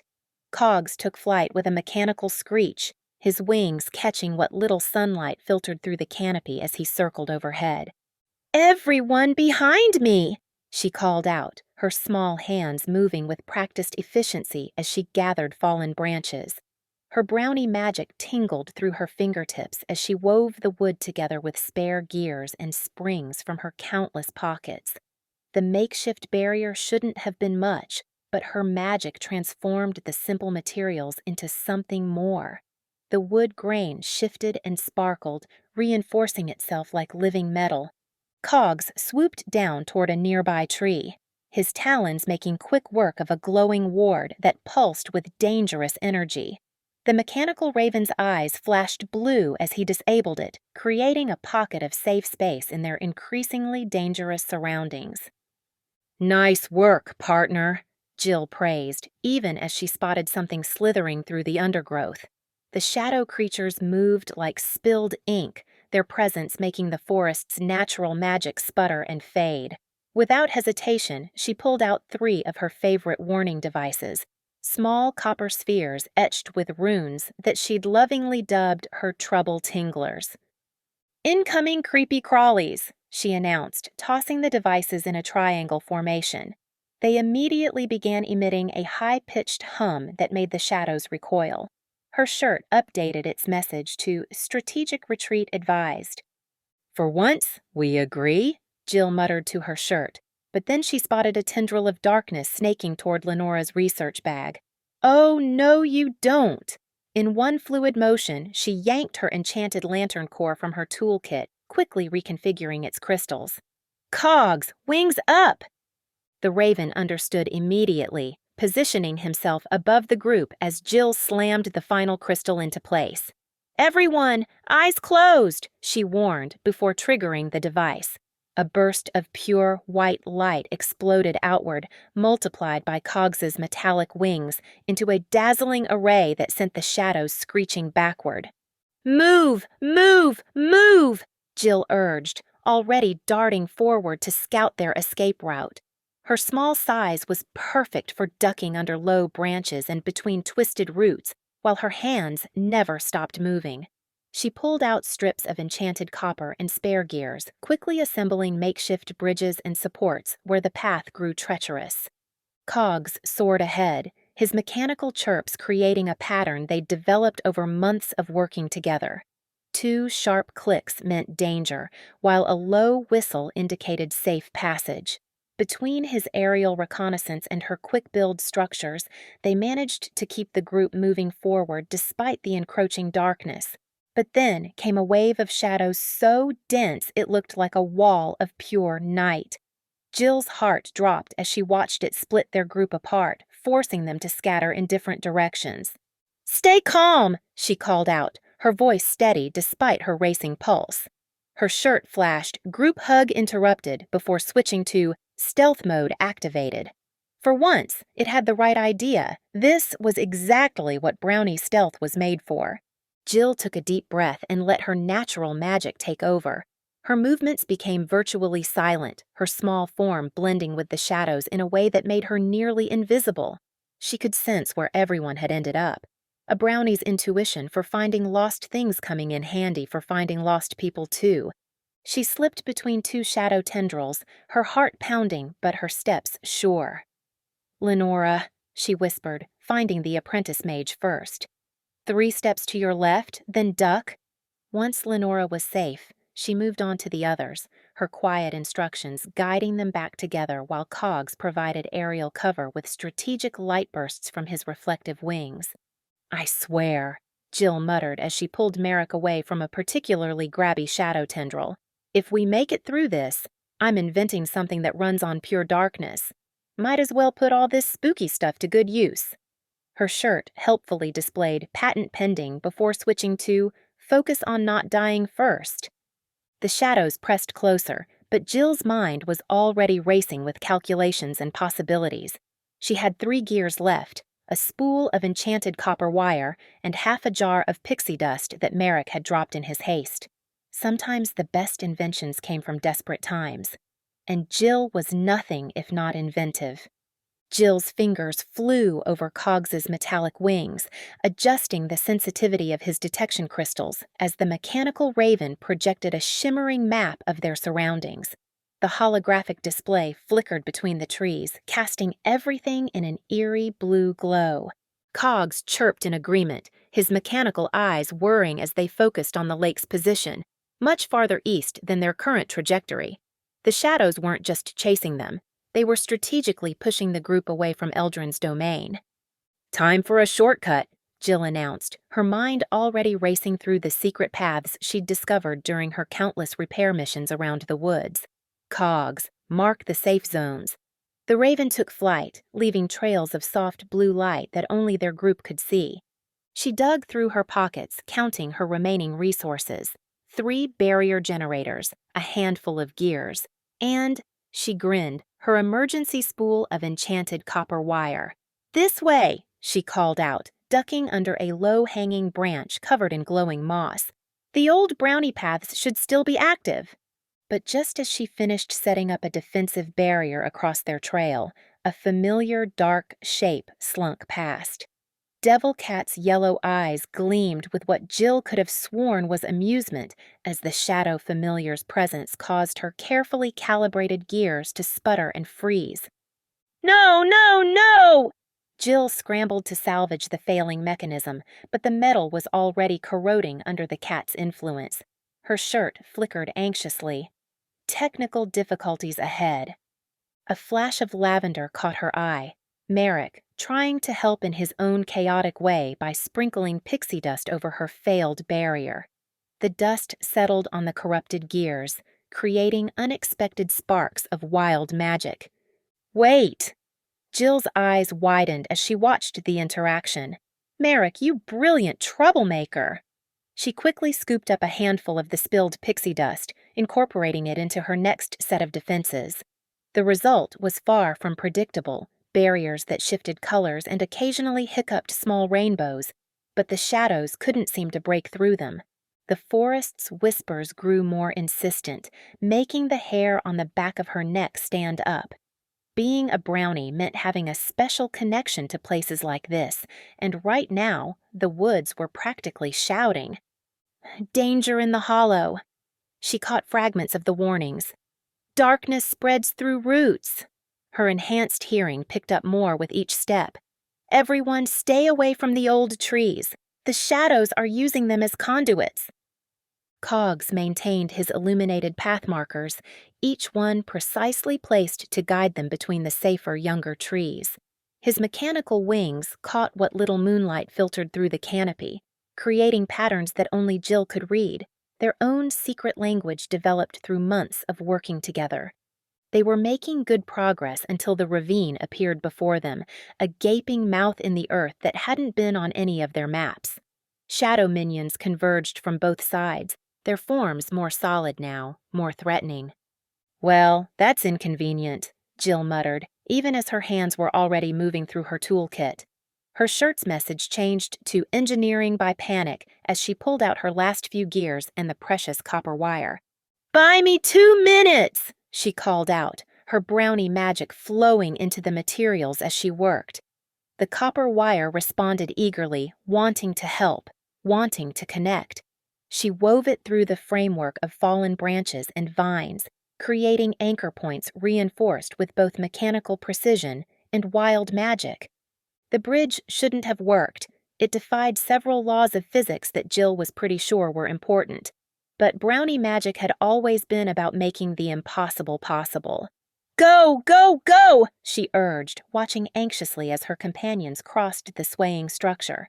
As they neared the lake's territory, Jill could feel the change in the air, cleaner, fresher, charged with ancient protections. But the shadows weren't giving up. They surged forward in a final assault, forcing her to deploy her last few gadgets in quick succession. "Cogs, light show!" she called out. The mechanical raven responded immediately, his wings spreading wide as he executed their most complex maneuver.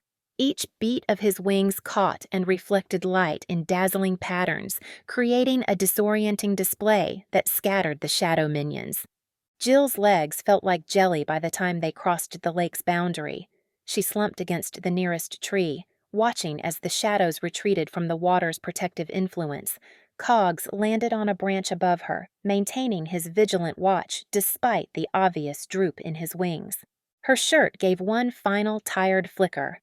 Survival achievement unlocked, barely. "You can say that again," Jill breathed, already reaching for her toolkit to check cogs for damage.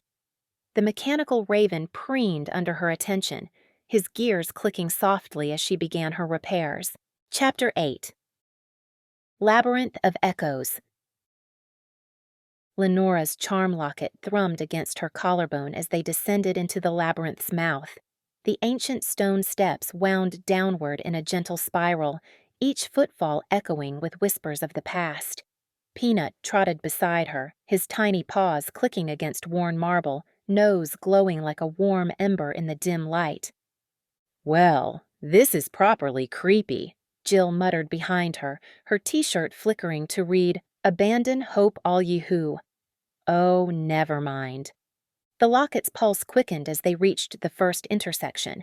3 identical corridors branched out before them, each decorated with intricate veil-born runes that seemed to dance and shift in the shadows. Peanut's nose brightened considerably as he sniffed toward the rightmost passage. "The runes," Lenora breathed, pulling out her notebook. Her fingers trembled slightly as she sketched the complex patterns. "They're not just decorative. See how they're changing? It's like they're responding to us." Draven raised his lantern higher. "Can you read them?" "Parts," Lenora replied, squinting at her hasty drawings. "This section keeps repeating something about truth in harmony and paths of resonance." She touched her locket thoughtfully. I think we need to follow the magical frequencies." As if in response, her locket pulsed more strongly toward the right passage, the same one Peanut was investigating. The little dog whined softly, pawing at the threshold where the magical signature was strongest. They followed the resonance through 2 more intersections before encountering their first major obstacle. The corridor ahead seemed to spiral impossibly, stretching into infinity like a living M.C. Escher painting. Lenora's stomach lurched just looking at it. "That's not right," she murmured, pressing her hand against her locket. The pendant's rhythm had changed, becoming more erratic. Peanut patted forward cautiously, and Lenora noticed how the vibrations shifted when he approached certain sections of the illusion. "Wait!" she called out, watching the pattern. "Peanut, go back to that last spot." The dog obligingly returned to a seemingly ordinary patch of wall, and her locket's pulse steadied into a clear, strong beat. "Here, the true path is hidden in the illusion." Merrick zipped around their heads, trailing sparkles as he investigated. "Ooh, clever, but not as clever as—" He stopped mid-sentence, hovering near a side passage they hadn't noticed before. "Is that—" Lenora turned just in time to see the pixie's eyes go wide with wonder. There, floating in a shaft of mysterious light, was a crystalline trinket that sparkled with impossible colors. "Oh, shiny!" Merrick exclaimed, and before anyone could react, he darted down the passage. "Merrick, wait!" Lenora called, but he had already vanished, leaving only a trail of excited pixie dust hanging in the air. The labyrinth shuddered around them. Runes flared to life along the walls, and passages began to shift and seal themselves with grinding stone. Peanut barked urgently, nose glowing brighter as he picked up Merrick's magical trail. "Quick!" Lenora said, flipping through her notebook. "These warning runes, they're talking about unauthorized passage and temporal displacement." Her heart raced as she translated. "The labyrinth's defense systems are activating!" They chased Peanut through the shifting maze, Lenora calling out translations of the runes as they passed. "Left here. This section warns about time distortions. We must be getting close." They found Merrick suspended in mid-air, frozen in time. He was reaching for what was clearly an illusion. The crystalline trinket now revealed as nothing more than enchanted light.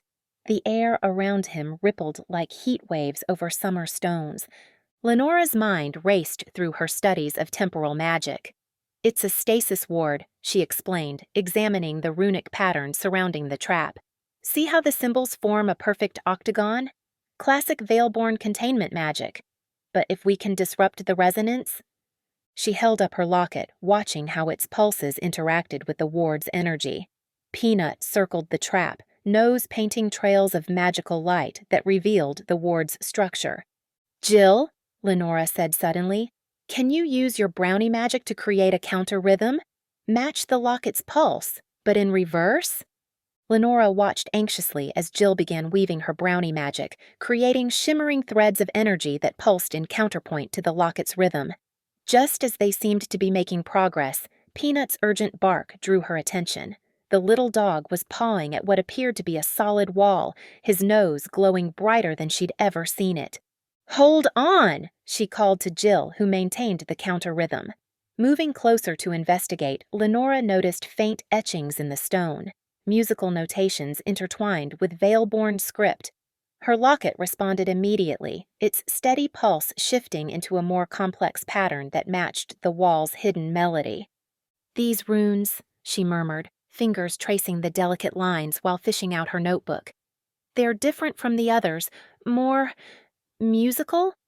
The symbols seemed to dance under her touch, each one corresponding to a specific note or harmony.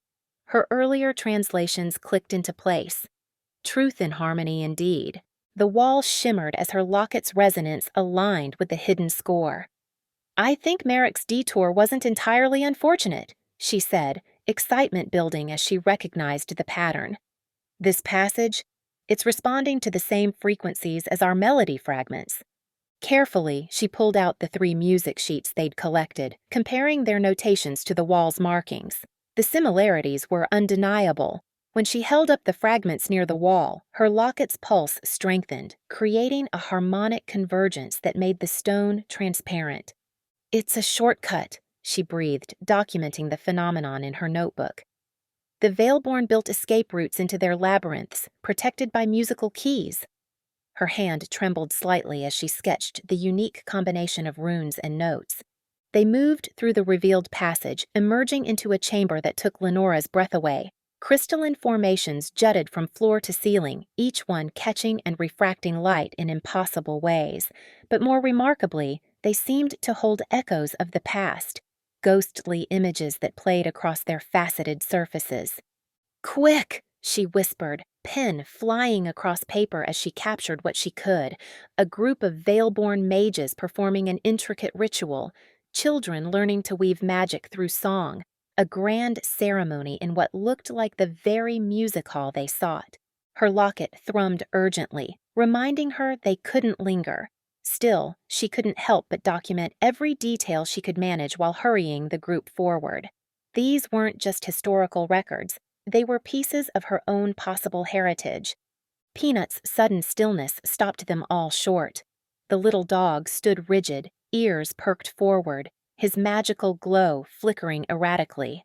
Lenora felt it too, an overwhelming presence of magical energy ahead, so dense it made her skin tingle. "It's a containment ward," she said, consulting her notes while her locket pulsed against the barrier's energy. "But not like the one that caught Merrick. This is more sophisticated." She flipped through her notebook, finding her earlier translations about veil-born defensive magic. See how the energy flows in specific patterns? They used layered harmonics for their strongest protections. Her locket's rhythm shifted, attempting to match the ward's complex frequencies. Lenora closed her eyes, focusing on the interplay of magical currents. "If we time this right," she murmured, counting the pulses. "Now, between the 3rd and 4th measure. That's our window." They slipped through the ward's brief opening, emerging into what appeared to be the entrance chamber they'd started in. But something felt off. Lenora's locket maintained a steady warning pulse, and Peanut's nose twitched suspiciously. "Wait," she said, remembering Merrick's earlier misadventure. "The real entrance had runes that changed when we approached. These dots." She studied the walls carefully. "These are static. It's another illusion." She noticed other subtle differences now. The angle of light was wrong, and the air carried a distinct magical charge that hadn't been present in the true entrance. Most telling was how her locket's pulse strengthened toward what appeared to be a solid wall rather than any of the visible exits. "The true path," she said, following her locket's guidance, "is through here." She pressed her hand against the wall and it dissolved like morning mist, revealing a vast chamber beyond. Her breath caught as they stepped through. Her locket's pulse became a strong, steady beat that seemed to fill her entire being. Beside her, Peanut's nose glowed with an unwavering light, both of them sensing the profound significance of what they'd found. The chamber stretched out before them, its true scope lost in shadows, but what they could see left no doubt. They'd reached something extraordinary in the Veil-born legacy. Amara's wings fluttered nervously as the ancient stone walls of the labyrinth groaned and shifted. The sound reminded her of bread dough rising too quickly, that moment just before it spilled over the edges of the pan. Crystal formations sprouted from the ground like magical mushrooms, their surfaces reflecting fractured images of her companions before solid walls burst upward, separating them into individual chambers. Her enchanted rolling pin, affectionately named Rosemary, spun frantically in her hands. The wooden handle grew warm against her palm, sensing the surge of ancient magic that pulsed through the crystalline walls. Oh dear, Amara murmured, watching as shadows began to pool in the corners of her chamber. They crept along the floor like spilled ink, taking shape with an artist's cruel precision. The first illusion materialized as a familiar scene from the inn's kitchen. She watched herself preparing protection pastries for a group of travelers, her wings casting shifting patterns across the countertop. But as the shadow Amara presented her creations, the perfectly golden crusts crumbled to ash. The travelers' faces twisted in horror as their magical shields dissolved, leaving them vulnerable to unseen threats. Rosemary trembled in her grip, its surface heating up like a freshly used oven rack. The rolling pin's agitation matched her own racing heart, but its steady presence helped ground her as more illusions bloomed around them. Through the semi-transparent crystal walls, she caught glimpses of her friends facing their own trials. Jill's small form darted back and forth, her magical t-shirt flashing rapid messages that Amara could barely make out. The words, "Group therapy, now with extra trauma," glowed briefly before being swallowed by swirling shadows. A flash of movement caught her eye. Devil Cat prowling along the edges of their chambers, its yellow eyes gleaming with unnatural intensity. Wherever the shadow familiar passed, the illusions seemed to ripple and intensify. Amara's failed spells transformed into more grotesque versions of themselves. A batch of speed-enhancing scones turned to writhing masses of black dough that seemed to chase their intended recipients. "This isn't real," she whispered, but her voice wavered as she watched another illusion form, this time showing her attempted protection charms dissolving mid-battle, leaving her friends exposed to danger. The sight made her wings droop, their usual shimmer dulling. Then Rosemary did something unexpected. The rolling pin began tapping against her palm in a distinct rhythm, one that matched the haunting melody of the singing stone. The sound cut through the oppressive atmosphere like a warm knife through butter. Amara blinked, suddenly understanding. The illusions, they're feeding off our emotions, not just our fears. She clutched Rosemary closer, remembering how the singing stone had responded to touch and intent. With trembling fingers, she reached into her apron pocket and pulled out a handful of emergency baking supplies, always prepared, as any good baker should be. She began to hum the melody as she worked, combining ingredients in her palms. The familiar motions of creating something with her hands helped steady her nerves. As she shaped tiny cookies and infused them with magic, her voice grew stronger, more confident. The shadows surged, presenting their cruelest illusion yet, a scene from her childhood in the Fae village. Young Amara stood before the Council of Elder Fae, their disapproving faces looming over her as she demonstrated her unconventional magic. "Baking is not a proper application of Fae abilities," one elder sneered in the memory. "Such common pursuits are beneath our kind." But this time, as Amara continued her work, humming the ancient melody while crafting her tiny, enchanted treats, something changed. The memory shifted, rippled, transformed. She saw the faces of travelers brightened by her welcoming pastries, felt the warmth of friendship forged over shared meals. The image of Draven trying not to smile as she presented him with protection-infused morning buns, Lenora's delight at discovering her focus-enhancing tea cakes, Jill's gleeful appreciation of her chaos-quelling croissants. Each note she hummed seemed to strengthen her magic. The cookies in her hands began to glow with a soft, golden light that pushed back against the encroaching shadows. Rosemary continued its steady rhythm, adding percussion to her melody, and together they wove a spell that was uniquely, undeniably Amara's. Through the crystal walls, she caught a glimpse of Jill's t-shirt flashing a new message. "Baker's dozen of courage, coming right up." The sight made her smile, even as Devil Cat's shadow form slunk past her chamber, yellow eyes narrowed with what might have been curiosity or calculation. The shadows still swirled around her, but they no longer held the same power over her fears. Her wings regained their silver-blue shimmer as she continued to bake and hum, each small act of creation a defiance against the darkness trying to consume her confidence. Through the crystalline walls, Amara's heart clenched as she watched her friends battle their own shadows. Draven stood rigid, his usually steady hands trembling as spectral figures from his mercenary days circled him like hungry wolves. His past victims, she realized, their forms wavering between solid and smoke. Lenora huddled in her chamber, surrounded by failed spells that sparked and fizzled. Each attempt to cast a protection rune resulted in crackling disappointment, feeding her deepest fears of inadequacy. The young mage's shoulders slumped lower with each failure, her usual determination crumbling like overworked pastry. In his smaller chamber, Merrick's wings drooped as he faced shifting images of empty rooms and turned backs. The pixie's usual sparkle had dimmed to almost nothing, his attempts at jokes falling flat against the weight of his fears.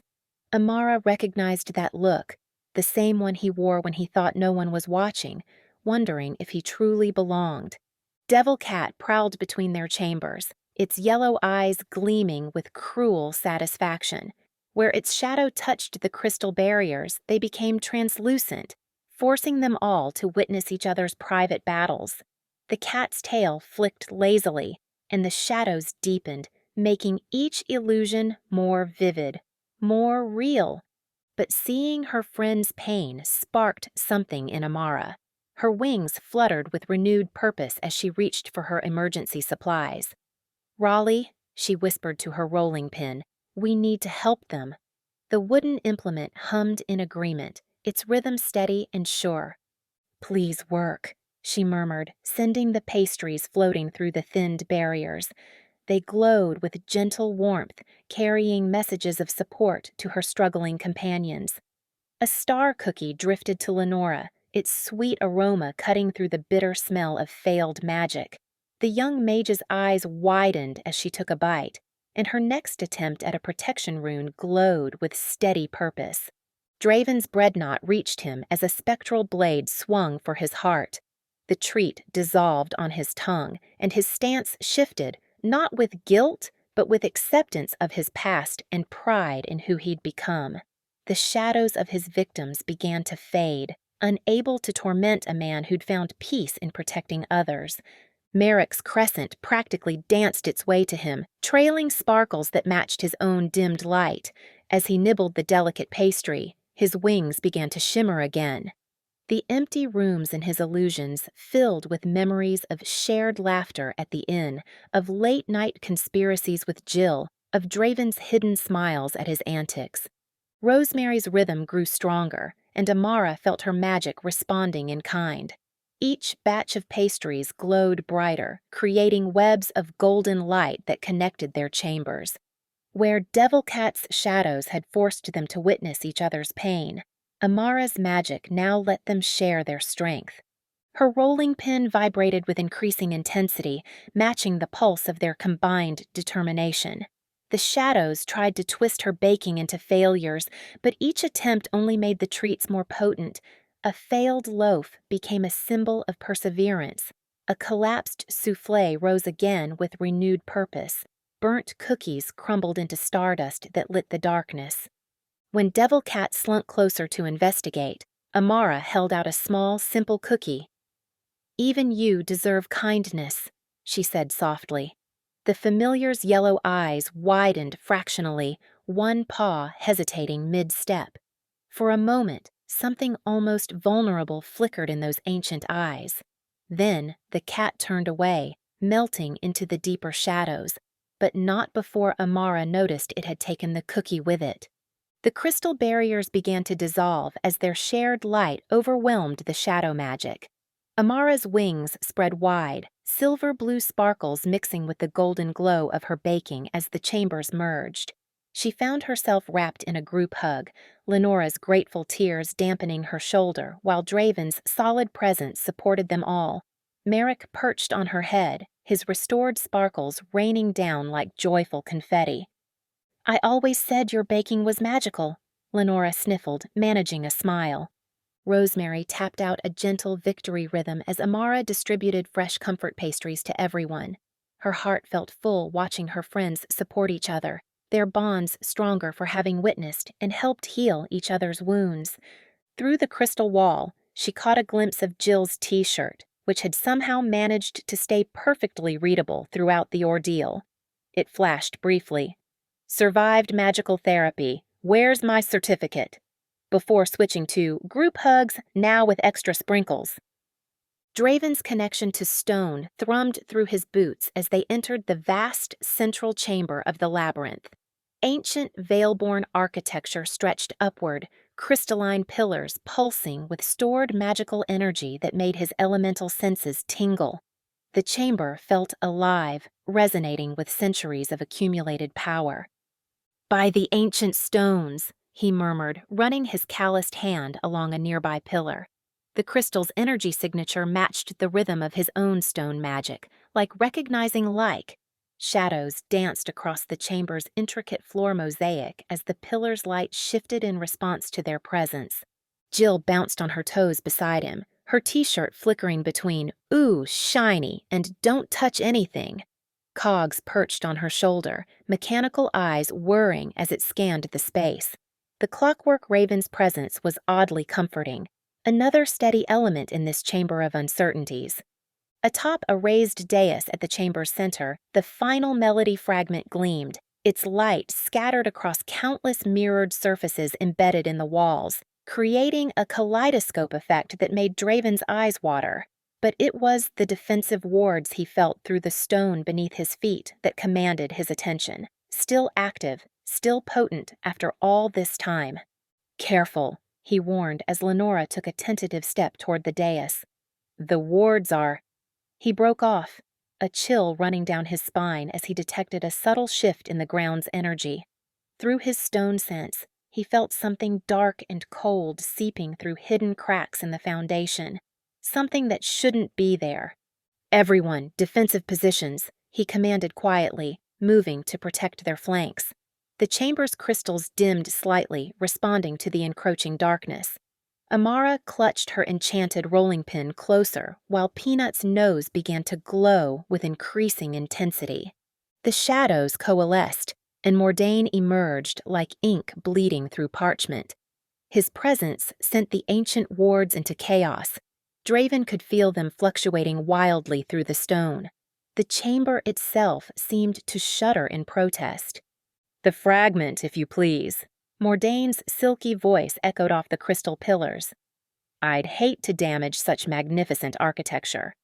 Draven channeled his stone magic, stabilizing the ground beneath their feet as tremors rippled through the chamber.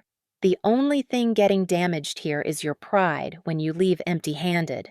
He kept his voice steady, though his heart raced at the sight of shadow tendrils beginning to writhe around Mordain's form. The attack came swift and silent, dark tentacles lashing toward the melody fragment. Draven thrust his hands forward, and sections of the floor rose up in jagged barriers. Behind him, he heard the distinctive whir-click of Jill's mechanical traps deploying and caught the sweet scent of Amara's protective pastries being activated. "Draven!" Lenora called out, her voice tight with concentration as she traced defensive runes in the air. "The pillars! They're responding to your magic!" He felt it too. Each time he channeled his power through the stone, the crystalline pillars pulsed in harmony, strengthening his connection. The chamber wasn't just a repository of Veilborn magic, it was a focusing lens for elemental power. Mordaine's shadows crashed against their defenses in waves. Draven gritted his teeth, forcing more power into the stone barriers as hairline cracks began to appear. Jill's traps sparked and sizzled where shadow tendrils triggered them, while Amara's pastries released bursts of protective light that made the darkness recoil. "Your parlor tricks won't hold forever," Mordaine taunted, his violet eyes gleaming as he pressed his assault. "The Veilborn's power belongs to those strong enough to claim it." "The Veilborn's power," Draven countered, drawing deep on his connection to the chamber's stone, "belongs to those worthy of protecting it." He felt the truth of those words resonate through the crystal pillars, which blazed brighter in response. A shadow tendril slipped through their defenses, snaking toward the melody fragment. Draven's heart lurched, but before he could react, Peanut darted forward, his glowing nose leaving trails of light that cut through the darkness like a blade. The shadow dissipated with a hiss, and Draven allowed himself a small smile. Sometimes the smallest allies made the biggest difference. The battle continued, a dance of light and shadow around the ancient chamber.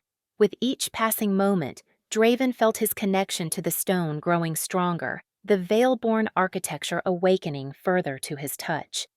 But Mordaine's shadows were relentless, and maintaining the barriers was beginning to strain his reserves. Draven's awareness expanded through the stone beneath his feet, reaching deeper into the chamber's foundations. The crystalline pillars weren't randomly placed. They formed an intricate geometric pattern that resonated with the melody fragment's energy. This wasn't just a vault, it was an amplifier. "Everyone, move to the crystal points!" He gestured urgently, recognizing the harmonic structure. "Lenora, take the northern pillar. Amara, southeast. Jill—" A shadow tendril whipped past his face, but he held his focus. Through his stone sense, he could feel how each position would strengthen their individual abilities. "Jill, southwest. The crystals will enhance your mechanical devices."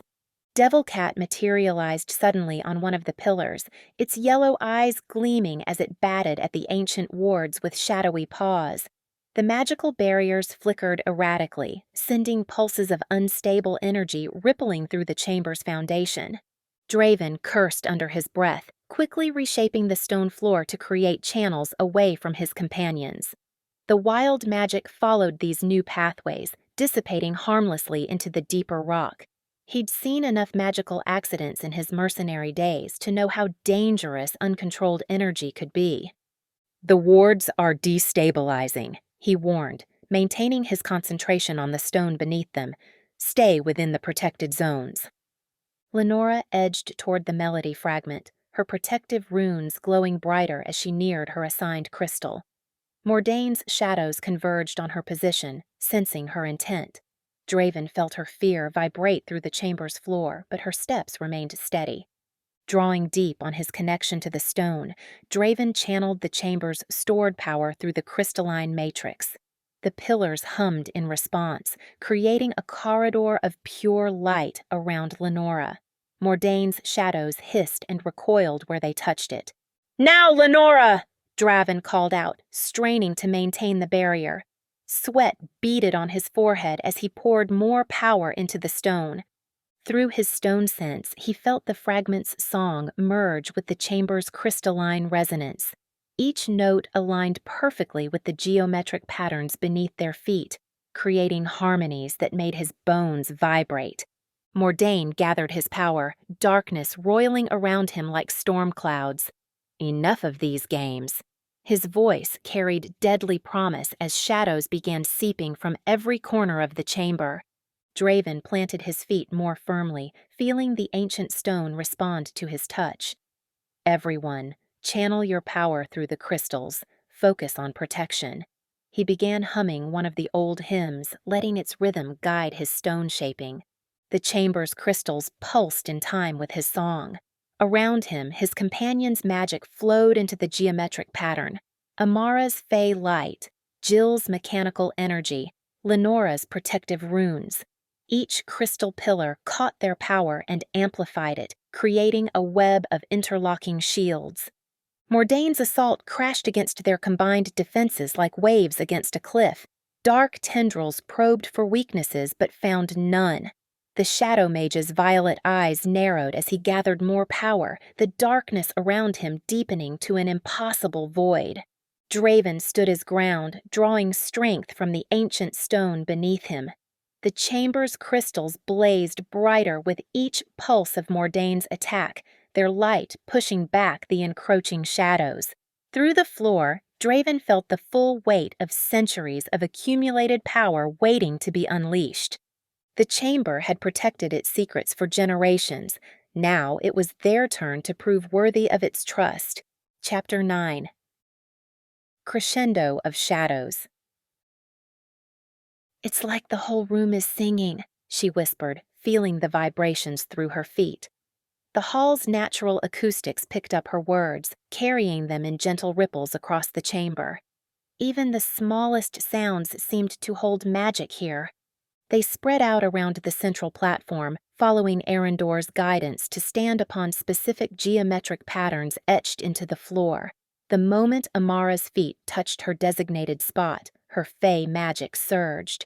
Visible waves of silver-blue energy rippled outward, interacting with the hall's ancient enchantments. "Everyone ready?" Lenora asked, carefully arranging the melody fragments on the platform. The crystalline pieces clinked softly against the stone, each contact producing a different musical note.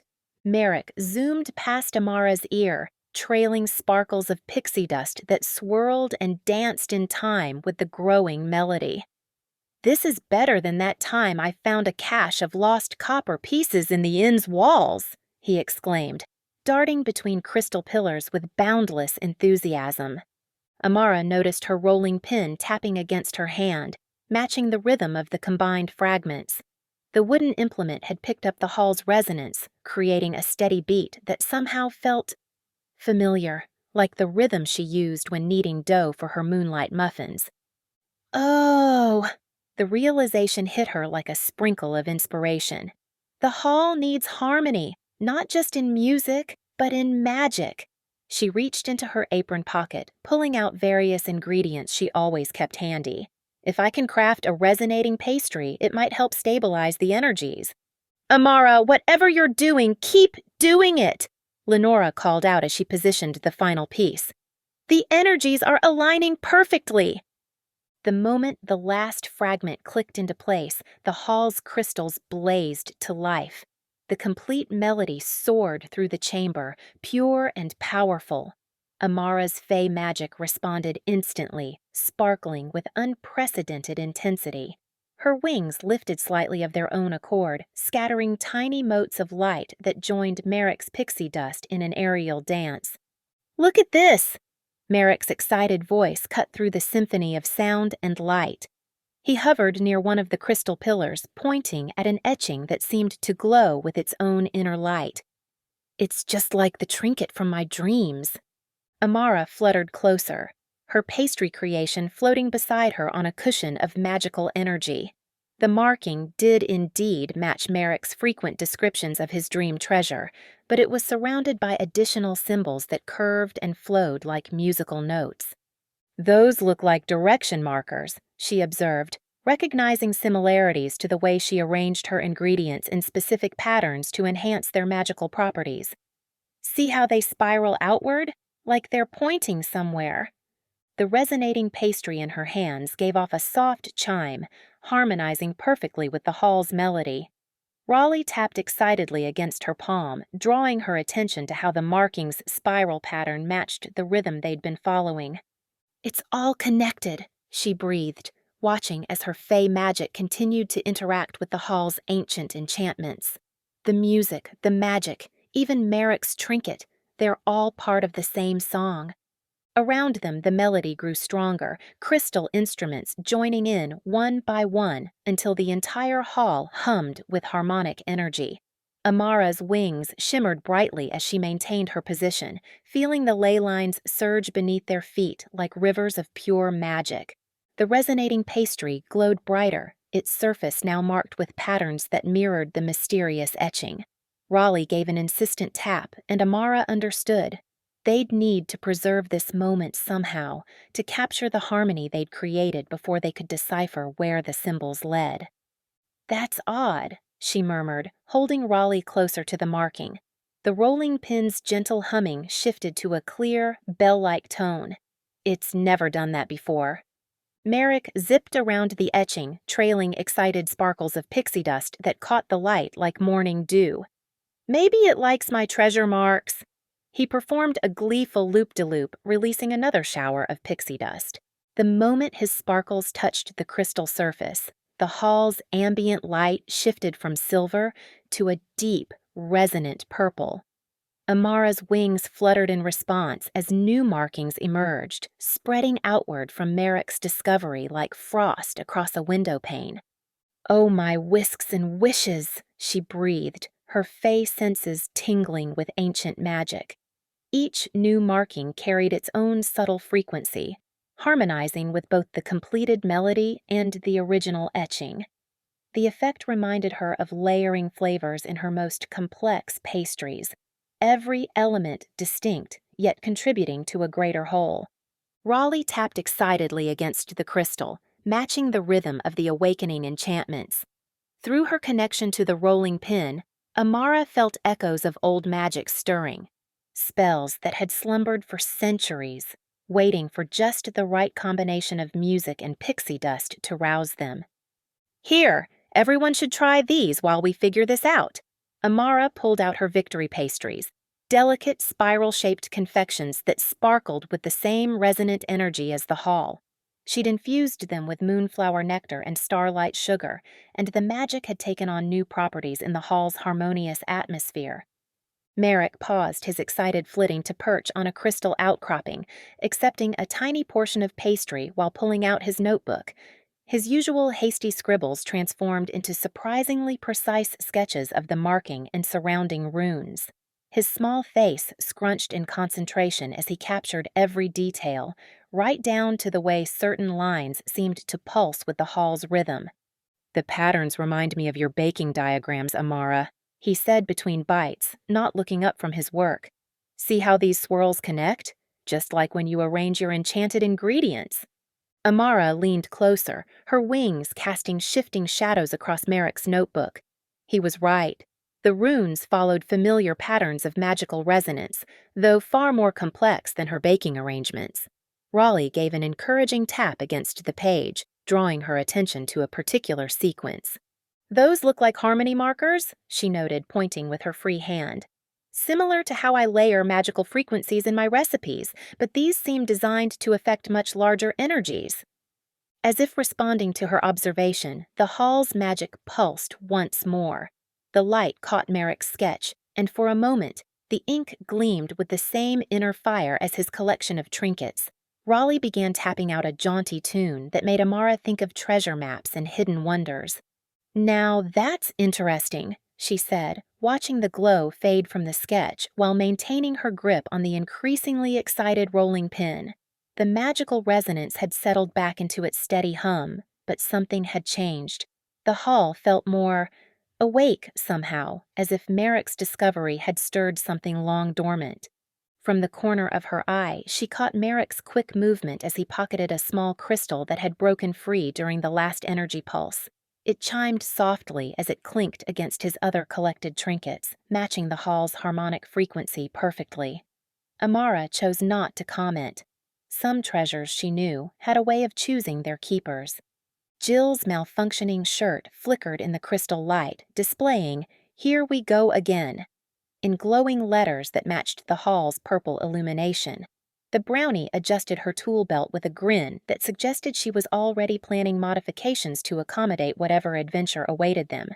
Raleigh continued its treasure-hunting tune, the tempo increasing slightly as Merrick added more details to his sketch. Amara felt the familiar flutter of excitement in her wings, the same feeling she got when experimenting with a new, magical recipe. Whatever Merrick had discovered, it promised to be far more intriguing than lost copper pieces in the inn's walls. Through the ancient stones beneath his feet, Draven felt the first tremors of warning. The foundation whispered to him in the language of earth and crystal, a connection forged through his elemental ancestry. Something dark approached, seeping malice into the bedrock itself. "Everyone, positions," he commanded, his voice steady despite the growing unease. The completed melody still hung in the air of the Valeborn music hall, its ethereal notes casting rainbow reflections off the crystalline walls. But even as the harmonics filled the chamber with power, shadows began creeping between the crystals like ink through water. Draven planted his feet firmly, feeling the reassuring solidity of stone beneath him as he positioned himself between the encroaching darkness and his companions. The Earth Shaper's bracers on his forearms hummed with energy, responding to his heightened awareness of the hall's structure. "The stones are crying out," he murmured, more to himself than the others. Behind him, he heard Jill's shirt rustling as it changed messages, followed by her sharp intake of breath. Mordain materialized from the shadows, his form seeming to coalesce from the darkness itself. Above him, Devilcat prowled along the crystal outcroppings, its yellow eyes gleaming as it disrupted the hall's natural luminescence. Where its shadow fell, the crystal's light dimmed and flickered. "The power should have been mine!" Mordain snarled, his voice echoing unnaturally. Shadow tendrils whipped out from his cloak, clashing violently with the melody's harmonics. The impact sent discordant ripples through the chamber's energy. Draven felt the floor shudder beneath them and immediately channeled his power downward, reinforcing the ancient stone. "Lenora, ward the eastern corner," he called out, recognizing the pattern of Mordain's attack. "Amara, we'll need those defensive pastries ready. Jill?" "Already on it!" The brownie's voice rang out as cogs whirred overhead, dropping mechanical caltrops that glinted with enchanted energy. Drawing on years of tactical experience, Draven directed his companions to defensible positions, creating overlapping zones of protection. The hall's crystalline structure worked to their advantage if they could maintain control of the leyline energy flowing through it. Shadow magic erupted from Mordain's hands, and Draven recognized the corrupted technique instantly. He'd seen it before, in darker days when he'd walked a mercenary's path. The same seductive power had once whispered to him of strength through darkness before he'd found his true connection to stone. "Not this time," Draven growled, feeling crystal armor begin to form around his body. It grew from the floor upward, faceted plates of living stone responding to his will. The Earth Shaper's bracers pulsed with energy, enhancing his connection to the hall's foundation. A tendril of shadow shot toward Lenora's position, seeking to corrupt her protective runes. Draven reacted instantly, raising a crystalline barrier while maintaining his focus on the floor's stability. Amara's enchanted scones sailed through the air, bursting into protective sparkles where they impacted the shadows. Jill's mechanical traps sprang to life, their gears humming in harmony with the chamber's melody. "Keep the rhythm," Draven called out, recognizing how their coordinated defense matched the completed melody's cadence. Each person's actions flowed into the next, creating a synchronized pattern that strengthened their protective magic. Devilcat's presence complicated matters, its natural ability to disrupt magic causing the hall's ancient wards to fluctuate unpredictably. Draven gritted his teeth, spreading his awareness through the foundation stones. Where the wards weakened, he channeled power from the earth itself, stabilizing the failing barriers. "The ley line responds to harmony," he reminded his companions, feeling the truth of it in the stones beneath them. "Match your actions to the melody's rhythm." As they adjusted their timing, the crystal's light grew stronger, pushing back against Mordain's shadows. The air crackled with competing energies, shadow magic clashing with harmonic resonance, while beneath it all, the steady pulse of the ley line beat like a heart through the ancient stone. Draven stood unmoved at the center of it all, his connection to the earth itself becoming their anchor in the storm of magical forces. Draven felt the shift in Mordaine's stance before the shadow mage moved, the subtle weight transfer telegraphing his intent through the crystalline floor. Years of combat experience merged with his stone sense, giving him precious seconds of warning. "The platform!" he shouted, already moving to intercept as Mordaine's shadows lashed out toward the central dais where the melody's power focused. The Earthshaper's bracers flared with emerald light as Draven channeled his power into the geometric patterns etched into the floor. Ancient runes blazed to life beneath their feet, singing with remembered veil-born magic. Crystalline barriers erupted from the ground, their faceted surfaces catching and amplifying the melody's resonance. But Mordaine's attack carried a desperate fury that ate through stone like acid. Draven grunted with effort, feeling each impact through his connection to the hall's foundation. Through the stone beneath his feet, he sensed the others scrambling to defend different sections of the platform. Amara's light footsteps danced across the runes as she distributed protective pastries. Lenora's steady presence anchored protective wards at crucial junctions. Jill darted between shadows, cogs swooping overhead as they deployed mechanical countermeasures. That's when understanding struck him like a thunderbolt. The hall's design wasn't random. The geometric patterns formed a perfect ritual circle, meant to amplify not just music, but unity itself. Each person's position corresponded to a cardinal point in the ancient array. "Everyone, hold your positions!" Draven called out, his voice carrying the authority of absolute certainty. "The hall was built for harmony. We need to work as one." He felt their trust through the stone as they responded, settling into place. Amara to the east, her fey magic harmonizing with growth and renewal. Lenora south, her protective runes strengthening the ward matrix. Jill west, her brownie magic grounding the wild energies. Draven took the northern position, his connection to stone completing the circuit. The moment they aligned, the hall's energy shifted dramatically. Leyline power surged through the geometric patterns, making the crystals sing with increasing intensity. The completed melody wove through it all, binding their separate magics into a unified whole. Mordaine howled in rage, unleashing a torrent of shadow magic that threatened to drown them in darkness. Devilcat's yowl echoed from above, disrupting the crystalline harmonics. But Draven stood firm, channeling power through the Earthshaper's bracers into the ancient stone. "Hold fast!" he commanded, feeling the hall's defenses awakening through his stone sense. Crystals that had lain dormant for centuries began to pulse with inner light. The melody reached a crescendo, its power flowing through their unified circle with unstoppable force. Mordaine's shadows writhed and twisted, trying to corrupt the harmonic energy. But with each attack, the hall's response grew stronger. Draven watched understanding dawn in the shadow mage's violet eyes, the desperate realization that he fought against something far older and more powerful than individual ambition. "You cannot dominate harmony," Draven stated, his voice carrying the weight of stone and ages. "It can only be joined." The Shadow Mage's final attack came with the force of pure desperation. Dark energy crashed against their unified barrier like a tidal wave of night. But the melody, amplified by their combined presence and the hall's ancient design, transformed the shadow magic itself. Darkness became light, discord turned to harmony, and the very power Mordaine wielded rejected its master's corrupted intent.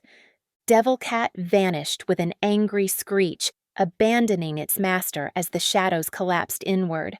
Brilliant light erupted from every crystal in the hall, the geometry of the floor blazing with pure energy. Mordaine fell to his knees, his shadow magic dispersing like smoke in a strong wind. Through his connection to the stone, Draven felt the ley lines shifting beneath Willowmire. Balance restored itself in waves of harmonic energy, spreading outward from the hall like ripples in a pond. The very foundation of the village seemed to sigh in relief. He maintained his defensive stance, feeling aftershocks of power still running through the ancient stone. The hall's crystals gradually dimmed to a steady, peaceful glow. Their unified circle remained strong, 4 different types of magic flowing together in perfect harmony. The stones beneath his feet hummed with quiet victory, and Draven allowed himself a small smile. The Veilborn had understood something profound about the nature of power. It was never meant to be hoarded or corrupted, but shared in harmony.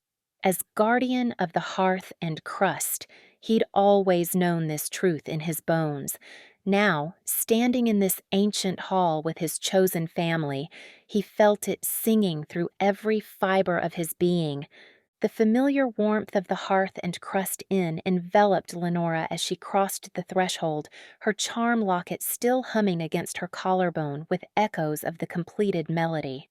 Peanut pressed close to her leg, his nose glowing like a tiny beacon as he sniffed at the traces of shadow magic that clung to their clothes like invisible cobwebs.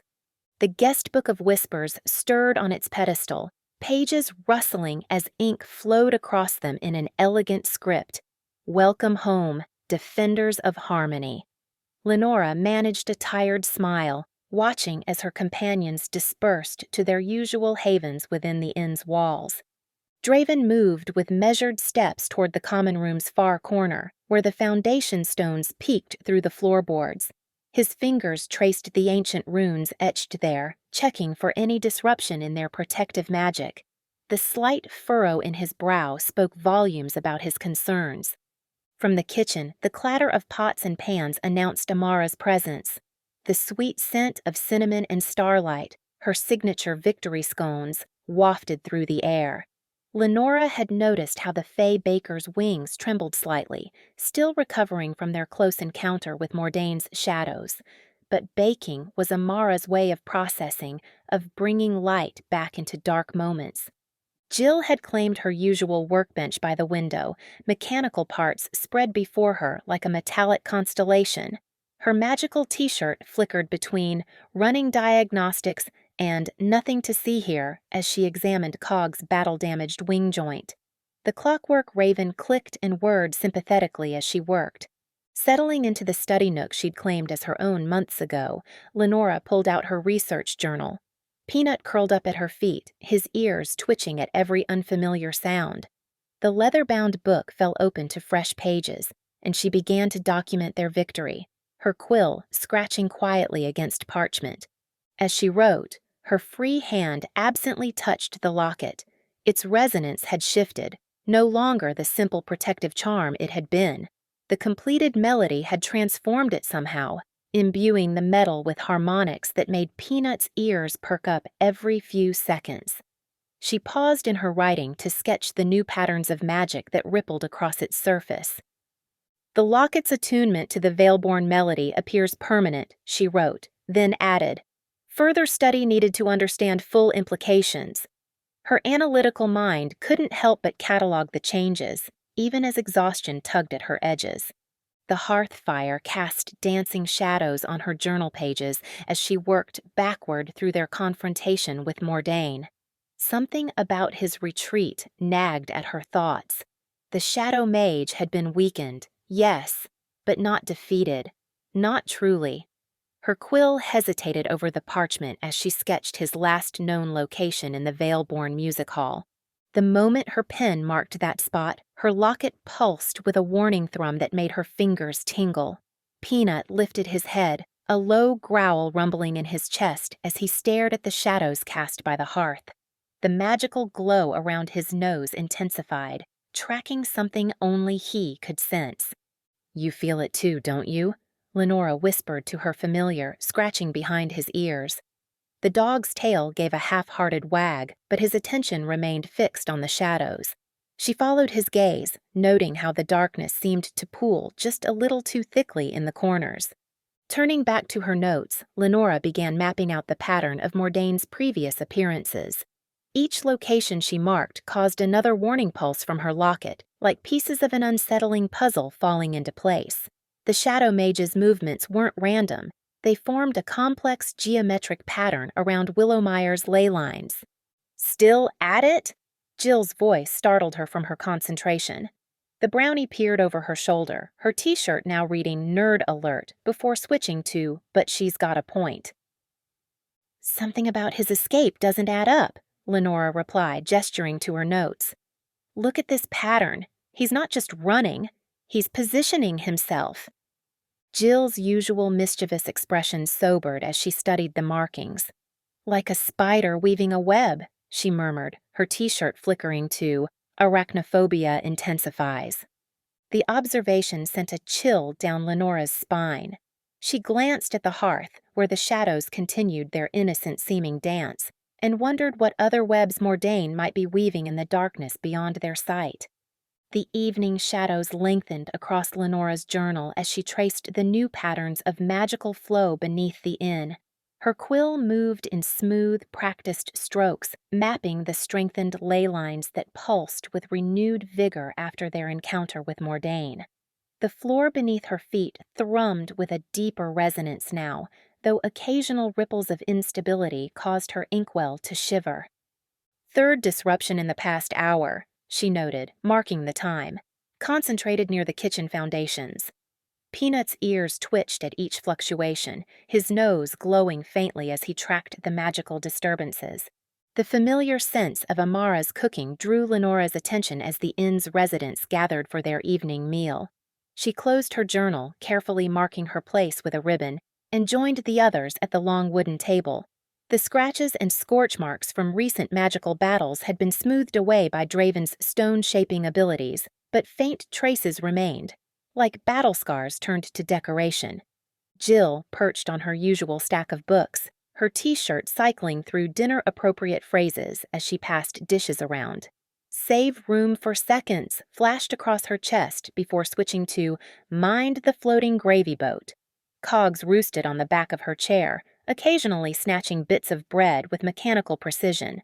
The North Wing's warding stones are holding steady, Draven reported between bites of stew, though they're drawing more power than before. Lenora nodded, making a mental note to check her references about magical reinforcement patterns. Her gaze drifted to Merrick, who practically vibrated with barely contained excitement as he flitted between dishes. The pixie had been unusually focused since their return, his typical mischief tempered by discovery. "You're going to burst if you don't share," she told him kindly, recognizing the look of someone sitting on valuable information. Merrick needed no further prompting. He produced a small, crystalline object from one of his many hidden pockets. "Found this in the labyrinth," he announced proudly. "It's got markings like those old trinket legends, but different somehow." Lenora leaned closer, her locket warming against her skin as she studied the object. The symbols etched into its surface matched fragments she'd seen in her research. Variations on Veilborn musical notation, but twisted into patterns that spoke of something older, deeper. Her hand moved automatically to her journal, retrieving it from her satchel. As she sketched the symbols, her locket's gentle humming aligned with the crystal's faint resonance. The harmony reminded her of passages she'd read about ancient binding songs used to seal away dangerous forces. "May I?" she asked, holding out her hand. Merrick hesitated only briefly before placing the crystal in her palm. The moment it touched her skin, her locket pulsed with recognition. Patterns of light danced across the crystal's facets, eerily similar to the warnings she'd been studying about shadow magic's corrupting influence.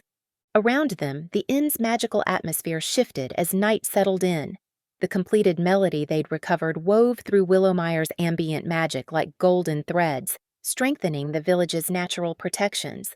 Lenora felt it most strongly here in the inn, where the ley lines converged beneath their feet. Later, back in her study nook, she carefully transcribed her observations. The crystal sat on her desk, occasionally catching lamplight in ways that seemed impossible given its facets. Her locket maintained a steady hum that matched the inn's restored harmony, though she couldn't shake the feeling that it carried a warning in its tone. Peanut dozed at her feet, but his nose still glowed faintly, tracking magical currents even in sleep. She reached down to scratch behind his ears, drawing comfort from his steady presence as she worked. The familiar's instincts had proven invaluable during their confrontation with Mordain. They'd need that sensitivity in the days ahead. The guest book of whispers chose that moment to flip its pages, ink flowing across the parchment. Some answers lead to deeper questions. Lenora smiled wryly at the cryptic message, adding it to her notes. The book had been more active since their victory, its messages carrying an urgency she hadn't noticed before. She turned back to her research on shadow magic, correlating Mordain's techniques with ancient warnings. Certain passages seemed to leap from the pages now, her locket warming whenever she touched on particularly significant information. The Shadow Mage's abilities matched historical accounts of corrupted Veilborn artifacts, but with variations that suggested he'd discovered something new, something the ancients hadn't anticipated. The inn creaked and settled around her as she worked, its magical protections humming in harmony with the restored ley lines. Yet beneath that comforting resonance, Lenora felt subtle shifts in the magical currents, like ripples spreading from a stone dropped in still water. Each disruption sent tiny shivers through her locket, reminding her that their victory had changed more than just the flow of power beneath Willowmire. Chapter 10. Harmonies renewed. Draven leaned against the worn stone of the hearth, its familiar warmth seeping through his tunic as he watched his companions gather in the common room. Through his stone sense, he felt the inn's foundation stones humming with renewed vigor, their ancient magic strengthened by the bonds forged during their recent adventures. The ley lines beneath pulsed in harmony with the building's enhanced protective wards, a symphony only he could truly appreciate. Present time! Jill's voice rang out as she darted between tables, her toolkit jingling merrily against her hip. Her magical t-shirt flashed. Friendship level, maximum achievement, in sparkling letters as she distributed carefully wrapped packages tied with bits of copper wire and decorated with tiny mechanical flowers. She skidded to a halt in front of Draven, her pigtails bouncing with barely contained excitement. "This one's special," she whispered, pressing a package into his hands. The wrapping fell away to reveal a beautifully crafted compass, its surface etched with intricate runic patterns that resonated with his stone magic. "The casing is infused with ground crystals from the foundation," Jill explained, fidgeting with her toolkit. "And the needle responds to stone formations and leyline fluctuations. Cogs helped calibrate the sensitivity." The mechanical raven preened at the mention, letting out a pleased whir. Draven ran his thumb over the compass's surface, feeling the precise attention to detail in every groove. The device hummed in perfect harmony with his abilities, as if it had always been an extension of his power. The thought of Jill spending countless hours studying his stone-shaping magic to create something so perfectly attuned to his needs stirred an unexpected warmth in his chest. "Thank you," he managed, his gruff voice softening. Jill beamed before whirling away to deliver her remaining gifts. Amara squealed with delight as she unwrapped a mechanically enhanced rolling pin, its surface gleaming with delicate gears that would help channel her fey magic more precisely. "Raleigh's going to be jealous," she giggled, but her original rolling pin merely hummed in what seemed like approval. Lenora gasped as she revealed a pendant that glowed faintly in the presence of magical charms. "This will make decoding those ancient runes so much easier," she breathed, already testing it on various enchanted objects around the room. Draven noticed how she stood straighter now, her earlier hesitation replaced with quiet confidence. Even Merrick's gift showed Jill's thoughtful touch, a compact device that spun and chimed when pointed toward magical trinkets. The pixie immediately began zipping around the room, following its increasingly excited signals toward his various hidden collections. "Ha! Now I'll find all the shinies," he declared, though Draven caught moments of surprising restraint as he carefully adjusted the device's settings. Through his stone sense, Draven felt the inn responding to their celebration. The foundation stones sang with joy, their protective magic weaving stronger patterns through the walls. As each gift found its purpose, The magical ambiance of the common room grew warmer, more vibrant. The ancient ley lines beneath their feet pulsed in rhythm with their shared happiness. Testing his compass, Draven felt it respond to the smallest shifts in the stone beneath them. It detected subtle variations in the ley line's flow that even his natural abilities sometimes missed. The needle danced with precise grace, mapping the invisible patterns of earth magic that surrounded them. Amara's wings shimmered with newfound radiance as she experimented with her enhanced rolling pin, already planning tomorrow's magical treats. The sight reminded Draven how far they'd all come since their first awkward meetings in this very room. Even Peanut seemed to sense the change, his tail wagging as he made happy circuits around their feet, nose glowing contentedly. The hearth's flames crackled higher, casting warm light over their gathering. Draven watched as Jill's shirt cycled through messages like "Mission accomplished" and "Worth every sleepless night," while Cogs performed aerial loops of satisfaction above her head. The mechanical raven had clearly played a significant role in helping craft each gift, its usual mischief tempered by proud accomplishment. Through it all, Draven remained at his post by the hearth, but his usual stoic observation carried a new weight of appreciation. His companions had grown into something more than guests or even friends. They had become a family, their strengths weaving together like the very stones beneath their feet. The compass in his hands was more than just a tool. It was a physical reminder of those bonds, crafted with understanding and care. Draven watched as Amara's enchanted pastries drifted through the common room, each one trailing sparkles of magic that matched the memories they contained. His stone sense detected the subtle ways her improved magic interacted with the inn's foundations, creating tiny ripples of harmonious energy. When a golden-crusted scone floated near, he plucked it from the air with surprising gentleness for hands more accustomed to shaping stone. The first bite filled his mouth with warmth and the distinct taste of courage, specifically from their final stand against Mordain. The flavor was crystal clear, steel resolve tempered with fierce protectiveness, the exact sensation he'd felt when drawing power from the foundation stones to shield his companions. Amara had somehow captured not just the moment, but its emotional weight. "The new rolling pin really helps focus the memory preservation," Amara called out, her wings shimmering with pride as she directed more treats around the room. Her original rolling pin, Raleigh, hummed what sounded suspiciously like a pleased harmony with its mechanical counterpart. As the evening progressed, their voices filled the common room with overlapping stories. Draven remained by his usual post near the hearth, but found himself drawn into the narrative web they wove. Through his connection to the inn's stones, he felt how each retelling resonated differently in the foundation. Lenora's version of their labyrinth escape highlighting magical nuances he'd missed, Merrick's perspective revealing clever shortcuts through the ancient tunnels. "And then," Jill announced, bouncing on her toes while her shirt flashed "Storytime Champion" in glowing letters. "Watch how everything works together." She pulled out her toolkit and began adjusting various devices around the room.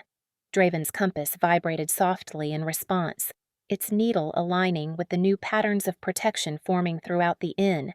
Through his stone sense, he felt the network Jill had created, delicate mechanical enchantments that complemented the building's natural defenses. Her gift to each of them formed connecting points in this web. Lenora's pendant strengthening magical wards, Merrick's trinket finder reinforcing weak spots, Amara's enhanced rolling pin harmonizing with the kitchen's protective charms. The foundation stones sang with approval as these new layers of security settled into place. A sudden commotion drew his attention as Peanut, tail wagging furiously, began chasing Cogs around the room. The mechanical raven swooped and dove, clearly enjoying the game while staying just out of reach. Their path caused Merrick to dodge sideways, nearly upending a tea tray that Amara's quick fey magic rescued. The resulting chaos sent sparks of joy through the inn's magical field. Draven felt his usual stoic expression crack into a smile, surprising even himself. The hearth's flames crackled higher in response, casting dancing shadows that seemed to join in the merriment. Through the stone beneath his feet, he sensed the inn's magic brightening, like sunlight breaking through clouds. When the energy finally settled into a comfortable lull, Draven began his nightly security check. The compass in his hand worked in perfect sync with his innate abilities, revealing new depths to the inn's defenses. Where before he'd sensed only the broad strokes of protective magic, now he could detect intricate layers. Their recent trials had literally transformed the building's magical architecture. The foundation stones had absorbed echoes of their victories, incorporating them into ancient wards. Here, near the kitchen, traces of Amara's courage during the final battle strengthened the protective barriers. There, by the library entrance, lingering energy from Lenora's runework enhanced the magical seals. Every corner held memories of their journey, woven into the inn's very essence. Returning to the common room, Draven found his companions settled in their usual spots around the hearth. Lenora sat cross-legged on her favorite cushion, her new pendant glowing softly as she practiced simple wards. Amara perched on a sturdy stool, both rolling pins lined up precisely on the table beside her as she sketched plans for tomorrow's baking. Jill sprawled near the fire with her toolkit open, making minor adjustments while Cogs dozed on her shoulder. Even Merrick had paused his usual flitting about, contentedly examining his trinket finder's readings from his perch on a shelf. Through his stone sense, Draven felt the inn's satisfaction matching his own. The foundation stones hummed with quiet joy, their ancient magic embracing the new family that had formed within these walls. His compass needle pointed steadily toward the hearth, not because of any stone formations, he suspected, but because it recognized, as he did, where their true strength lay, in the bonds they'd forged together. The evening's warmth settled around them like a comfortable blanket, and Draven allowed himself to relax into his customary spot by the fire. The weight of his role as protector felt lighter somehow, shared among these unlikely companions who had become so much more than guests or friends.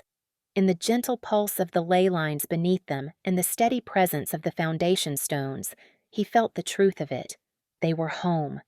Through the shadows of the Hearth and Crust's library, Arendor moved with practiced silence, his footsteps barely disturbing the dust motes that danced in the moonlight. The completed melody from their victory still hung in the air like invisible threads of silver, and as he passed the aged wooden shelves, previously unseen runes flickered to life in their wake.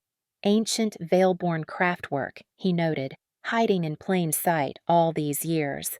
The celebrations from the common room drifted through the halls.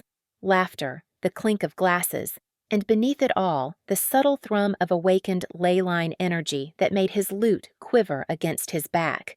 Arendor pulled out his leather-bound journal, its pages filled with careful ciphers and frequency patterns. This new resonance was different, lighter, almost playful, yet with an underlying complexity he hadn't encountered before. His fingers traced the patterns in the air, matching the vibrations. "Curious," he murmured, noting down the variations in his personal shorthand. "The harmonics suggest a tertiary confluence, but the emotional resonance." The guest book sat innocently on its pedestal, moonlight catching the worn leather binding. Arendor approached it with measured steps, his keen eyes detecting the subtle shimmer of its protective enchantments. He withdrew a carefully folded note from his sleeve, the paper so thin it was almost translucent. "Let's ensure this finds its way to the right hands," he whispered, his fingers dancing across the book's spine. The Veilborn symbols there were barely visible. To most eyes, they would appear as simple decorative scrollwork, but Arendor knew better. Under his touch, they pulsed with a faint violet light. A burst of excited chatter drew his attention to Merrick, who was gesturing animatedly while showing something to Lenora. The pixie had spread a rough sketch across the table, and even from this distance, Arendor recognized the angular patterns. His hand instinctively moved to touch a similar drawing in his journal, one he'd copied from ruins far to the north. "When silver songs meet golden dawn, The hidden paths shall be withdrawn. Seek the truth in mirrors 3, where Shadow's heart beats wild and free. He carefully slipped the note between specific pages of the guest book, watching as the magic slowly absorbed it. The book's enchantments would ensure it remained hidden until the proper moment, when the reader was ready to understand its significance. From the common room, he heard Lenora's voice. The resonance patterns in these runes. They're unlike anything I've seen in my research. That's because you haven't been looking in the right places, Arendor whispered to himself, adding another notation to his cipher. The frequency patterns were beginning to form a familiar shape, one that matched the map he'd been piecing together for years. Merrick's excited voice carried clearly. And look at these markings around the edges. They're just like the ones on that trinket I found in the old chapel, but these seem to point somewhere specific. Arendor's keen ears picked up every detail of the pixie's description, mentally overlaying it with his own carefully gathered information. The locations Merrick unknowingly referenced formed a pattern that confirmed his suspicions. The pixie's magpie-like tendency to collect shiny objects had led him to something far more significant than mere trinkets. A shadow passed across the moonlight, streaming through the window, Devilcat's distinctive silhouette. The feline's presence had always intrigued Arendor. Its appearances seemed too precisely timed to be coincidental. He made a final note in his journal about the cat's uncanny ability to appear at pivotal moments. Arendor froze mid-step as Peanut's head snapped up, the familiar's nose twitching in the moonlit library. With practiced ease, he melded into the deeper shadows cast by the tall bookshelf, his movements fluid and silent. The small dog's magical glow intensified slightly, creating dancing patterns across the worn floorboards as it investigated the lingering traces of Arendor's presence. Through half-lidded eyes, he watched Peanut circle the spot where he'd stood moments before, admiring the familiar's keen, magical sensitivity.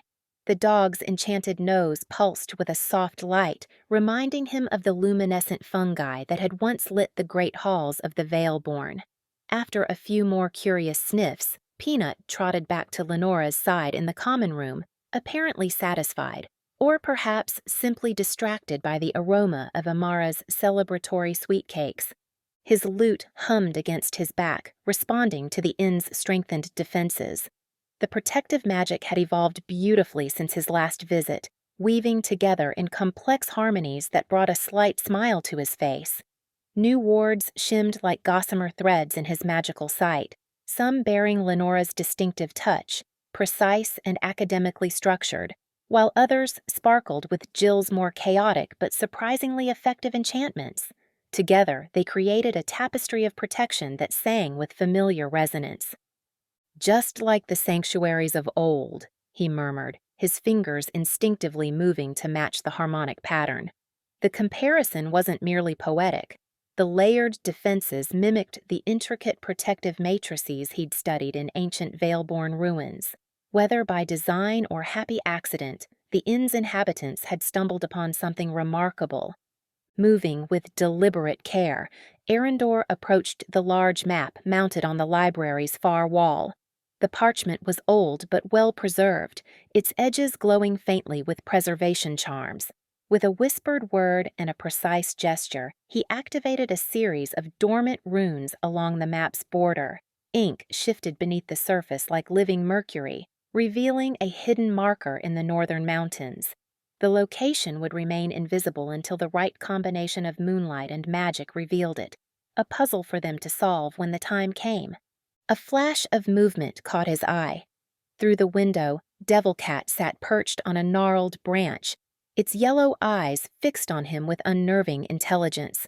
The familiar's form seemed to ripple at the edges, shadow and substance blending in ways that spoke of Mordane's lingering influence. Their gazes locked for a long moment, an unspoken exchange passing between them. The cat's tail twitched once, deliberately, before it melted away into the darkness like ink dispersing in water. Arendor's hand moved unconsciously to his lute strings, fingers brushing them with the lightest touch. a single note emerged, pure and crystalline, hanging in the air with unusual persistence. It carried both triumph and warning, joy and caution intertwined in its resonance. The sound rippled through the inn's magical framework, causing the protective crystals embedded in the walls to flare briefly with reflected moonlight. Their glow cast strange shadows that seemed to dance in time with the fading note.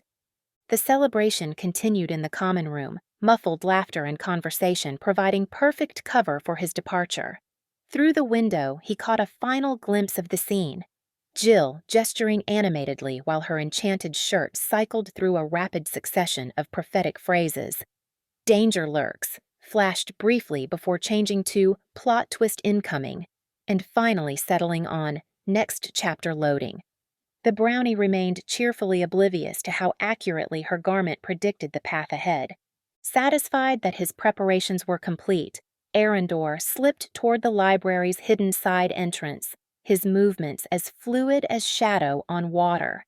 The note he'd left in the guest book seemed to pulse once, acknowledging his departure before settling into dormancy until its destined reader arrived. His lute hummed one final time, harmonizing with the inn's magical matrix in farewell. Epilogue: The Hearth's New Light. Under the star-filled evening sky, the garden terrace of the Hearth and Crust Inn sparkled with celebration. Jill's enchanted lanterns bobbed gently in the breeze, casting warm pools of light that danced across the stone tiles. The magical orbs shifted colors in time with her t-shirt's enthusiastic declarations, which currently read, "Victory Dance Time," before flickering to "No shadows allowed at this party." Amara's enchanted pastry platters wove through the air like graceful dancers, leaving trails of sparkles and the irresistible scent of victory in their wake. Her latest creation, a batch of courage-filled croissants, glowed with a gentle golden light that matched the warmth of their butter-rich layers. As guests bit into them, their eyes would light up with the same fierce determination they'd felt during the final battle.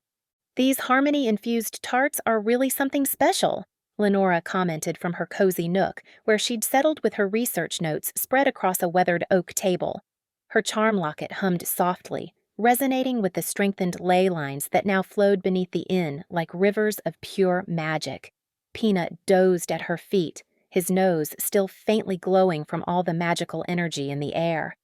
Draven maintained his usual stoic pose against a nearby pillar, but the slight upturn of his lips betrayed his contentment. The new compass in his hand spun lazily, its needle tracking the powerful currents of magic that had been restored to their proper flow. "The ley lines haven't been this strong in generations," he observed, his voice carrying a rare note of wonder. Above their heads, Merrick zipped back and forth like an excitable firefly, trailing pixie dust that transformed into miniature constellations before fading away. He clutched his newly acquired trinket-finding device protectively to his chest, even as he showered the gathering with celebratory sparkles. "This is what I call a proper party," he declared, executing a perfect aerial loop. Cogs swooped after the pixie, its mechanical wings whirring in perfect rhythm as it projected delicate holograms into the air. Tiny scenes from their adventure played out in shimmering light: the mysterious singing stone, Devil Cat's shadowy form slinking through the labyrinth, their triumphant stand in the Valeborn Music Hall. Each image drew appreciative gasps from the assembled guests. Jill beamed with pride as her latest mechanical creation activated, sending delicate fireworks spiraling into the night sky. The sparks arranged themselves into intricate patterns, a perfect replica of the ancient music sheets, followed by the twisting paths of the labyrinth they'd navigated. "Now that's what I call explosive storytelling," she quipped, while her shirt changed to read, "Boom goes the plot." A plate of Amara's comfort cookies drifted past, still warm from the oven and radiating an aura of friendship that felt like a cozy blanket wrapped around the soul. "These are infused with actual memories of our best moments together," Amara explained, her wings shimmering with pride. "Each bite tastes like victory and friendship." The magical guest book floated serenely through the celebration, its pages ruffling in an unfelt breeze as golden script appeared across its surface. Guests gathered around to watch as it wrote. With every challenge conquered, the melody grows stronger. The words shimmered before sinking into the page, leaving behind a faint trace of harmonious notes in the air. "Speaking of melodies," Lenora said, sorting through her notes with practiced precision, "I've finally mapped out how the ley lines connect to the ancient Veilborn music system. It's fascinating how they used harmony to channel magical energy." Peanut's ears perked up at her words, and he trotted over to nose at a particular diagram, causing it to glow faintly. "Careful with those calculations," Jill teased as her shirt flickered to display MATH, not just for breakfast anymore. She adjusted one of her lanterns, causing it to release a shower of tiny rainbow sparks that formed into musical notes before dissolving. Merrick paused in his aerial acrobatics long enough to sprinkle some pixie dust over Lenora's research, making the ink dance across the page in swirling patterns. "Everything's more fun with a little sparkle," he declared, dodging Draven's good-natured attempt to swat him away from the important documents. Cogs projected a miniature version of the Veilborn Music Hall above the table, complete with tiny figures of their group facing down Mordaine's shadows. The mechanical raven's eyes glowed with satisfaction as the illusion showed their moment of triumph, magical barriers blazing with light as they drove back the darkness. Draven stepped away from the festivities, finding a quiet corner of the garden terrace where moonlight pooled on ancient stones. His connection to the earth thrummed stronger here, where generations of footsteps had worn smooth paths between herb beds and flowering vines. With practiced movements, he pressed his palms against the terrace floor, feeling the pulse of stone magic rise to meet his call. Raw crystal began to form beneath his hands, growing like flowers of stone, each one taking on a unique shape that seemed to capture fragments of starlight within its facets. He imbued each crystal with a whisper of the garden's peace, the joy of victory, the warmth of friendship. The magic came easier now, flowing through the restored ley lines like a song through wind chimes. Nearby, Peanut darted between party guests, his magical glow leaving trails of golden light that sparkled in the evening air. Cogs swooped and dove after the enchanted dog, mechanical wings glinting as they played their impromptu game of chase. Their paths crossed and weaved, creating ephemeral patterns that hung in the air like luminous lace before slowly fading away. The melody they'd pieced together in the Veilborn Music Hall seemed to rise and fall with the evening breeze, sometimes barely a whisper, other times swelling into clear, bell-like notes. Garden plants swayed in response, their leaves shimmering with tiny dots of light like earthbound stars. Even the ivy climbing the inn's walls appeared to dance, its tendrils tracing ancient runes in the shadows. "Listen to this!" Lenora called out, her voice carrying the quiet excitement that always accompanied new discoveries. She sat cross-legged at her research table, surrounded by scrolls and papers covered in her neat handwriting. Peanut paused his game to trot over, settling at her feet with an attentive tilt to his head. The Veilborn didn't just use music for magic. They believed every living thing had its own unique song. They could hear the melody of growing things, of stone and water, even of thoughts and dreams.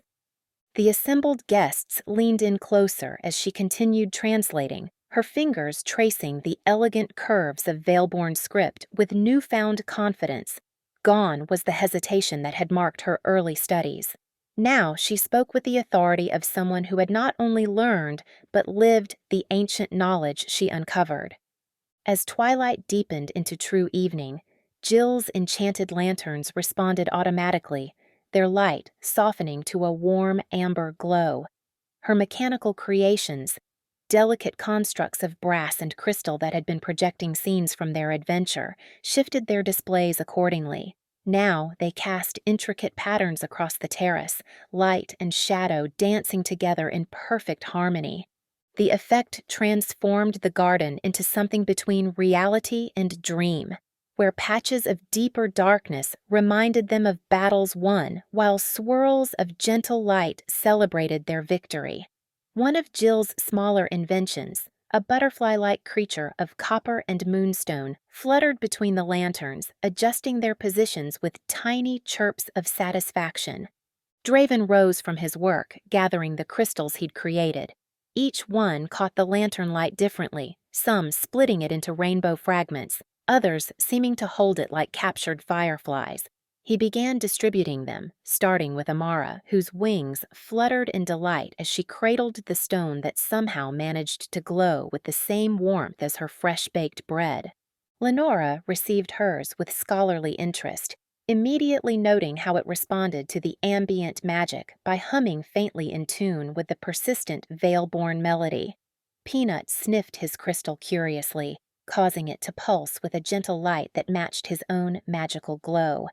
Merrick darted down to collect his, nearly dropping it in his excitement before executing a perfect mid-air roll that ended with the crystal secured safely against his chest. The stone seemed to capture some of his pixie dust, creating a miniature galaxy within its depths.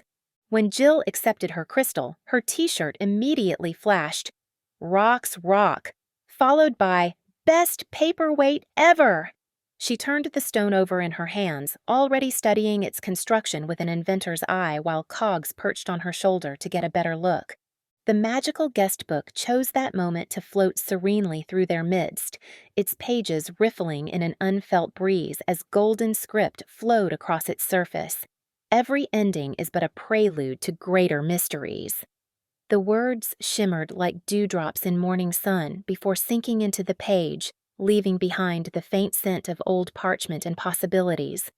Draven lifted his glass, the movement drawing everyone's attention naturally, without need for words. Around him, friends and allies raised their own glasses in response. Jill's shirt cycled through several enthusiastic phrases before settling on best. Chapter, ever. As they toasted to friendship, adventure, and the magic that had brought them together. The completed melody swelled around them, clear as crystal, warm as sunlight, binding their celebration with threads of ancient power that felt both familiar and new. Above them, stars winked like distant lanterns, while below, the restored ley lines hummed with contentment, their magic flowing strong and true beneath the foundations of their beloved inn. The evening had settled over the hearth and crust like a warm blanket, bringing with it the familiar rhythms of closing time. Draven moved through his nightly rounds with practiced efficiency, his footsteps echoing softly against the weathered floorboards. The day's celebration still lingered in the air, along with traces of Amara's cinnamon-spiced pastries and the fading sparkles from Jill's miniature fireworks display. As he descended the stairs toward the cellar, a peculiar sensation rippled through his stone sense. It wasn't the usual gentle hum of the ley lines beneath the inn, but something more insistent, like a melody played on crystal strings deep within the earth. Draven paused, his hand instinctively reaching for the enchanted compass Jill had given him earlier that evening. The delicate brass instrument, usually so steady, began to spin wildly in his palm. "Well, that's new," he muttered, watching as the compass needle suddenly snapped to attention, pointing directly at a seemingly ordinary stone in the foundation wall. The stone looked unremarkable at first glance, just another piece of the inn's ancient bones, but something about it called to him. Draven approached slowly, his stone sense tingling more intensely with each step. The compass grew warm in his hand, its needle unwavering. As he reached out to touch the stone, his fingers brushed against its cool surface, and everything changed. Ancient runes blazed to life beneath his touch, their soft blue-white light spreading outward in an intricate spiral pattern. The completed melody they'd discovered in the Veilborn Music Hall seemed to pulse through the very foundations of the inn, each note resonating with the crystalline structure of the stone itself. The harmony built slowly, growing stronger until the entire wall thrummed with energy.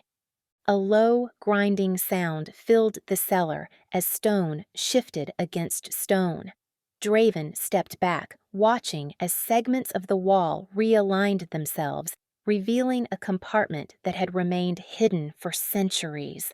The air that whispered out carried the weight of ages and the faint scent of crystal and starlight. Inside the alcove, illuminated by the still glowing runes, lay something that made Draven's breath catch in his throat. Armor, but unlike any he'd ever encountered in his years as a mercenary. Crystalline plates caught and reflected the runic light, each piece seemingly alive with flowing leyline energy. The surface of every plate was covered in veil-born protective runes, their patterns more intricate than any he'd seen in the ancient texts. With reverent care, Draven lifted the breastplate from its resting place. The moment his fingers made contact with the crystal, his stone magic surged. Visions crashed over him like waves. Ancient guardians standing watch in these very halls, their armor gleaming with the same inner light, their connection to the earth deep and unshakable. He saw them maintaining the balance, protecting the delicate harmony of magic that flowed through Willowmire's heart. The armor responded to his touch, the crystalline structure shifting and flowing like liquid stone. It reshaped itself before his eyes, adjusting to fit his broad frame perfectly. As he slipped the breastplate over his head, the connection was immediate and overwhelming. His awareness of the inn's foundation expanded exponentially, spreading outward through every ley line that crossed beneath Willowmire. He could feel the pulse of magic flowing through the village like blood through veins. Each subsequent piece of armor called to him. The gauntlets slid onto his hands, and he felt his stone-shaping abilities sharpen and focus. A simple gesture caused nearby pebbles to dance and swirl in complex patterns. The greaves locked around his legs, and suddenly his connection to the earth beneath his feet became so profound he could sense the smallest shifts in the soil dozens of feet below. Finally, Draven lifted the helm. It was a masterwork of crystal and ancient craft, its surface etched with runes that seemed to shift and change as he watched. The moment he placed it on his head, his magical awareness expanded like a flower blooming in spring. He could sense the ley line fluctuations throughout Willowmire with perfect clarity, from the gentle eddies near the Whispering Willow to the deep currents flowing beneath the marketplace. The armor hummed in harmony with his own stone magic, each piece working in concert to amplify and focus his natural abilities. Draven stood motionless, adjusting to the overwhelming sensations flooding through him. He could feel every stone in the inn's foundation, every grain of earth beneath it. The building's very heartbeat seemed to synchronize with his own. A soft meow drew his attention, and he turned to find Devilcat sitting in the doorway, its golden eyes reflecting the crystalline glow of the armor. The feline's tail twitched once, and Draven could have sworn he saw approval in those mysterious eyes. "Well," he said softly, his voice resonating strangely through the helm, "this certainly changes things." The armor pulsed in agreement, its runes glowing briefly brighter before settling into a steady, comforting rhythm that matched the flow of leyline energy beneath his feet.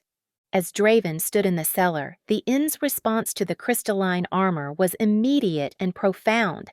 The ancient stones beneath his feet began to hum with renewed vigor, their song rising through his enhanced stone sense like a chorus awakening after centuries of silence. Through the armor's connection, he felt the inn's protective wards strengthening, magical barriers that had grown thin over time suddenly crystallizing into sharp focus. The sensation was overwhelming yet familiar, like remembering a song long forgotten. Each stone in the foundation seemed to vibrate at its own frequency, but together they created a harmony that spread outward from the cellar in concentric waves of power. The worn stairs leading up to the common room now pulsed with protective runes that had laid dormant for generations. Draven raised his hand, testing the armor's resonance. The crystal plates shifted soundlessly, responding to his will as naturally as breathing. A gentle push of his stone magic sent out a wave of awareness that extended far beyond the inn's boundaries. He could sense the shadow-touched areas where Mordain had recently passed, dark echoes that would have been invisible to him before. The residue of shadow magic stood out like ink drops in clear water, impossible to miss. Through this expanded awareness, something unexpected brushed against his consciousness. Memories, or perhaps echoes of those who had worn this armor before him. Their experiences flowed through the crystal, carried in the same harmonic frequencies that powered the armor itself. He saw glimpses of other guardians standing watch over different eras of Willowmire, their unwavering dedication to maintaining the balance between light and shadow, chaos and order. One memory rose stronger than the others, a guardian facing down a corruption in the ley lines, her armor blazing with the same crystalline light that now surrounded him. Her sacrifice had prevented the corruption from spreading, but the cost had been steep. The weight of such responsibility should have felt crushing, but instead it settled over Draven's shoulders like a familiar cloak. This was what he had been working toward all along, even if he hadn't known it. His years as a mercenary seemed to fade into the background like a chapter in someone else's story. The violence and uncertainty of those days held no candle to the clarity he felt now.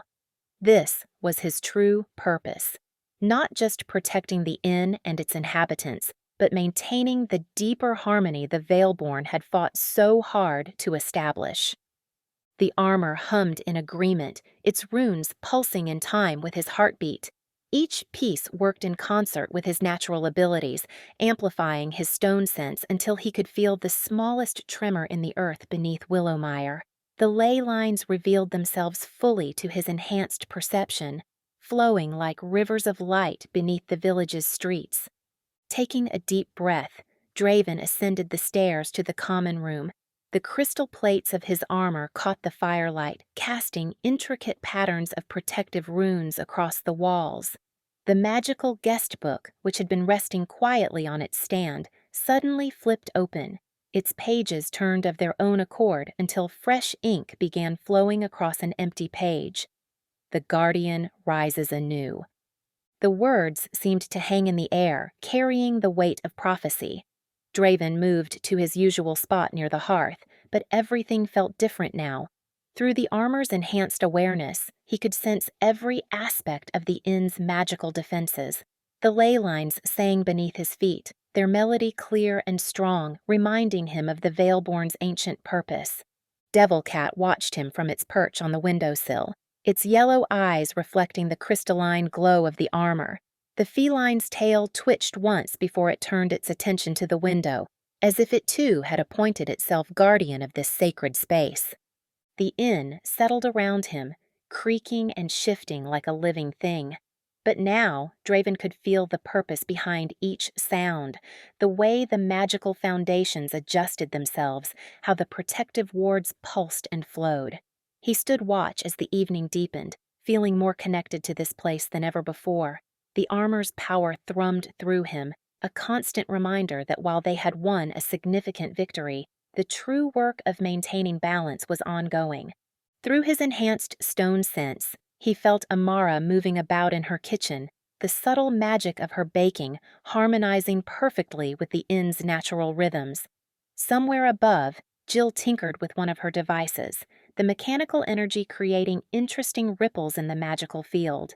Each member of their unlikely family contributed to the inn's unique symphony, and now Draven could finally hear it in its entirety.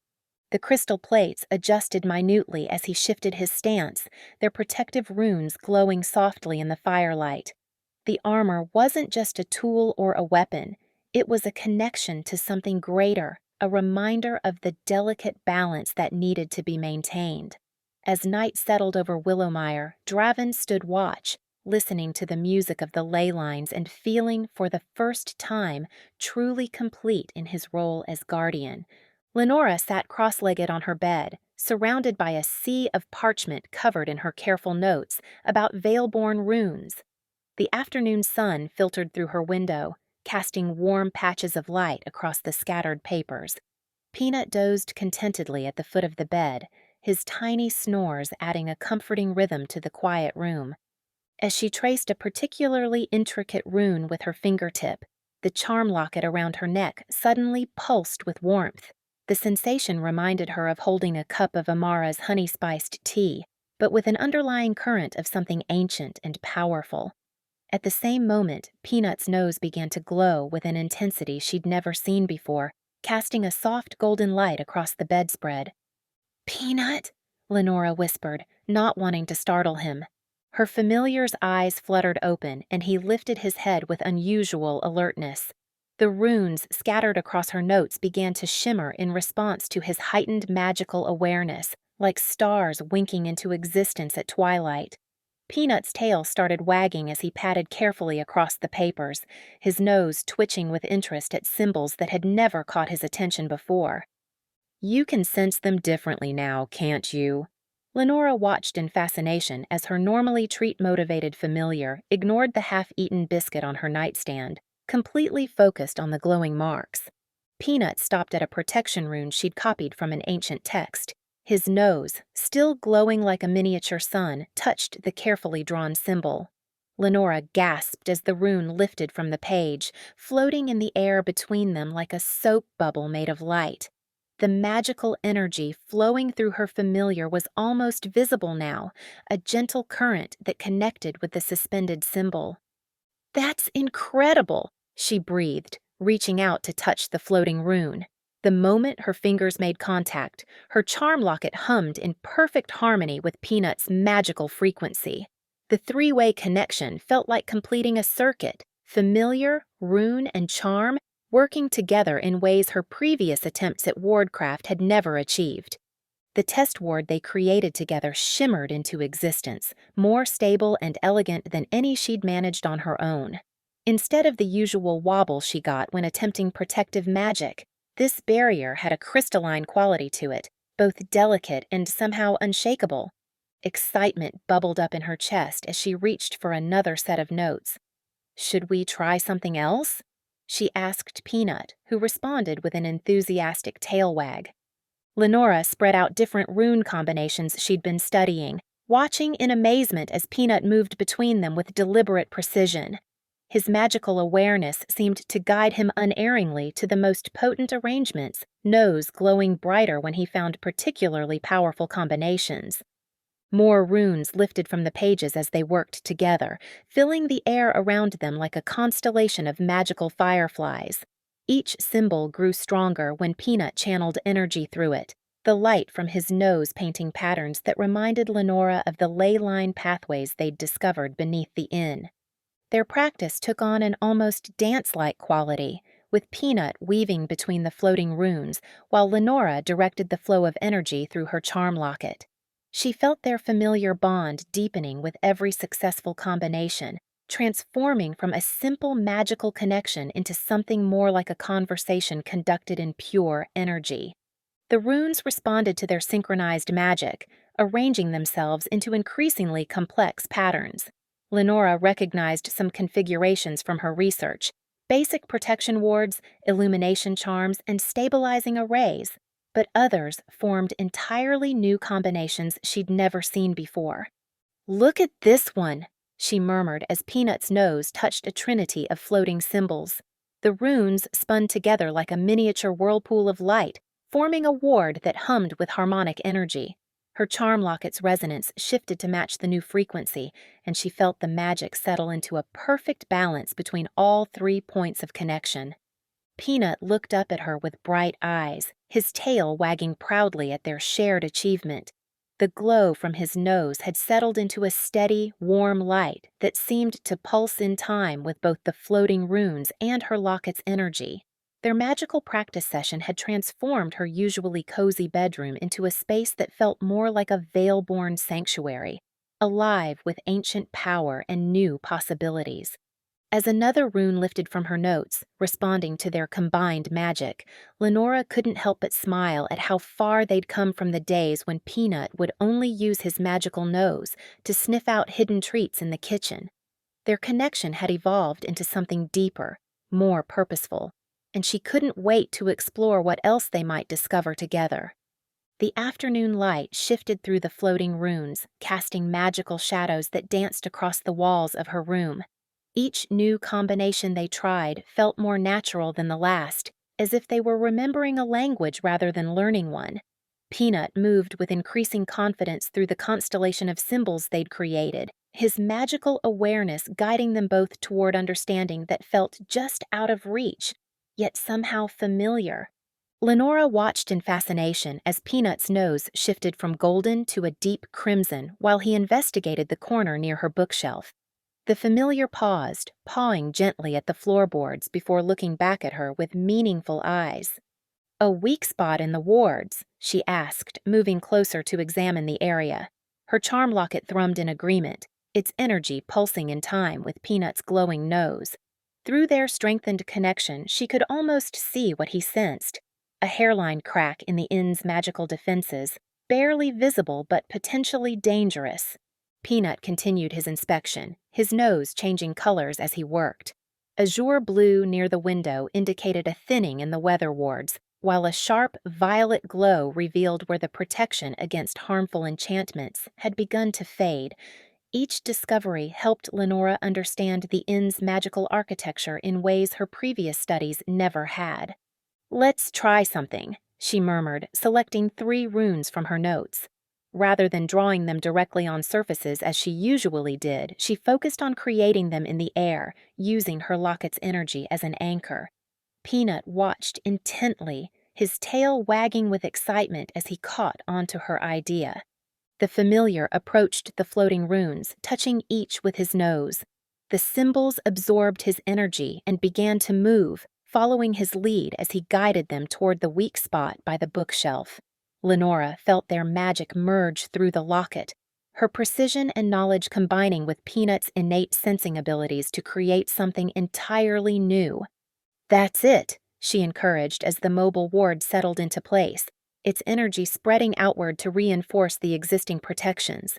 Peanut gave a proud little wiggle before trotting to her shelf of magical artifacts, nose glowing amber as he approached a particularly temperamental crystal she'd been studying. Understanding his intention, Lenora crafted another set of runes. This time, Peanut wove them into a rotating shield around the crystal, each symbol flowing into the next like water. The protection was both stronger and more flexible than any static ward she'd created before. Their breakthrough came during their 3rd attempt. As Peanut guided the newest set of runes, his movements suddenly shifted, becoming more rhythmic. Lenora recognized the pattern. It matched the cadence of the Veilborn melody they'd pieced together. Her charm locket hummed in harmony as the familiar danced through the sequence, each step precise and purposeful.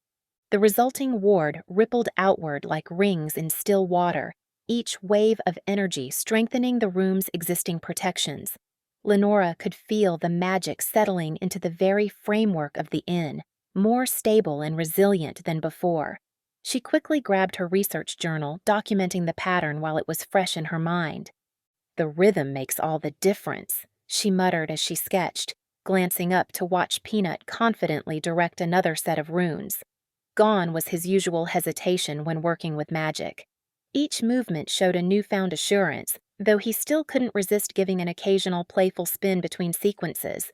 Their charm locket connection had evolved too. Instead of the distinct pulses of energy she was used to, Lenora now felt a constant flow between them, like a gentle stream of magic that adjusted naturally to their needs. She didn't have to concentrate to understand what Peanut was sensing. The knowledge simply flowed between them as if they shared one magical consciousness. "We're not just familiar and mage anymore, are we?" she asked softly.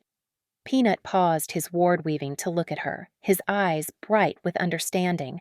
The magic surrounding them felt like a conversation they both finally spoke fluently, each contribution strengthening their shared purpose. As the afternoon light began to fade, Lenora added final notes to her journal, documenting the color coding of Peanut's magical sensing and sketching the most effective rune combinations they'd discovered. Her familiar, tired but satisfied, curled up in her lap, his nose still emitting a soft, contented glow. The room felt different now, not just protected, but truly secure. Their new wards hummed quietly in the background, a magical harmony that reminded Lenora of Amara's kitchen when fresh enchanted bread was baking. She ran her fingers through Peanut's fur, feeling the steady pulse of their shared magic flowing between them. In her journal, she wrote, "Familiar bond evolution. P's magical sensing capabilities extend beyond simple detection. Connection through charm locket allows for dynamic ward creation and manipulation. Color indicators. Crimson equals structural weakness. Azure equals weather ward deterioration. Violet equals anti-enchantment gaps. Amber equals artifact vulnerability. Note: Veilborn melody rhythm significantly enhances ward stability and coverage."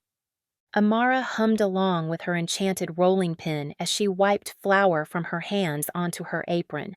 The morning's regular baking was done, filling the Hearth and Crust's kitchen with the comforting scent of fresh bread and pastries. But something had been niggling at her all morning, a sort of magical tickle that made her wings twitch every time she passed the old hearth. "What do you think, Raleigh?" She picked up her rolling pin, which vibrated with a gentle purr. "That brick does look a bit wonky, doesn't it?" The loose brick in question sat slightly askew in the hearth's weathered facade. As Amara approached, her wings shimmered with anticipation, casting dancing silver-blue reflections across the kitchen walls. She pressed gently against the brick, and it shifted with a soft grinding sound, revealing a hidden cavity behind it. "Oh, my whisking stars!" Amara gasped, reaching in carefully.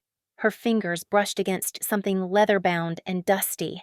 She pulled out an ancient tome, its cover embossed with what appeared to be a whisk crossed with a wand. Raleigh hummed excitedly, rolling closer across the counter of its own accord. The cookbook's pages rustled as Amara opened it, releasing a puff of magical essence that made her wings flutter. "It's a Veilborn cookbook," she whispered, recognizing the distinctive shimmer of the text. As she turned the pages, the book seemed to respond to her presence. Certain ingredients began to glow with a soft golden light, while preparation instructions appeared in shifting, iridescent text. Raleigh tapped against the counter in a distinct rhythm that matched the timing notes in the margins. "Look at these techniques," Amara murmured, tracing her finger along a diagram showing how to fold protection spells into croissant dough. "The magic has to be worked in with each layer. Oh, and the temperature needs to match the resonance of the protective frequency." She gathered her ingredients with practiced efficiency, though her hands trembled slightly with excitement. The cookbook floated nearby, its pages turning on their own to keep pace with her preparations. When she sprinkled crushed protection herbs into the flour, the mixture sparked with tiny blue flames that didn't burn. Raleigh's hum deepened as Amara began to knead the dough, its magical assistance helping her maintain the precise rhythm needed for the enchantment. Her wings spread wide, catching the ambient magic in the kitchen and channeling it into her work. The dough began to glow softly, first blue, then gold, then a shimmering mixture of both. "The folding has to be exact," she muttered, consulting the book. 7 times for protection, with a quarter turn between each fold to align the magical frequencies. She worked with focused precision, her wings casting helpful shadows that revealed the layers of magic building within the dough. New aromas filled the kitchen, not just the usual scent of baking, but something deeper and more complex. There was the sharp tang of protective herbs, the sweet warmth of healing magic, and an underlying note that reminded Amara of summer sunshine and safety. When she finally slid the first batch into the oven, the cookbook's pages fluttered excitedly. Amara watched through the oven window as the pastries rose, their crusts taking on a golden hue that seemed to pulse with contained magic. Raleigh rolled back and forth anxiously on the counter, matching her anticipation. "They look perfect," she breathed, pulling them out exactly 23 minutes later, just as the book specified. The pastries gleamed with an inner light, and waves of protective energy radiated from them in gentle pulses. Amara selected one of the smaller pieces and took a careful bite. Immediately, warmth spread through her body, and she felt her magical reserves strengthening. A sensation like a gentle shield settled around her, and her wings glowed briefly with renewed energy. "Oh, this is extraordinary!" She examined the cookbook with fresh excitement. "Look, Raleigh, there are notes about layering different enchantments. We could make protection pastries with a core of healing magic, or comfort cookies that help restore magical energy." The book seemed to respond to her enthusiasm, revealing new pages with more complex recipes. One showed how to create a magical lattice that would help preserve the enchantments longer, while another demonstrated techniques for attuning baked goods to specific magical signatures. Amara's wings fluttered as she spotted a particularly interesting notation. This section explains how to match the resonance of the baked goods to individual magical frequencies. We could make personalized protective pastries for everyone.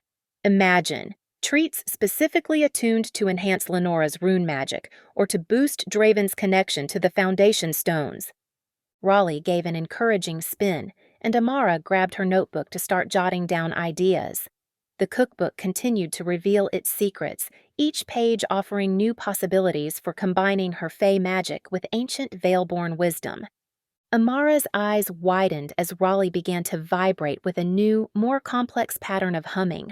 The rolling pin twisted slightly in her grip, then tapped firmly against the counter 3 times before rolling toward her latest batch of protection pastries. As she watched, fascinated, it traced a pattern in the scattered flour that perfectly matched one of the cookbook's diagnostic runes. "You're saying the protection charm needs strengthening?" she asked, and Raleigh performed a little spin that she'd come to recognize as agreement. The cookbook's pages rustled, and a notation about magical balance appeared in shimmering ink. "Oh, the rosemary ratio is off. It's affecting the stability of the whole enchantment." Working together, she and Raleigh adjusted the recipe. The rolling pin now seemed to sense the exact moment each magical ingredient needed to be added, guiding her hands with gentle nudges and varying vibrations. When she achieved the perfect balance, Raleigh hummed a happy tune that made her wings flutter in response. Inspired, Amara turned her attention to creating specialized treats for her companions.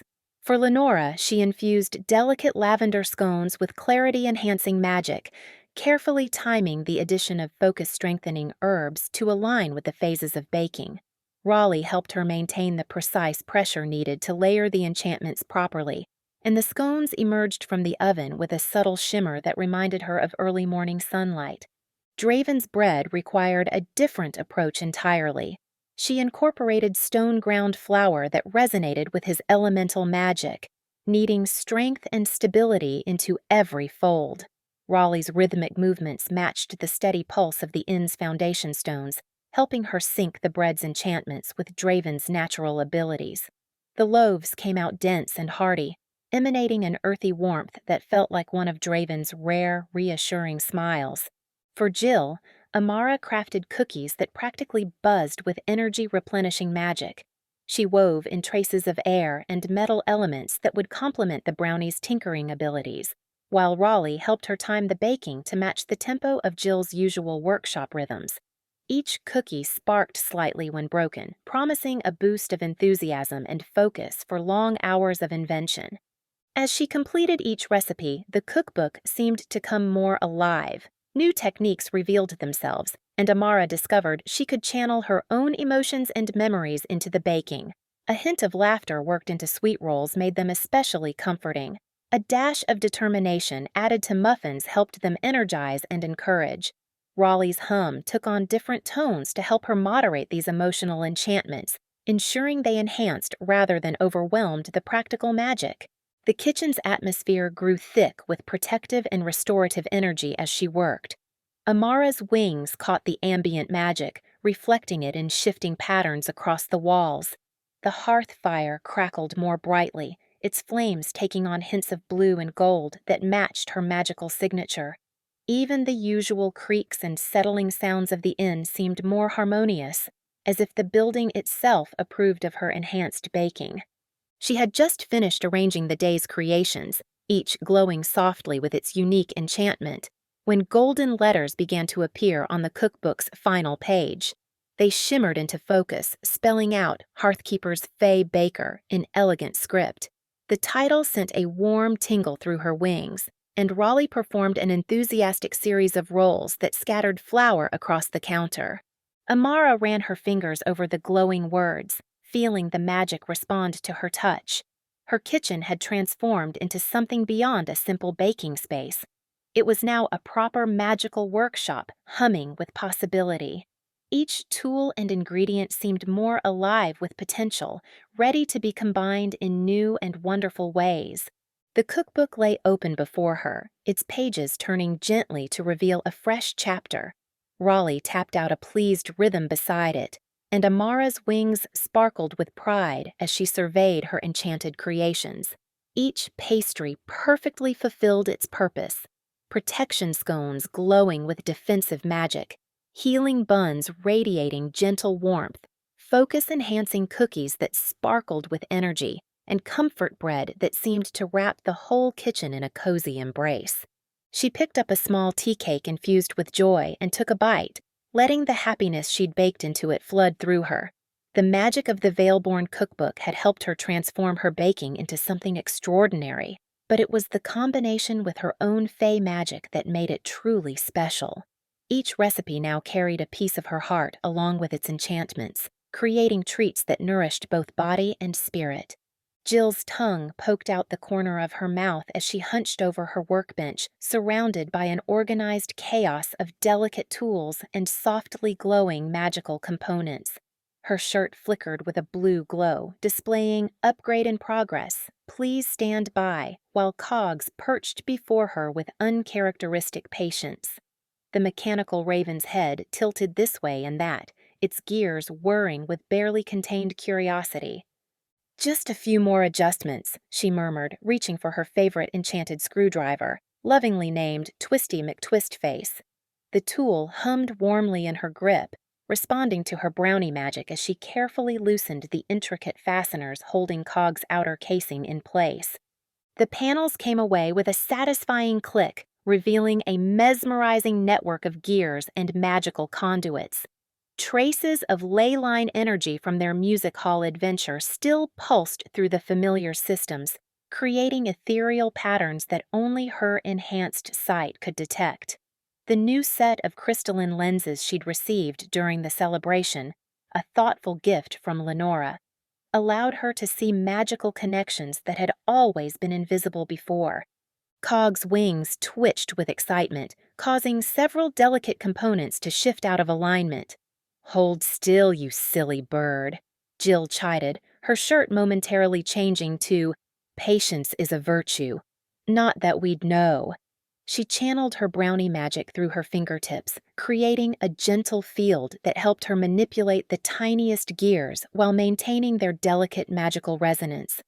The real challenge lay in integrating the crystal shard she'd carefully extracted from the music hall's ruins. The piece was no larger than her pinky nail, but it thrummed with ancient Veilborn energy. "Now comes the tricky part," she whispered to Cogs, who responded with a soft mechanical trill. "This might tickle a bit." Using a pair of enchanted tweezers she'd dubbed the Grabby Twins, Jill carefully positioned the crystal shard near Cog's central processor. The familiar's internal mechanisms seemed to reach out toward the crystal, drawing it in like a lodestone to metal. Magical energy sparked between the components, causing her shirt to flash, "Warning, mad science in progress," before settling back to its previous message. "Steady now," she breathed, guiding the integration with precise bursts of brownie magic. The crystal settled into place with a soft chime, and Cog's mechanical eyes flickered momentarily before shifting from their usual blue to a prismatic display of colors. The raven shook itself, adjustments rippling through its frame as new systems came online. Jill bounced on her stool, her pigtails bobbing with excitement. "Ready to test those new sensors, partner?" Her shirt changed to test subject number 1, the amazing Cogs. The mechanical raven spread its wings, projecting a detailed holographic display from its enhanced optical systems. Jill watched in fascination as Cogs began scanning the workshop, identifying and cataloging various magical signatures. The The remnants of recent spellwork appeared as ghostly trails in the air, while the stronger magical items on her workbench glowed like miniature constellations in the projection. "Now for the real test," Jill said, pulling out a sealed jar containing a trace amount of shadow magic they'd collected during their confrontation with Mordain. Her shirt flickered nervously to "What could possibly go wrong?" Before she opened the container, just a crack. Cog's new systems responded instantly. The familiar's eyes shifted to a deep purple as it detected the shadow magic, projecting detailed analysis of its magical frequency and composition. But the real surprise came when Cogs opened its beak and emitted a precise harmonic tone, a perfect counter-frequency to the shadow magic's resonance. The dark wisps in the jar dissipated harmlessly, transformed into neutral magical energy. "You did it!" Jill squealed, her shirt changing to "Mad Genius status achieved." She reached into one of her many pockets and pulled out a special treat she'd prepared, a small mechanical acorn infused with a drop of enchanted oil. The familiar snatched it up eagerly, making happy whirring sounds as the treat's magic integrated with its systems. As she watched Cogs preen its newly upgraded plumage, Jill couldn't help but grin. The raven's feathers now shifted slightly in color as it detected different magical energies, creating a subtle but beautiful display of its enhanced capabilities. She'd managed to take something already extraordinary and make it even more remarkable, exactly the kind of challenge she lived for. Her shirt settled on Birdbrain Upgrade complete as she began carefully reassembling Cog's outer casing. The familiar helped by holding small tools in its beak and offering them to her at just the right moments, their partnership as seamless as the gears turning within its enchanted frame. Jill beamed as Cogs hopped from one enchanted object to another, its new systems humming in perfect harmony with each magical signature. The mechanical raven paused before her collection of singing buttons, and she watched in fascination as its internal crystals shifted tone, matching the button's magical frequency precisely. The button's usual discordant chiming mellowed into a pleasant melody. "Show off," she teased, her shirt flickering to "Proud Bird Mom Alert." Cogs preened, its feathers rippling with iridescent patterns that reflected the harmonized magic. Time for some real tests. Jill pulled out her practice box of minor hexes and curses, carefully contained, of course. She'd collected them over months of helping Draven clean up, after particularly rowdy magical disputes at the inn. "Ready for something trickier?" Cogs bobbed its head, eyes gleaming with anticipation. She released a small curse, nothing more dangerous than one that made objects float upside down, and watched as her familiar's new systems sprang into action. The raven's wings spread wide, projecting a field of counter-magic that caught the curse mid-air. Instead of dispersing it entirely, Cogs compressed the magical energy into a tight sphere, storing it in one of its new crystal capacitors. "Ooh, saving it for later? Clever bird!" Her shirt changed to Energy Conservation 101, as Cogs demonstrated how it could redirect the stored magic, using it to power a small shield around itself. The next hour flew by as they tested increasingly complex operations. Jill's fingers danced over delicate adjustments, her brownie magic guiding each tweak and modification. She installed magical dampeners disguised as decorative tail feathers. Safety first, style second, declared her shirt. Enhanced communication crystals that allowed Cogs to project clearer messages, "Talk birdie to me," and her pride and joy, a self-repair module that could handle minor damage automatically. "Just don't let this make you overconfident," she warned as she sealed the final component. Cogs responded by projecting a tiny holographic version of itself wearing a safety helmet, making her giggle. The familiar hopped to the center of her workbench, and suddenly the air filled with shimmering lights. Jill gasped as a perfect three-dimensional map of the Hearth and Crust materialized around them. Every magical current flowing through the inn appeared as delicate streams of light, from the powerful leyline beneath the foundation to the tiniest enchantments on Amara's cooking utensils. "This is incredible!" Jill spun on her stool, taking in the detailed projection. Her shirt cycled through, mind blown and, "Who's a clever bird?" as cogs highlighted potential weak points in the inn's magical defenses. The Raven traced optimal patrol routes through the building, showing where its new sensing abilities could best monitor for threats. But some things never changed, and Jill wouldn't want them to. Mid-demonstration, Cogs spotted a particularly shiny gear on her workbench and couldn't resist snatching it. The projection wavered as the familiar darted away with its prize, though now it moved with such precise control that not a single tool was disturbed in its theft. "You little rascal!" Jill laughed, her shirt reading, "Some things never change." Cogs performed a perfect barrel roll, managing to secure the gear in a special compartment while simultaneously maintaining the magical map. The familiar landed on her shoulder, nuzzling against her cheek with its smooth metal beak. The gesture sent a small spark of harmonized magic through her, like a tiny thank you for the upgrades. Jill scratched under its chin, feeling the perfectly aligned gears purring beneath her fingers. "Want to give everything a final test run?" she asked, gesturing to the open space of her workshop. Cogs launched itself into the air immediately, its enhanced systems working in perfect concert. The mechanical Raven soared in complex patterns, leaving trails of harmonized magical energy in its wake. Each loop and dive demonstrated a different capability. Here dispersing a pocket of unstable magic, there creating a temporary shield, everywhere moving with fluid grace that belied its mechanical nature. The magical trails formed intricate knots in the air, each one tuned to a different frequency but working together in perfect harmony. Jill's shirt settled on best mechanical bird mom ever as she watched her familiar's aerial display, her heart swelling with pride.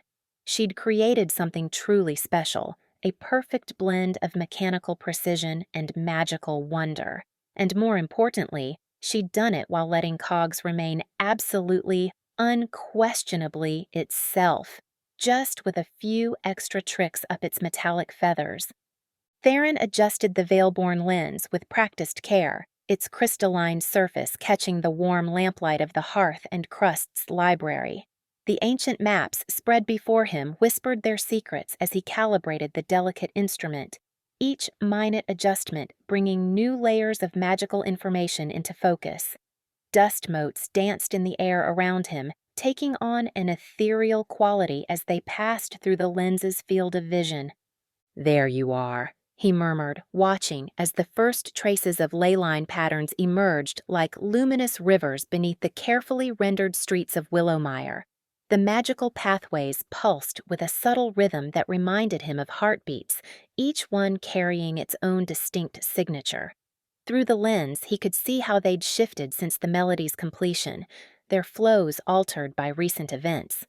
His quill moved across the parchment with meticulous precision, the soft scratching sound mixing with the distant hum of the inn's ambient magic. "Increased luminosity at the northern junction," he noted. "Possible residual resonance from the harmonic convergence." The words flowed in his distinctive script, each observation accompanied by carefully rendered diagrams. Dark spots in the magical network drew his attention, areas where Mordaine's shadow magic had left lasting impressions on the leyline fabric. Through the lens, these manifested as smoky distortions, like ink dropped in clear water. Theron's jaw tightened as he documented each occurrence, noting their intensity and spread pattern. "Fascinating," he breathed, leaning closer as the lens revealed a particular intersection of ley lines near the village center. The patterns matched prophecies he'd translated years ago during his time in the Great Archive.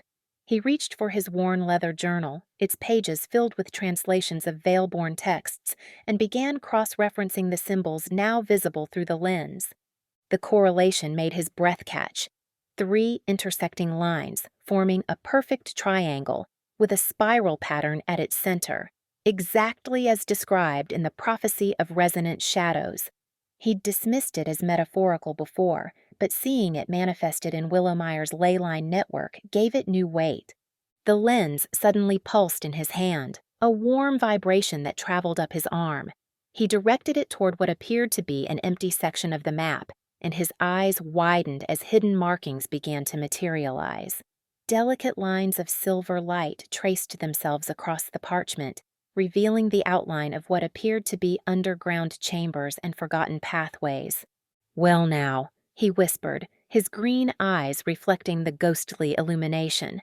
"What other secrets have you been keeping?" The marks suggested at least 3 undiscovered Veilborn sites around Willowmire's perimeter, their positions carefully aligned with the major leyline confluences.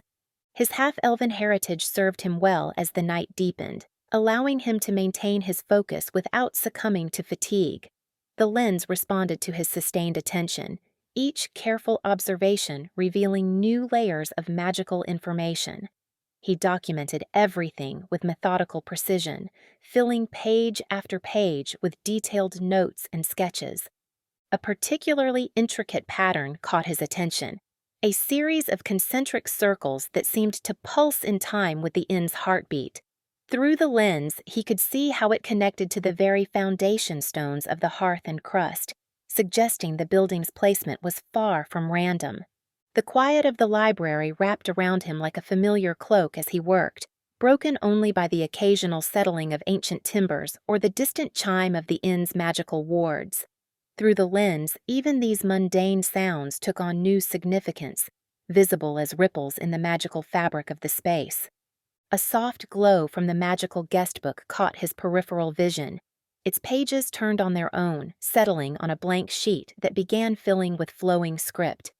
"The past leaves echoes for those who know how to listen." Theron allowed himself a small smile at the book's cryptic contribution. His attention returned to the maps as the lens revealed yet another hidden detail, a series of glyphs that appeared to be musical notation, but unlike any he'd encountered in his years of study. They seemed to dance at the edge of comprehension, changing slightly each time he tried to focus directly on them. The work consumed him as the night wore on, each new discovery leading to more questions, more patterns to analyze. The lens grew warm in his hand, responding to his sustained use, its crystal surface occasionally catching lamplight in ways that seemed almost deliberate, as if trying to direct his attention to particular details. Theron's hand moved steadily across the parchment, connecting points of magical resonance that the Veilborn lens had revealed. As he worked, a troubling pattern emerged. The leyline disturbances weren't random at all. They formed an intricate geometric arrangement around Willowmire, its precision far too exact to be natural. He sat back, rubbing his tired eyes before peering through the lens again. The pattern was unmistakable now, a modified version of classical Veilborn protective geometry. But something about it felt wrong. Where traditional ward circles flowed in harmonious curves, these lines had sharp, aggressive angles. The familiar protective symbolism had been twisted like a song played in a discordant key. "This shouldn't be possible," he muttered, tracing one particularly concerning modification. The original Veilborn designs were meant to channel and distribute magical energy evenly. These alterations created points of dangerous concentration, nodes where leyline power pooled and churned. Through the lens, these nodes glowed with intense brightness, like stars caught in a spider's web. Theron marked each one carefully on his map, adding notations about their potential. Some could serve as powerful magical reservoirs, useful for strengthening the village's defenses. Others, if left unchecked, might become dangerous weak points in Willowmire's magical fabric. The lens grew warm in his hand as he studied a particularly strong intersection near the Whispering Willow. The air around it seemed to ripple, and for a moment, Theron thought he saw multiple versions of the same space overlaid upon each other, past, present, and possible futures bleeding together. He quickly sketched the temporal distortion, his quill barely keeping pace with the shifting patterns. "The restored harmony," he whispered, understanding dawning. "It's awakening something." The lens confirmed his suspicion, showing him how the recently completed melody had sent ripples through time itself. Ancient magic was stirring, responding to the call of its own kind. Working methodically, Theron began plotting coordinates where the ley lines intersected most powerfully. As he connected them, a clear path emerged, not random at all, but a deliberate trail leading to what appeared to be a sealed entrance. The lens revealed layers of ancient wards still humming with power, protecting what could only be a Veilborn archive. His excitement was tempered by caution as he studied the wards. They were remarkably intact, designed to respond only to specific magical frequencies. One wrong approach could trigger defensive measures that had lost none of their potency over the centuries. Dawn's first light began to seep through the library windows as Theron organized his findings. He transferred his rough sketches onto clean parchment, creating detailed maps that marked both dangerous convergences and promising magical resources. The lens helped him add precise measurements and power readings, resulting in the most comprehensive magical survey of Willowmire ever created. Shadows retreated as morning brightened the room, but Theron worked on, adding vital notes about necessary protective measures. Each critical site would need specific types of warding, carefully calibrated to work with the existing leyline patterns rather than against them. Through the lens, he watched the sunrise interact with the magical currents, creating shimmering ripples of energy that confirmed his calculations. The guest book rustled nearby, its pages turning to display fresh text. Knowledge illuminates the path, but wisdom chooses which steps to take. Theron nodded absently, adding one final notation about the temporal anomalies. The morning light caught the lens's crystal surface, sending rainbow refractions dancing across his carefully drawn maps, beautiful, but somehow ominous in their implications. He sat back, surveying his night's work spread across the library table. The maps told a story of both opportunity and danger, of ancient powers stirring and protective barriers wearing thin. Every notation, every carefully drawn line represented another piece of a puzzle that was only beginning to take shape. The lens pulsed once more in his hand, drawing his attention to a particular intersection of ley lines near the inn's foundation. Through its crystal surface, he could see how the morning light interacted with the magical currents, creating patterns that reminded him of musical notes dancing on an invisible staff. It was beautiful, but like everything else he'd discovered that night, it carried an undertone of warning that couldn't be ignored. Mordain collapsed against a gnarled tree trunk, his shadowy form dissipating at the edges like smoke in a breeze.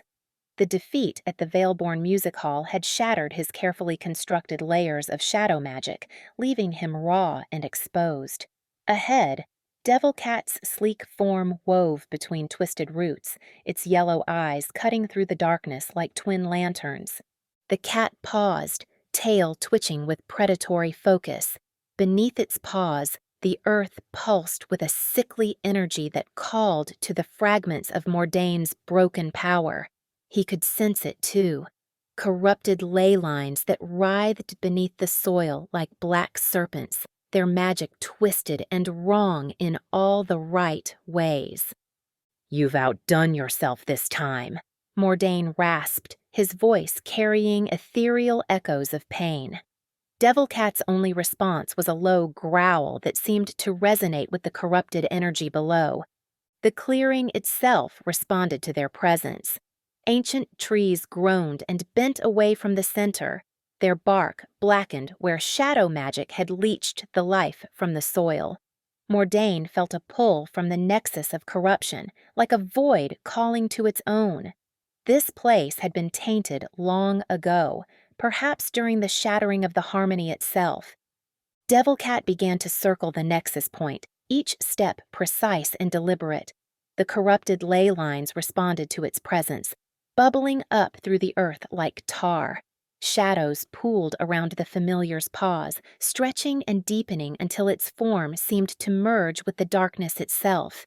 The cat's shadow elongated impossibly, becoming a well of infinite depth that began to drink in the corrupted energy. Mordain dropped to his knees, pressing his blackened hands against the tainted ground. The moment his fingers made contact, corrupted leyline energy surged through him like liquid darkness.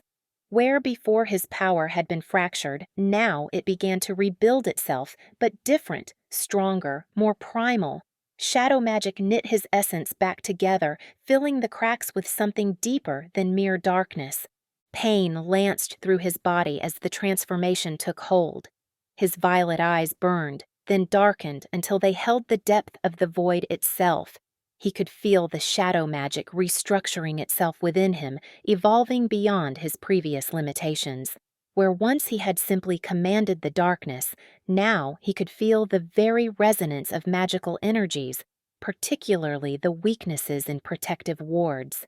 Beside him, Devil Cat underwent its own metamorphosis. The familiar's form became liquid shadow, defying physical constraints. Its yellow eyes blazed brighter, and where its paws touched the ground, veil-born enchantments simply decayed. The cat tested its new power on a nearby wardstone, and the ancient protection crumbled like ash at its touch. Mordain rose, power thrumming through his reconstructed form. He extended a hand toward a line of protective runes etched into a distant tree. Instead of the brute force he would have used before, he now sensed the delicate threads of magic that gave the wards their strength. With subtle manipulation, he began to twist them, corrupting their purpose from within. The runes flickered, their soft blue light taking on a purple tinge. To any observer, they would appear intact, but Mordain knew their nature had been fundamentally altered. What once repelled shadow magic would now welcome it like an old friend. Devil Cat prowled back to his side, its form rippling with barely contained shadow energy. The familiar's purr resonated with the corrupted ley lines, creating discordant harmonies that set Mordain's teeth on edge. "They think they've won," Mordain murmured, watching as the twisted leyline energy continued to pulse beneath the soil. "They don't understand that some defeats." He flexed his fingers, watching shadows dance between them like living silk. "Some defeats forge you into something far more dangerous than victory ever could." Devil Cat's tail lashed in agreement as Mordain sent another tendril of corruption through the clearing's remaining wards. One by one, he twisted their enchantments, leaving them seemingly intact but fundamentally altered. The process required finesse rather than force, but the results were far more insidious. These corrupted protections would now serve as doorways rather than barriers, and none would be the wiser until it was far too late. Mordain stretched out his awareness, feeling the corrupted leyline energy course through his reconstructed form. Where before he had wielded shadow magic like a blunt instrument, now it responded to his will with surgical precision. He focused on a nearby wardstone, its protective runes glowing with a soft blue light. Instead of attempting to overpower the ward, he sent a delicate tendril of corruption into its magical structure. Through his enhanced perception, the ward's energy matrix appeared as intricate threads of light, each one vital to its protective purpose. With subtle manipulation, he began twisting these threads, redirecting their flow while maintaining their outward appearance. Devil Cat prowled around the wardstone, its yellow eyes fixed on the process. Through their strengthened bond, Mordain could suddenly see what his familiar saw: microscopic imperfections in the magical construct, tiny stress points where the enchantment was weakest. The cat's tail twitched, and Mordain instinctively understood which thread to pull, which connection to corrupt. The ward's light flickered almost imperceptibly as its nature changed. To any observer, it would appear unchanged, but Mordain knew better. He had transformed its very essence, turning protection into a subtle invitation for shadow magic. The corruption was elegant, nearly impossible to detect unless one knew exactly what to look for. Dark energy from the leyline nexus continued to pulse beneath them, seeping into their beings. Mordain felt it changing him at a fundamental level, infusing his shadow magic with an element of entropy. He tested this new aspect of his power on a fallen branch, watching with satisfaction as its natural magic slowly unraveled, leaving it gray and lifeless. Through this enhanced connection to magical energies, Mordain's awareness extended far beyond the clearing. He could sense the layered protections around the Hearth and Crust Inn, each ward and rune now revealing its vulnerabilities to his perception.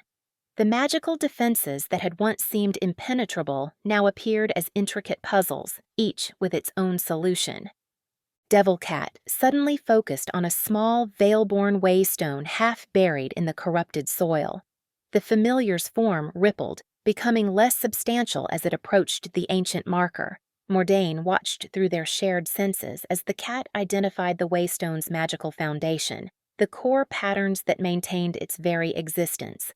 With deliberate precision, Devil Cat pressed one shadowy paw against the waystone. Instead of the usual destructive burst of power, the familiar's touch initiated a cascade of magical decay. The waystone's enchantments began to unravel from within, its runes fading one by one until the stone itself crumbled into fine dust. Nothing remained, not even residual magical energy. The waystone had been completely unmade. Mordain's lips curved into a twisted smile as he observed the demonstration of their evolution. The corrupted leyline nexus had transformed them into something far more insidious than mere wielders of shadow magic. They had become agents of magical entropy, capable of unraveling the very fabric of enchantments. Standing in the center of his corrupted domain, Mordain flexed his restored power. Shadow magic swirled around him like a living cloak, responding to his slightest thought. Beside him, Devil Cat's form flickered between solid shadow and pure void, its yellow eyes gleaming with their shared understanding of their new capabilities. He reached out with his enhanced senses, probing the distant magical barriers around Willowmire. Each protection revealed its weaknesses to him, like a master lockpicker identifying the subtle clicks of tumblers. Where once he had relied on brute force, now he could target these vulnerabilities with exactitude, corrupting them so subtly that none would notice until it was far too late. The nexus of corrupted ley lines pulsed beneath them in approval, its dark energy now permanently woven into their essence. Devil Cat's purr resonated with the twisted harmonies of their domain, creating discordant notes that seemed to decay the very air around them. Together, they had transcended their previous limitations, becoming something that the defenders of harmony could never have anticipated.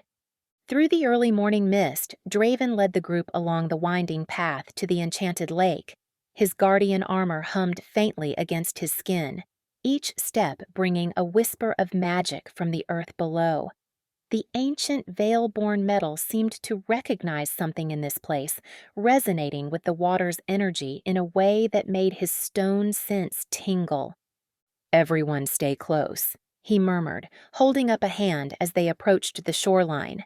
Beneath his feet, the ground thrummed with familiar vibrations, ley-line signatures he'd grown accustomed to reading since donning the armor. But here, at the lake's edge, they felt different, deeper, more complex. Lenora and Peanut moved up beside him, the small familiar's nose already glowing with that peculiar light that signaled strong magic. Behind them, Jill's enchanted shirt flickered through phrases faster than usual, finally settling on cryptic fish, much wow in glowing letters. Despite the tension of the moment, Draven felt the corner of his mouth twitch. The lake's surface began to stir, ripples spreading in precise geometric patterns that couldn't be natural. Draven's armor responded, the runes etched across its surface brightening ever so slightly. Through his enhanced connection to the stone beneath the water, he sensed Eldrin's approach before the Wobbeglim emerged. The oracle's broad, flat form rose gracefully through the mist, moss-like patterns across his skin pulsing with soft bioluminescence. Those ancient, knowing eyes fixed on their group with an intensity Draven had never seen before. "The stones beneath your feet whisper of change," Eldrin's voice carried through the water, each word seeming to ripple through the air itself. The urgency in his tone made Draven's guard rise instantly. He pressed his armored palm against the ground, extending his stone sense deeper. The vibrations confirmed Eldrin's words. Something was shifting in the deeper layers of earth, a subtle but persistent tremor that spoke of gathering power. "Show us," Draven requested simply, knowing the oracle's preference for demonstration over explanation. Eldrin's fins moved in an intricate pattern, and the lake's surface became like polished glass. Images formed in the water, a vast network of ley lines, more complex than any Draven had seen mapped before. They twisted and converged beneath Willowmire in patterns that made his head swim to follow. Beside him, Lenora's quill scratched rapidly across parchment as she captured the pattern. Theron stepped forward, the veil-born lens gleaming as he studied the projection with intense focus. Through his stoned sense, Draven felt the scholar's heart rate quicken with recognition or revelation. When shadows sing and waters weep, the melody shall secrets keep, Eldrin intoned, his voice carrying that particular resonance that meant every word mattered. Amara moved forward then, her wings catching the misty light as she approached the water's edge.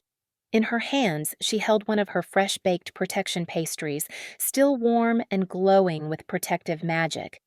The gesture might have seemed odd to outsiders, but Draven had learned long ago not to underestimate the power of Amara's baking, or her intuition. Eldrin accepted the offering with unusual solemnity, his whiskers twitching as he consumed it in a single, graceful motion. The protection spell within the pastry rippled across his form, enhancing the glow of his patterns. The water's surface shifted again, and new images formed, something massive and intricate, buried deep beneath layers of earth and time. Draven's armor thrummed against his skin, the sensation so strong he had to brace himself. The artifact in the vision bore markings similar to those etched into his guardian armor, but far more complex, far more powerful. Through his stone sense, Draven felt the weight of ages pressing down on that buried thing, felt the way the ley lines wrapped around it like roots around a precious stone. His role as guardian suddenly felt heavier, more significant, as if the armor itself was trying to tell him something about this ancient veil-born creation. The foundations tremble, Eldrin observed, his fins creating small, precise ripples. The balance shifts beneath the surface of all things. Draven nodded, understanding flowing between guardian and oracle without need for further words. Through the stone, through his armor, through every enhanced sense the veil-born guardians had passed down, he felt the truth of it. Something was stirring in the deep places, something that had slept for centuries beneath their feet. "The artifact," he said, his voice low and steady despite the tension building in his chest. "It's connected to the Guardian's role, isn't it?" Eldrin's patterns pulsed in a complex sequence. The Guardians were more than protectors. The Wobbeglim's voice rippled through the water. They were the key-bearers, the rhythm keepers, the ones who walked the line between shadow and light. The water's surface shifted again, showing more detail of the buried artifact. Draven's armor responded to each new image, the resonance growing stronger, more insistent. Through his stone sense, he felt the ley lines beneath them pulse in harmony with the vision, as if the very earth remembered what had been hidden away. Draven watched as cogs swooped gracefully over the lake's surface, the mechanical raven's enhanced systems casting a faint blue grid of light across the water. The familiar's new adaptive mechanisms whirred and clicked, mapping invisible currents of magic that flowed between Eldrin and whatever lay buried deep beneath Willowmire. Through his stone sense, Draven felt each pulse of energy the raven detected, like echoes traveling through bedrock. Cogs let out a series of sharp, metallic chirps that made Jill frown. The brownie pulled out her modified spellwork compass, comparing its readings to her familiar's data. "The patterns are destabilizing," she muttered, her magical t-shirt flickering to display, "Warning, magical turbulence ahead." Before Draven could respond, Eldrin's whiskers suddenly stiffened, their bioluminescent patterns shifting from peaceful blue-green to urgent amber. The Wobbeglim's broad form twisted in the water, fins creating precise ripples that spoke of approaching danger. Through his guardian armor, Draven felt it too, a creeping coldness in the stone beneath his feet, like frost spreading through cracks in the earth. "Shadow magic gathers strength," Eldrin's voice carried through the water. each word leaving rings of light that pulsed with warning.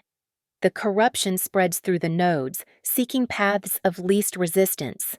His patterns flashed deeper amber, almost red now, reflecting off the lake's surface in complex geometries that made Draven's stone sense buzz with recognition. The guardian armor responded to Eldrin's movement, its ancient runes brightening as the Wobbeglim began to channel the lake's defensive magic. Draven felt the power build through the stone beneath him, rising like a tide through layers of earth and memory. The water's surface became mirror smooth, and in its reflection, he saw more than just sky and mist. The vision Eldrin conjured showed the true scope of what lay beneath their feet, a vast network of Valeborn architecture, its influence spreading through Willowmire's foundation like roots through soil. The buried artifact at its center pulsed with a familiar energy that made Draven's armor hum in response. Through his enhanced connection to the stone, he could feel the weight of centuries pressing down on this hidden wonder, feel the way it shaped the flow of magic through the land itself. "The balance shifts," Eldrin intoned, his voice carrying that particular resonance that seemed to echo through time itself. "What was buried seeks to rise. What was broken yearns to mend." The lake's surface rippled with images, flashes of ancient halls, glimpses of mechanisms vast and intricate, shadows that moved with purpose. They came too quickly for Draven to grasp them all, but his armor recorded each pulse and pattern, storing them like memories in stone. Beside him, Lenora worked frantically to sketch what she could, while Theron's Valeborn lens tracked the flow of energy through each revealed structure. Peanut's nose glowed brighter with each new revelation, the familiar picking up on magical signatures that even Draven's enhanced senses struggled to categorize. With deliberate precision, Eldrin began to trace patterns in the water, creating a map of intersecting points where the artifact's influence breached closest to the surface. Draven committed each location to memory, feeling how they connected through the stone beneath Willowmire. The guardian armor helped him understand their strategic importance. These weren't just random points of power, but carefully placed anchors in what must have been an incredibly sophisticated Valeborn system. The first point aligned with the inn's foundation stones, explaining the recent surge in magical activity there. Another corresponded with the Whispering Willows location, while a third marked a spot in the old marketplace that Draven had always sensed held hidden significance. Each revelation made the patterns clearer, showing how the buried artifact influenced every major magical structure in Willowmire. As the final point was marked, Eldrin's form began to fade deeper into the water. The Wobbeglim's patterns pulsed one last time, a complex sequence that Draven's armor translated as both warning and instruction. Without another word, the oracle disappeared beneath the lake's surface, leaving ripples that spread in perfect geometric patterns before fading to stillness. Draven stood at the water's edge, feeling the weight of new knowledge settle into his bones like sediment after a storm. His guardian armor continued to process the information, each rune pulsing with newfound purpose as it integrated Eldrin's revelations with its ancient protocols. Through the stone beneath his feet, he could feel the subtle shifts in magical current that the oracle had revealed, each one adding another layer to his understanding of what they faced. Jill's shirt cycled through several phrases.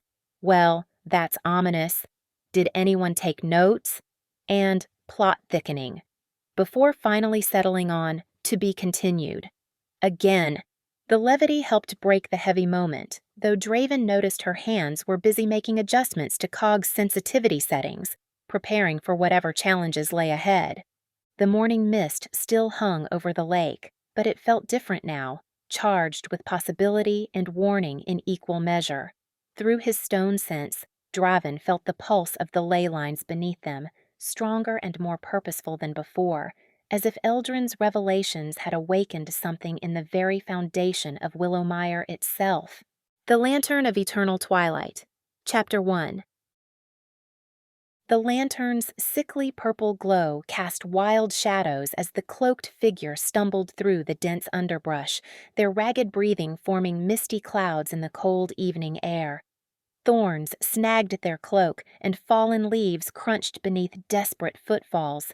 The brass lantern swung violently from their white-knuckled grip, its unnatural light making the forest look diseased and wrong. Behind them, the shadow creatures moved like spilled ink between the trees. Their forms shifted and writhed, neither fully solid nor completely ethereal, with eyes that gleamed an awful violet. The whispers that followed them seemed to come from everywhere and nowhere at once, speaking words that made the traveler's head ache with their wrongness. Ducking behind a gnarled oak, they fumbled with trembling hands to retrieve a worn piece of parchment. The map's edges were frayed, its surface marked with elaborate veil-born runes that seemed to shimmer faintly in the lantern light. Dark veins spread across their fingers where they gripped the cursed lantern, branching like twisted lightning beneath their skin. "Please, please," they whispered, scanning the map frantically. There, the marking for the Hearth Crust Inn. It wasn't far now if they could just... A crystalline sound split the air as the protection charm around their neck shattered. The traveler dropped to the ground just as a shadow creature lunged overhead, its form rippling like dark water. They pressed the sealed letter marked for Draven Ironroot closer to their chest, the parchment crinkling against their racing heart. The lantern's purple light pulsed stronger, and the vegetation around them began to wither. Leaves curled and blackened, grass shriveled to ash, and moss crumbled to dust. The traveler's sleeve slipped back, revealing angry violet patterns spreading up their wrist like burn scars, matching the sickly light they carried. "No, no, no," they muttered, trying to pull the sleeve back down with shaking fingers. The patterns were spreading faster now, crawling up their arm like hungry vines. They crashed through a thorny thicket, their cloak catching and tearing with a harsh, ripping sound. Branches whipped at their face, drawing thin lines of blood. The second-to-last protection charm, a small silver disc hanging from their belt, cracked and broke with the sound of shattering glass. The shadow creature's whispers grew louder, more distinct. The words they spoke were ancient, each syllable feeling like ice water down the traveler's spine. The language was one that hadn't been spoken since the Veilborn vanished, and hearing it now felt like a violation of something sacred. "Viscar Nath Morden." The shadows seemed to laugh, their voices like rustling dead leaves. "Shalme Viscar." The traveler stumbled on, one hand clutching the letter, the other gripping the lantern that was both salvation and curse. Their final protection charm hummed against their hip, its magic vibrating with the strain of holding back the encroaching darkness.